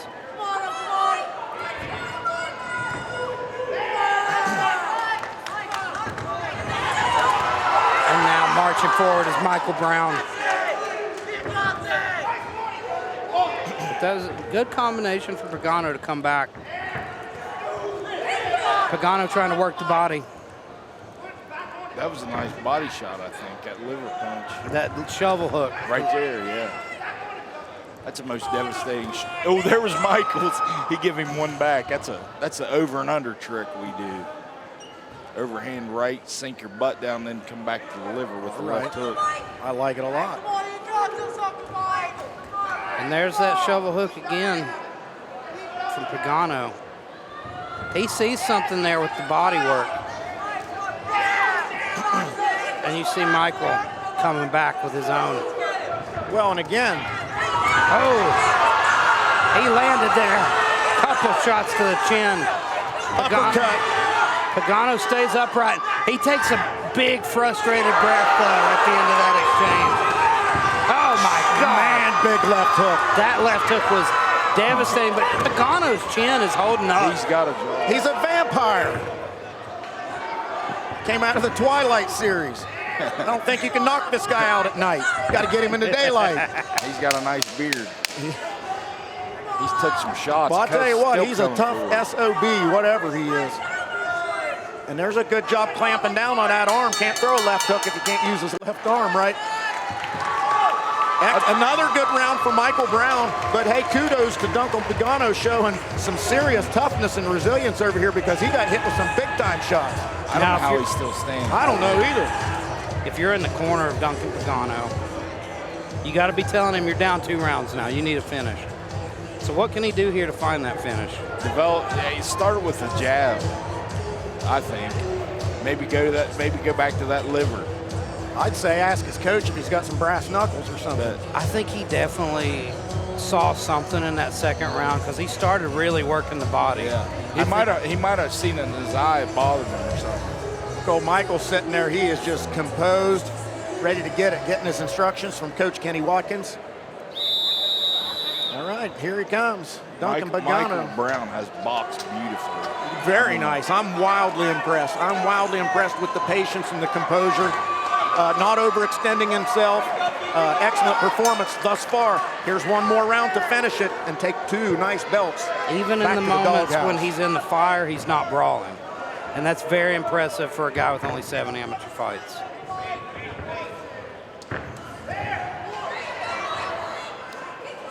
Again, Pagano's awkward style is it's not easy to deal with. Even though the right hand drops, the chin flails a little bit. He's still pretty difficult to hit.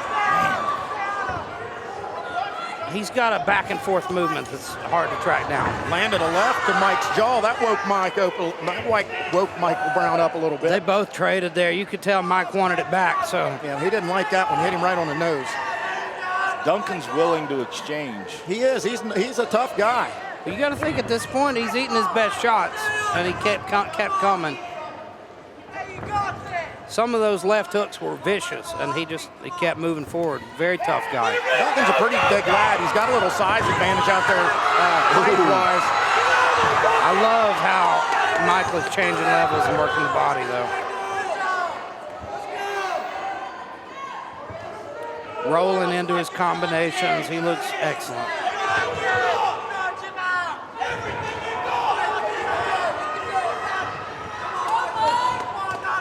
Good straight right, followed up with a hook. Ooh.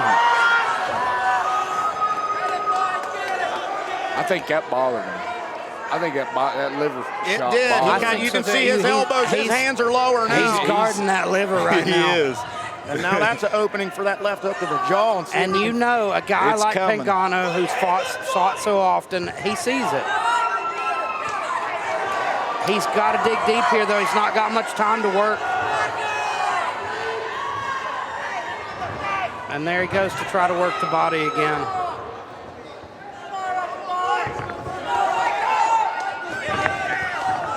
It's like you say, though, Mike, I think he's got to set it up to the head. There it is. There's another. Michael needs to put him on his back foot.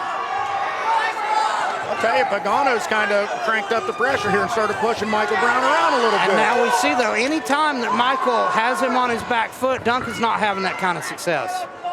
If he can just keep pressing, this is his fight to lose. Ooh, Beautiful that right work. hurt. That straight right hurting. Walked him right into it as well. What a tough guy Pagano is.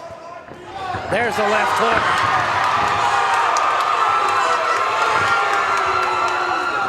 Michael Brown doing his best to take this final round. They are going to work here, ladies and gentlemen.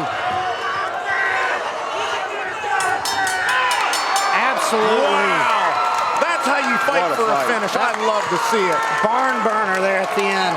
And you got to give it up for the just dog toughness of Pagano. Unreal. Ladies and gentlemen, give it up for these two Unreal. athletes.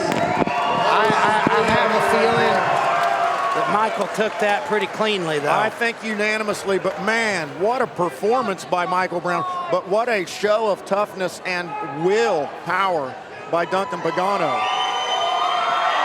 Let's go talk to Michael Brown here. Or Will Pagano, we'll see.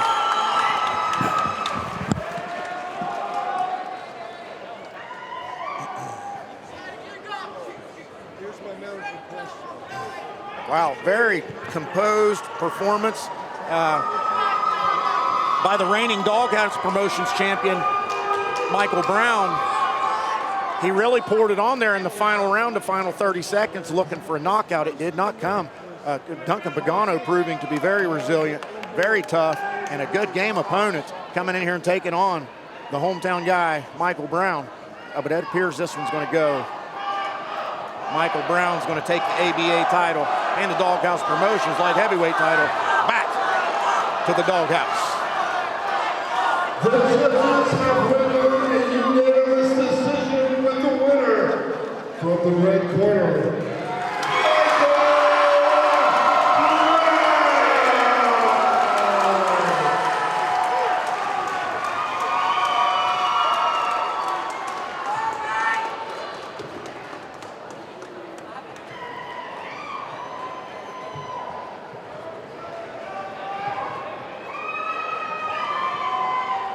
Ladies and gentlemen, give it up for your hometown favorite and your champion, Michael Brown!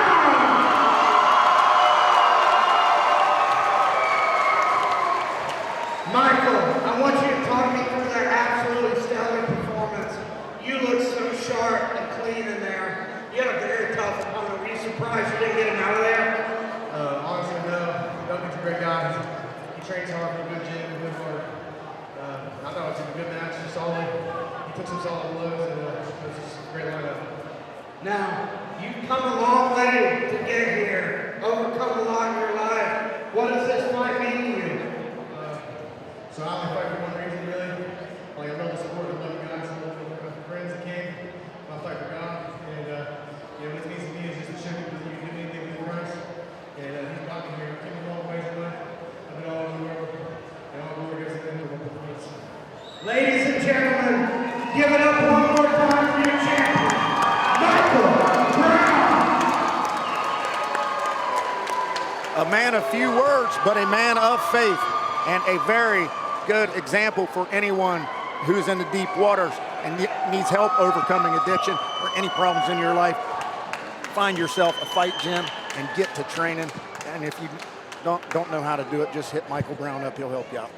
All right, we're coming down to our final fight of the evening, and this is going to be a big one. This is for the Doghouse Promotions heavyweight title, as well as the New Line cage fighting heavyweight title. So 2 belts on the line, 3 3-minute rounds, and this is a rematch. Dalton Wilson owns a victory over Jonah Atkins, but Jonah Atkins is back for redemption, and this is going to be an excellent boxing match. This is the one. Tell me about the first fight. Do you remember the first fight? I'm pretty sure I called the fight, but I don't remember it. It was a close decision. It was just one of those where Darton kind of had his number. He was pressing forward. and landing more shots. But Jonah, I think this is going to be a different looking fight. Jonah Adkins is a tactician. He's not got nearly the experience as Darton. That's the big thing. Darton's been in there many, many times. He's got a lot to overcome in this fight. He's the underdog. He's already lost to him before. It's one of those fights that it takes some guts to take another one with him. You've got to think that Jonah has a lot of self-belief that he can beat this man. Well, and I'll tell you what, 17-4, 21 fights, 21 times inside the ring. That is substantial experience. Jonah Adkins comes in the veteran of 8 fights, but like you said, he trains hard. He's a very smart fighter. So what can you learn once you fight a guy once and you go back in the gym and go over your blueprint, go over your game plan, come back in with a better opportunity to take the win home? I think it comes down to coaching a lot too, and that's one thing Jonah Adkins has is a great coach in Chad Van Sickle there at Team Van Sickle, a guy that Mike's fought before, you know. That's what's interesting. You've got a doghouse guy and then a guy from Team Van Sickle. So it's like, you know. Chad Van Sickle is a dog. He really is. 100%. Truly. And, yes, absolutely. And knows boxing. Chad Van Sickle knows boxing. And he's very good at getting the best out of his fighters. He's told me, he's talked to me about Jonah. He's like, Jonah should have won every fight that he's ever lost. He's like, Jonah's lazy. He calls him out on it right in front of him all the time. He's like, if Jonah worked hard enough, he'd beat everybody. And that's how good coaches are, man. That's what a good coach has to be. Keep you in your place, encourage you when you need encouraged, and knock you back when you need knocked back. Hey, what a great show, man. Here he comes, the big man, Darton Wilson. Darton Wilson's a big, big man, ladies and gentlemen. And hey, I'll tell you, they made this the main event for a reason. We're expecting some fireworks here. We've got the smart tactician fighter over here, and we got the big bomber. This is going to be a good one. It was such a good and competitive fight, you know, in the first one. I'm excited to see it again. These are two guys, consummate competitors, and they're vets. They know the sport. And Darton Wilson's another guy that's cut a bunch of weight. As big as he is right now, he's down 100 pounds. Wow. That's impressive. I bet he feels like a new man. Yeah. He's down 100 pounds total. He's down at least 20 to 30 pounds from his last outing. And you know, when you feel that change, when you lose that much weight, you can move so much better. That's the big difference for a guy like him. I bet he feels like a lightweight now. You know who he reminds me of a little bit, the way he carries himself and look. Have you heard the name Brandon Conley? Yes. And the bare knuckle fight. Yeah, they look like they could be brothers, don't they? Very similar stature, and maybe Brandon Conley's a little more ripped, maybe probably a little smaller. But I think he's shorter. That's the thing. He's just, but you know, same type of fighting style as well. You can tell that Darton is a big, strong man. And that's the thing. That's one thing about Jonah. Jonah's really clever and crafty in the clinch, but it's going to be difficult for him to deal with such a strong opponent in the clinch.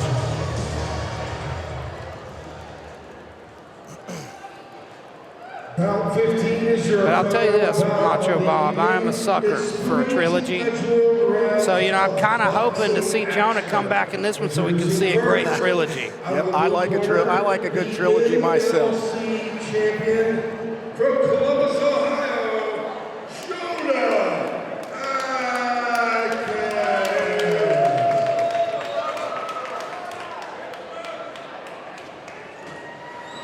Across the cage, in the red corner, the Doghouse Promotions champion, fighting out of Parkersburg, West Virginia, Darton.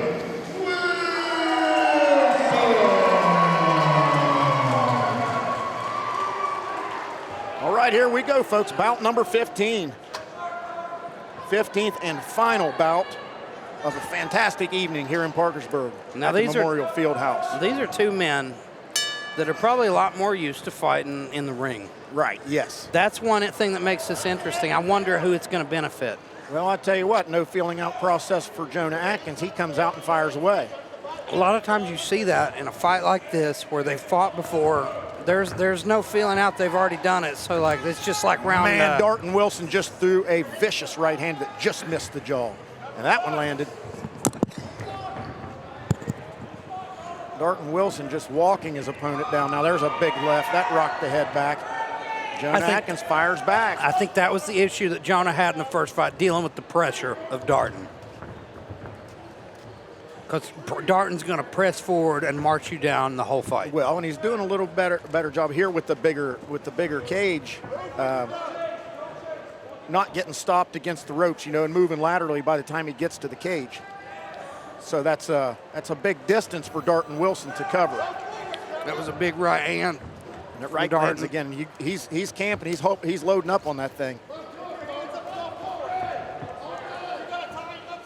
I think the bigger cage definitely will probably benefit Jonah It's just because he's got more room to work. Definitely benefiting Jonah Atkins. We've got Mike Shepard here back on the microphone. And Mike, this is right up your alley, these big heavyweights. How does this big cage benefit Jonah Atkins with Darton Wilson on the constant pursuit? Well, it gives him more space to do his thing. Now, Jonah's having good success on the outside as long as he can keep away and not let Darton walk him down. And he's putting some serious heat on that right hand, and it's been close. Oh, that was a massive right. Jonah's chin is something else. We've seen him take shots from Earl Collins. Don't say that. Don't say that name anymore. Yeah. Fuck that guy. Pardon my French. But we've seen Jonah take shots from some of the biggest heavyweights in the state, and he eats them. Yeah, man, Jonah Atkins doing a decent job here thwarting the pursuit of Darton Wilson, who's just nonstop walking forward. Darton knows finding a home for his shots, and he's taking this round because of it. Jonah's going to have to get busier. Man, that is a big dude, Darton Wilson. And even when he comes in leading with that head and shoulder, that does damage on its own. That jab got through and landed on the chin. Jonah kind of shook his head as if it didn't land, but it landed. There's a shoulder and then a right hand. That one rocked him. That was a massive right. Yeah, Jonah's wobbled. Jonah's wobbled. He's going to show us how tough he is right here. There's another big stiff jab. And even Darton's jabs, you see the power. And boy, he does good also when he comes in and rolls a shoulder and an elbow. He's making contact with all type of body parts in here. There's a big right hand from Jonah, but Darton eats it and comes back with his own. Good first round for Darton. Not a bad first round for Jonah Atkins, who did a good job thwarting the action, but he ate some massive shots. He ate some big right hands there. But ate them like candy, kept coming forward. Yep. I think that first round definitely going to Darton. And he's Jonah's over here in the corner, hands up on the side of the cage. Chad Van Sickle in his ear. It feels a lot like they've picked up right where they left off. There you go, Kenny Watkins over there giving Darton Wilson some instruction. Matt Denning in the ear.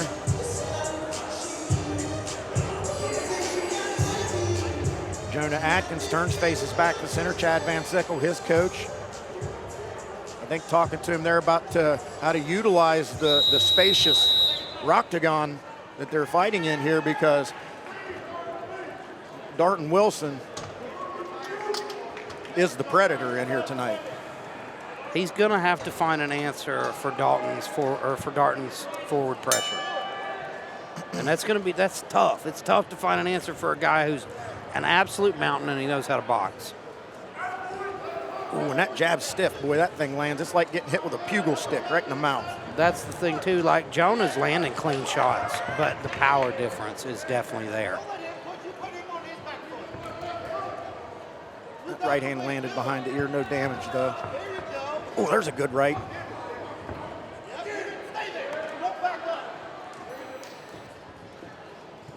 Good boxing fight here. You were right, the tactician, the man on his back foot, doing a good job avoiding big damage, doing a little bit of damage of his own. Jonah's a very smart fighter, but I think he tends, even in there, to get a little lazy and not throw as much as he needs to. And in this fight, he's got to be perfect. He's going to have to be as active as possible, because I don't think he's going to beat Darton with power. He's going to have to beat him with volume. Well, Darton needs to oh, my God. There was a right followed up by a left. But I was saying the jab was being so effective that, like Mike said earlier, lead with that jab 4 or 5 times in a row, and then the next one lead with that right, and he's being effective. This really looks like more of the same from that first fight. There you go, Mike, you're on. Change your lead. Because the punch comes from a completely different angle. A lot of times they're used to that jab coming. Well, when you change it up and throw that right hand first, they just don't see it. That was a nice body shot from Jonah. Jonah's nose is bloody there from the constant jabs of Darton Wilson. There's another heavy right hand from Darton. Jonah's still eating them, but how many of these can you take? Boy, I don't know. But now he's working on that body. Got a couple good shots in there on the inside. There he is digging with an uppercut, another uppercut. That was nice work inside from Darton. Boy, Darton is a powerful, powerful man. And Jonah fires back. A little nod on the head there. It looks like there might have been a clash of heads at some point. A nod on the head of Darton Wilson. Ooh. Jonah shakes it off and says no, fires back a stiff jab to the face of Mr. Wilson. Oh, that was a nice left hand from Jonah in the middle of that. Hey, Jonah is being effective here late in the second round. He didn't need as many bombs as he did in that first one, but he still ate some big shots in this one. I think Jonah's landing with more volume in this round. He has in the second half of this round. He's being very effective with his jab now.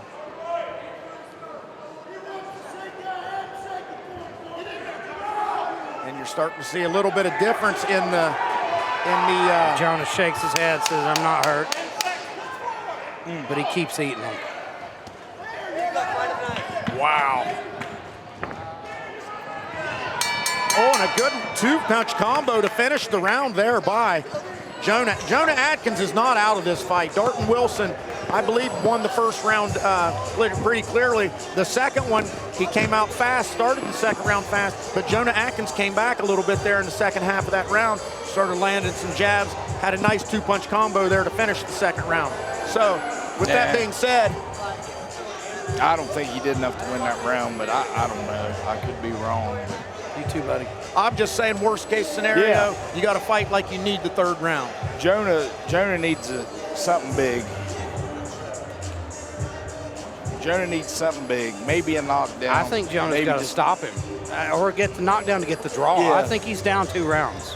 That's what I think. I would say worst case scenario, he's down 2 rounds. Well, best case scenario for Darton Wilson. Worst case scenario, it's 1-1. That second was close. Neither man can cruise here is what I'm saying. Here's the thing, though. I don't know how to score boxing because you score MMA on damage. You don't score boxing that way. You score it on who landed more. And I think Jonah might have outlanded him in the second. So I don't know. Darton Wilson definitely slowed down there in the latter stage of the second. Here we come. Jonah Wilson comes out fast to start the third. If you're scoring on damage, though, my God, Darton Wilson's clobbering him. Jonah hanging tough, though. I'm so impressed with Jonah's chin, always. I am too. Oh, a little showboat, and he ate her right because of it. Oh, man. That's one for the highlight reel. Yeah, you can see a little knot there on the left forehead of Darton Wilson. They must have clashed heads a little bit ago. I'm starting to think Jonah Atkins' head's made out of concrete. It might be. It very well might be because he's taken some big ones in this fight. And he's not afraid to stay right in there and stay after it. Beautiful inside work from Darton. His uppercuts on the inside are nice. Oh, and that was a nice uppercut from Jonah. Oh, gosh. Ooh. That's the story of this fight. It's the power difference. Well, I think it's Jonah's backing up and it's getting right at the end of Darton's punches.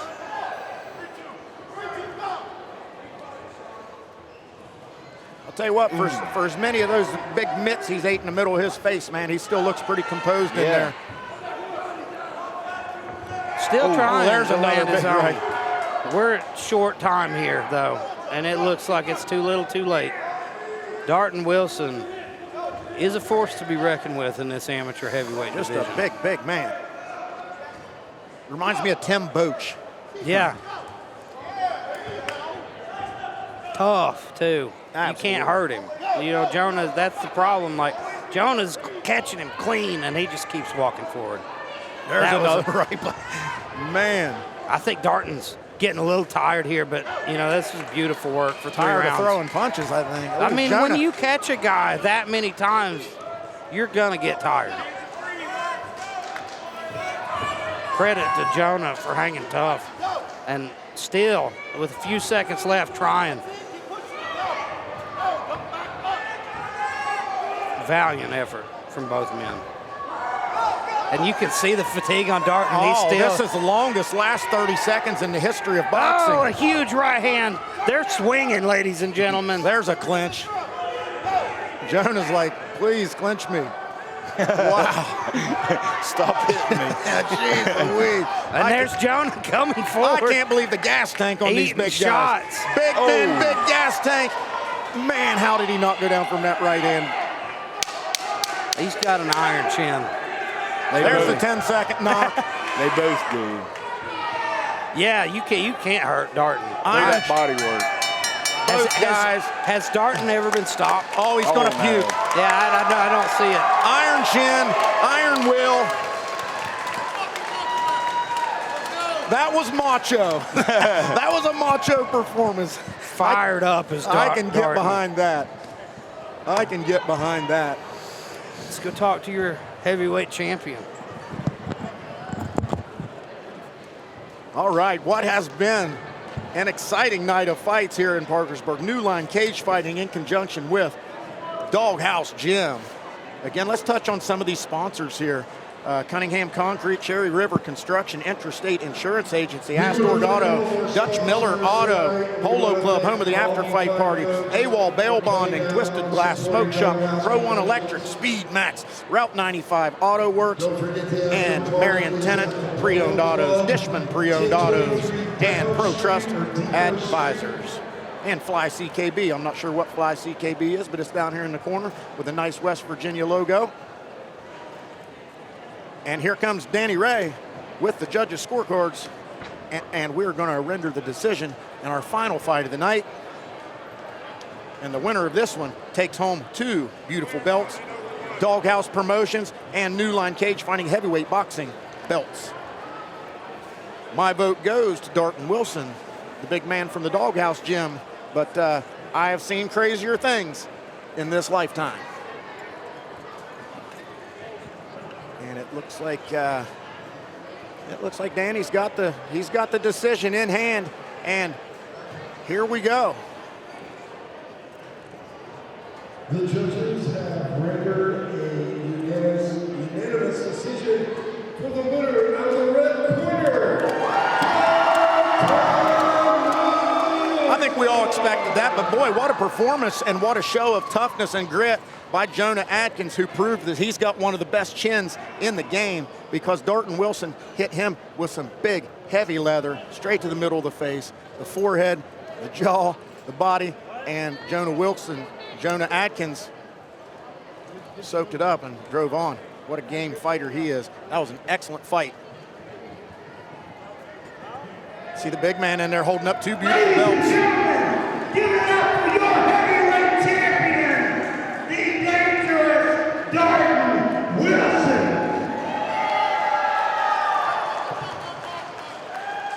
Darton, I want you to talk me through this absolute dogfight. You had a tough opponent. You kept coming forward, landed some massive shots.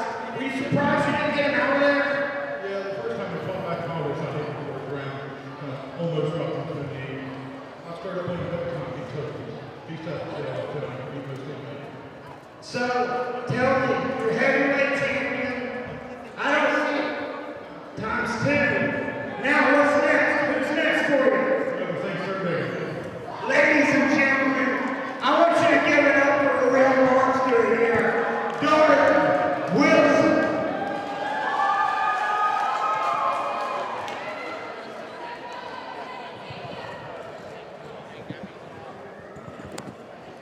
All right, man, what a fight card we have had tonight.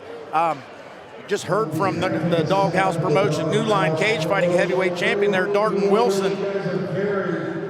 Let's run a little recap of this fight card here. Started out the night with Tyler Aarons taking a victory, Adam Moore, Antonio Robinson, Griffin Key with a nice victory over Chase Morgan. Then we saw Eric the Goon Kuhn with the MMA finish of Cole Givens. And then the ladies fight, Brittany Seidenstricker and Mercedes Trescott. What a show of toughness from those 2 ladies. Then Bobby Johnson beat Will Pittman. Brody Falks beat Christopher Withrow. Justin Milam goes 1-1 in his pro career. And then we saw a nice tap out, a nice choke finish from Daryl Davis, taking out Sheldon Starcher. Then we saw Andrew Satterfield get his pro record back to 8-8, back to 500 with a victory over Justin Richwine. And then we saw Big Walker Keaton take out Tyrone Kenshin in a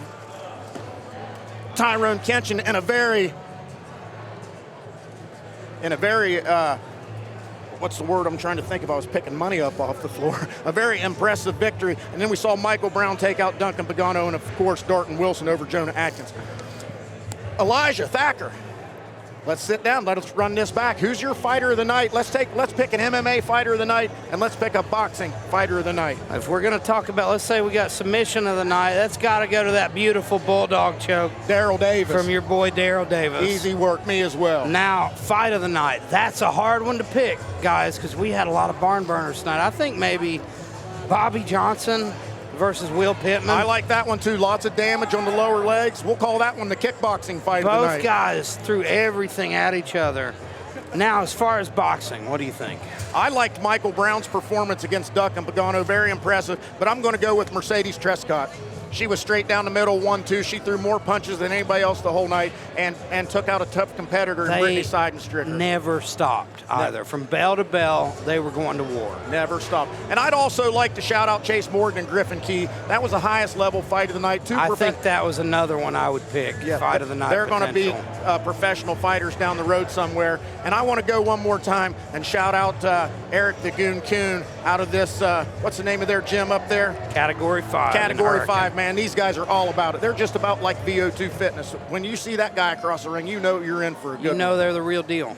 Like that's a true blue, legitimate gym. When you see their guys come out, they come out in force, and they've got a presence. Well, I'll tell you what, Elijah Thacker, it's been a pleasure. I thank you for bringing New Line Cage Fighting in here and joining up with us here at Doghouse Promotions. I'm hoping that we're going to make this a regular thing. It was a pleasure to work with you. I can't wait for the next time. It's been a long time coming, my friend. It was good to finally meet the Macho Bob himself. All right, for Mike Shepard, Doghouse Promotions, for Keith No, New Line Cage Fighting, for Elijah Thacker, I'm Macho Bob. United we stand.